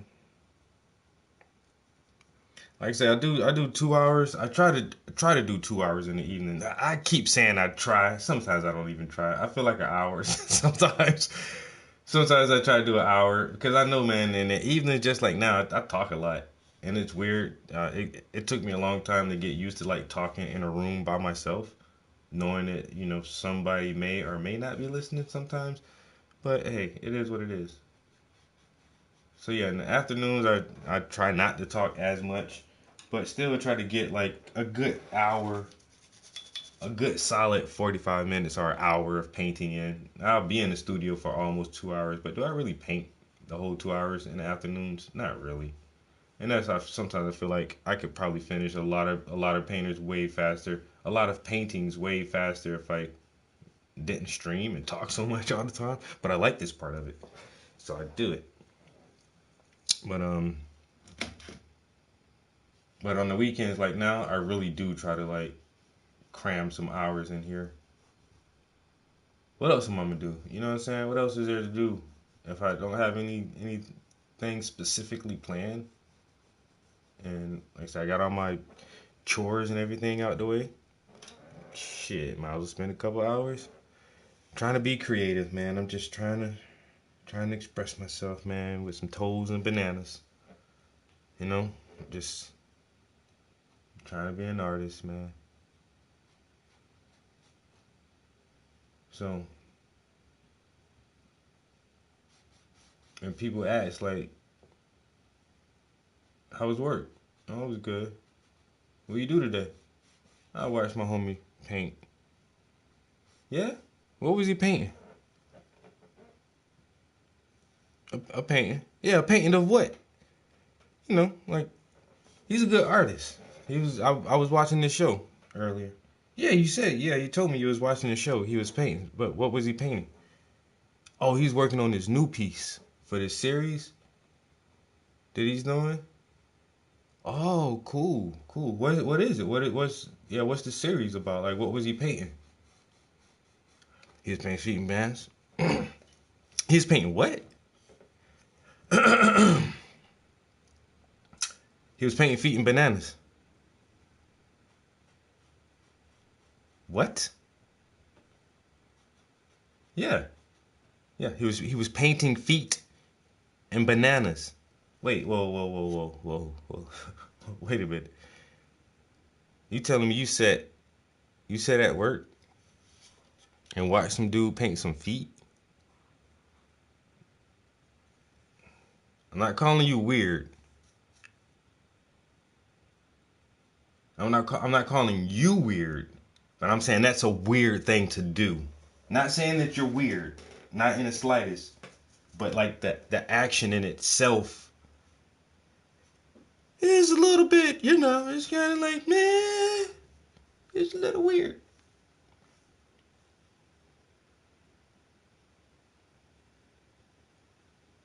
It's a fetish thing, huh? Kinda. Not even kinda. Yes, it is. It's absolutely a fetish thing. It's not even a kinda in there. It is. Yes, it is a fetish. Yes, a foot fetish. Okay, fine. You watch some dude with a foot fetish paint pictures of feet? Hey. The brother seems cool. You know, he don't seem. He paint other stuff. I ain't know the nigga was painting feet. Well, I could tell him what to paint. Nigga was painting feet. I don't know. You could have changed the channel. I could have. But he seemed cool. I don't think he crazy. Nigga just. Yo, he got this other series, yo, he be doing like with black people and books and everybody reading all these books, man.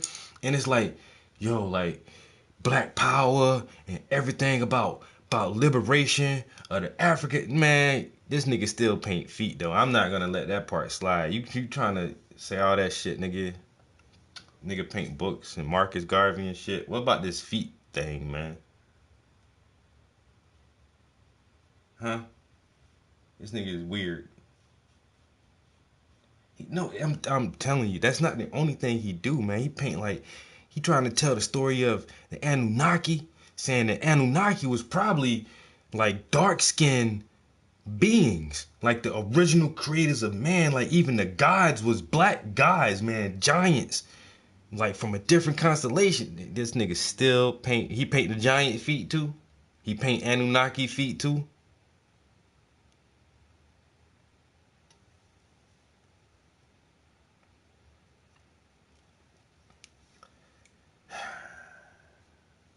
Sometimes I have to be my worst critic just because I know they out there. And they're going to drag it as hard as they can, as long as they can, in every direction they can drag that motherfucker. It's alright. I'll talk more shit about my art before anybody else will.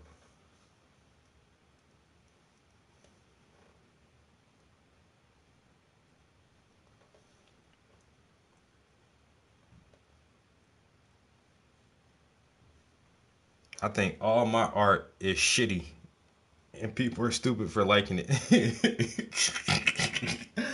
I am the ultimate Decepticon.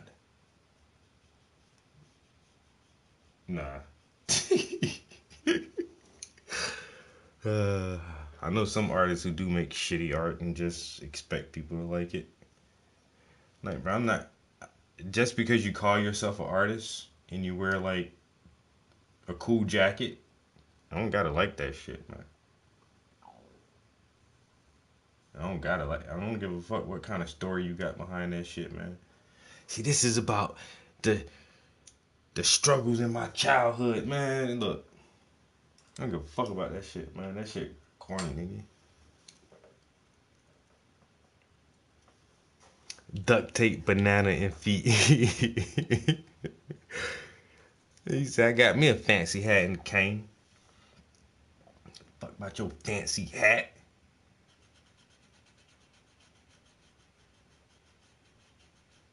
But I wish I would have came up with that shit, bro. Just duct tape a banana to the wall. Damn. Genius.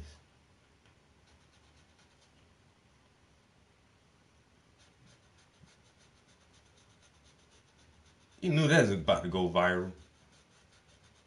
You smart motherfucker. Damn, why I ain't do that? Yeah, I got invited to Art Basel that year, too. I could have been down there for that shit live. But the person who invited me,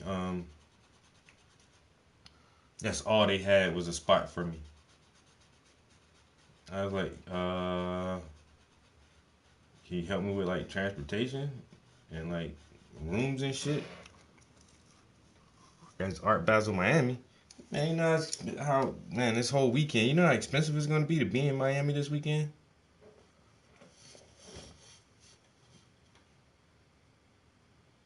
You want me to come down there doing a major art weekend and just fund my whole trip myself? Bitch, I don't got just a couple $1,000 to throw away on a weekend trip like that. You know, I know it's for art, but at the same time, like, if I don't sell anything, I'm just out. And then I started thinking, like, you know, well, networking, because Kehinde Wiley, he had some good pictures there that year. He took pictures. I remember that year he took a picture with him and Erykah Badu, and my thought was like, damn, I could have been down there chilling with Kehinde Wiley and Erykah Badu. If somebody only sponsored my ass, man, or if I was rich, if I was already a rich and accomplished artist, but I'm not.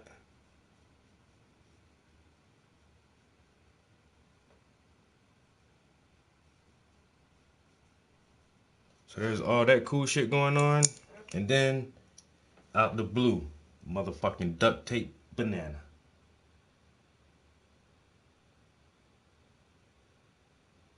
Like, what? You are the dumbest genius I've ever met. Because this is the dumbest shit ever, but just knowing that it would go viral was super genius.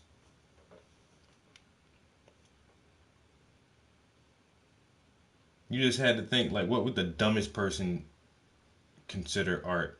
You know what? I can duct tape a fucking banana to this wall and goddamn call that bitch art if I want to. No, you can't. Alright, watch this, bro. Watch this. You got some duct tape? In the trunk of my car. Let's go to the food court, grab this banana real quick. Be right back.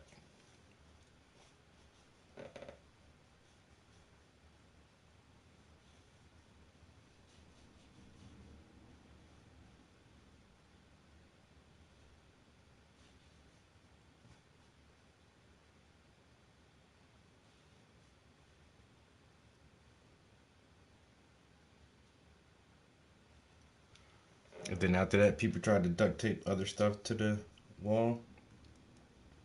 You were duct taping shoes and toasters. It's too late, man. You already did it. Do your own thing. Come up with a different idea, man.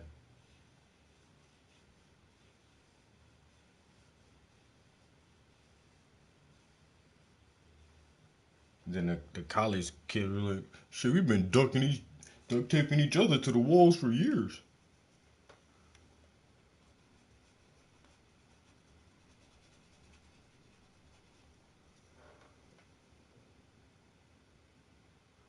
Any other artist would not have been able to pull that off. Just ask the guy who had the original idea. I know that's right.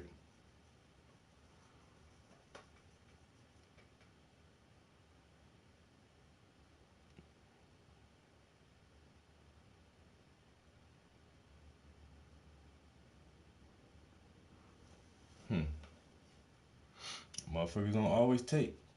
Take. And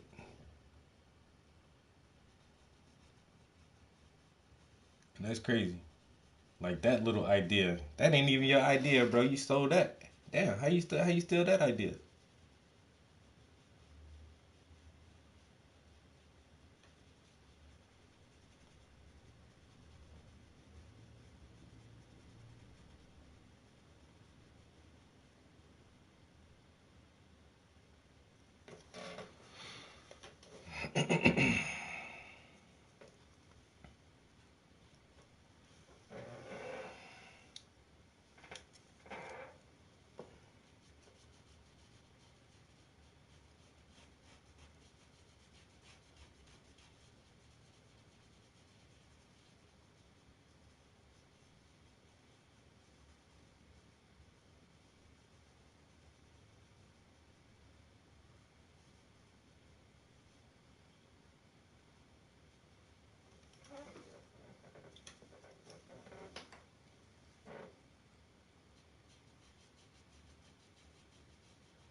Alright. Some of that fabric is starting to look pretty decent right now. What time is it? It's about 10 minutes till, so I'm gonna go ahead and try to wrap it up. I actually need to go wash my ass, take me a good shower, and go run some errands real quick. Oh boy. Oh. Whew. Man, that stretch just once again, slow rolling.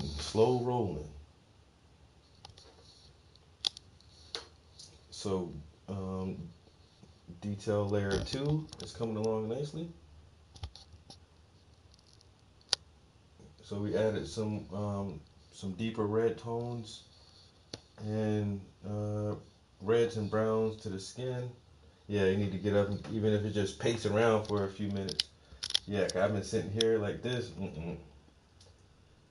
Yeah, my desk at work, I actually got the stand up desk now. Cause I don't be playing that shit. Sometimes I can't sit down for too long. I got some of those creases and folds in the fabric are looking good. So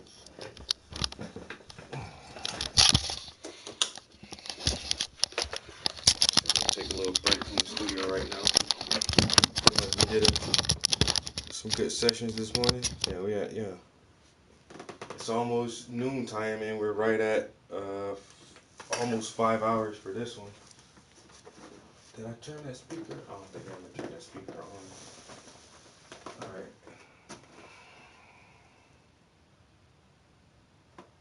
Yeah, and if I like you say, working from back to front, whatever's furthest in the background, and then work your way back to the front of the easel. That's what I'm trying to do now. But like I said, the feet are gonna have so many layers in there that I wanted to knock that first skin tone out before I did that black background.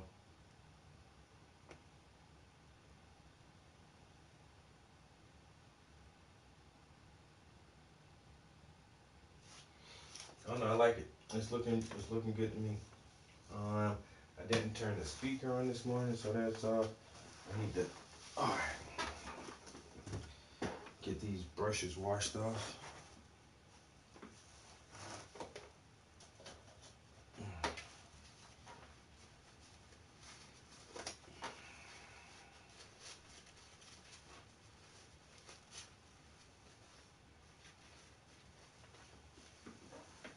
With the treadmill? Oh, that's right. I got some black in the comments and got this damn flashlight was right there. Turn this off. I didn't even use this shit all morning. But just by having the screen on, the fucking battery done went down to goddamn 55%.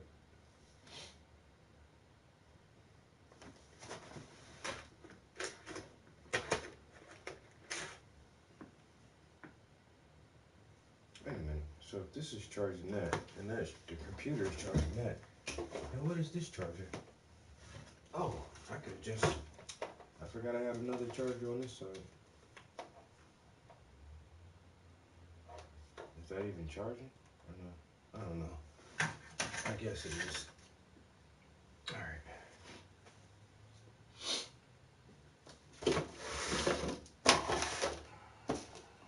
Oh, brushes. Because I hate coming up here and finding some dirty ass hard bristles. And I can't even curse my apprentice out because I don't have one. So anytime I come up here and these brushes all dirty and stiff because I didn't wash them out before I left the studio, that shit is all my fault every time. I don't like that. I don't like that shit, bro. I be needing somebody to blame. I like pointing the finger. I ain't even gonna lie. I gotta have somebody to yell at. What the fuck wrong with you? You know how much these goddamn brushes cost? Huh? This is camel fur. It's not camel hair. But it could have been. What if this was one of my camel? I don't even have camel hair brushes. But what if I did? What if I had a camel hair brush and this was one of them? You know how much money you would have wasted me, hypothetically speaking?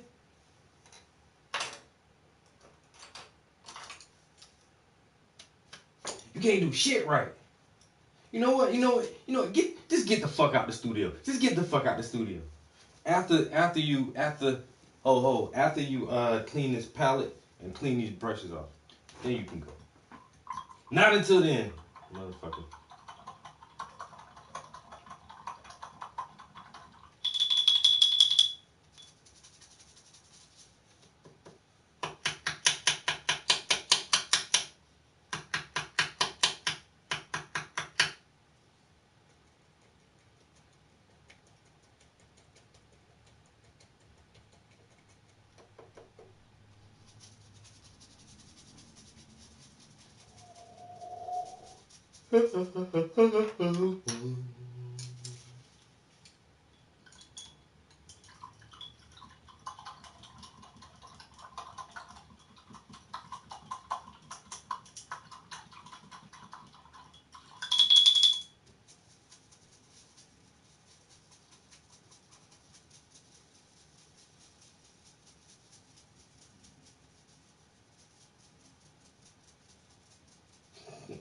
brushes. I mean, you can get some cheap brushes,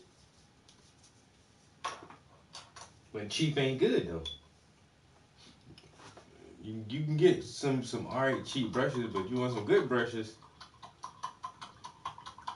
Man, all these man, I got $1,000 worth of brushes sitting right here.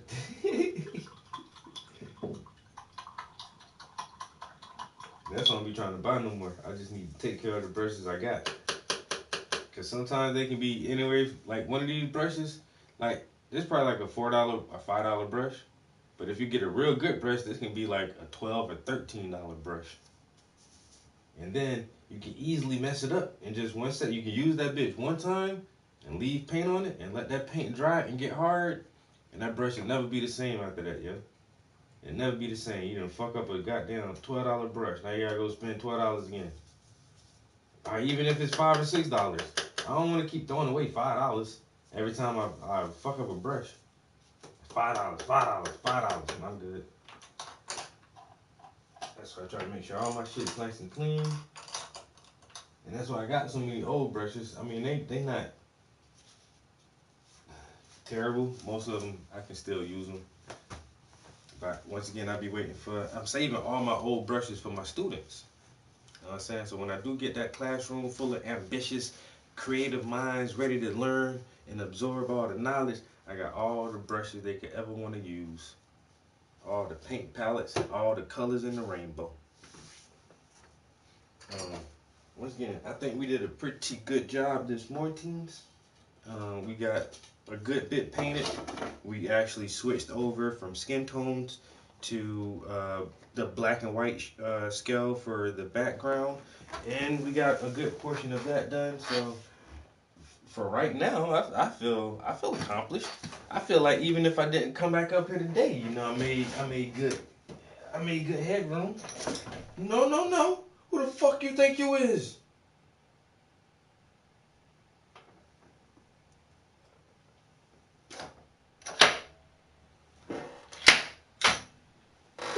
But you never ever try to fall on me like that. Huh? You know who made you? Stay your ass right there.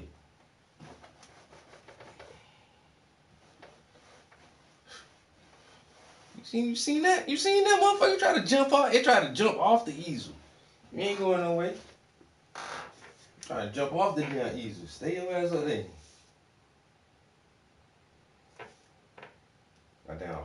My heart stopped a little bit though. I ain't gonna lie. My heart did skip a beat. I thought that bitch was gonna fall all the way down. Damn. That would have been disastrous. If I would have smudged all that shit up. I mean, it has happened before. Once again, like shit like that, that's stuff that the apprentice does. So I can curse their ass out. I shouldn't have to curse myself out.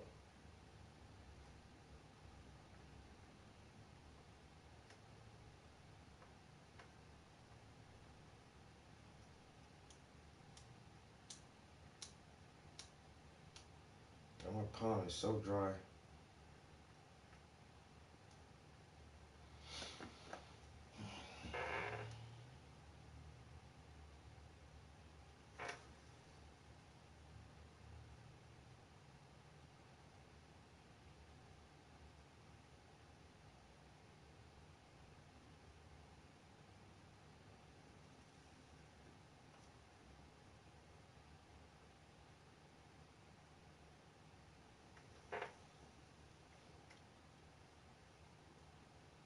I mean, I like it so far. Alright. I guess I'll get my ass up out of here. Always appreciate your company, bro. Chilling in here. That's not the Poltergeist. But,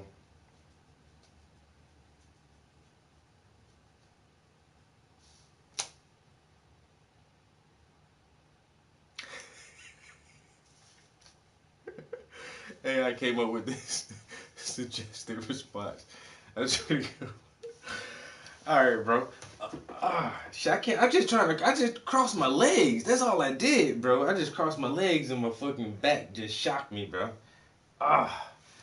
All right, let me get the fuck up out of here. I might be back up in here later. Like I said, it's still early in the day. I don't have any real plans at all, so I could come up for another couple hours later. I might take that nap that I was thinking about though. But once again, I always appreciate your company. You have proven to be a great addition to art and entertainment, art and education.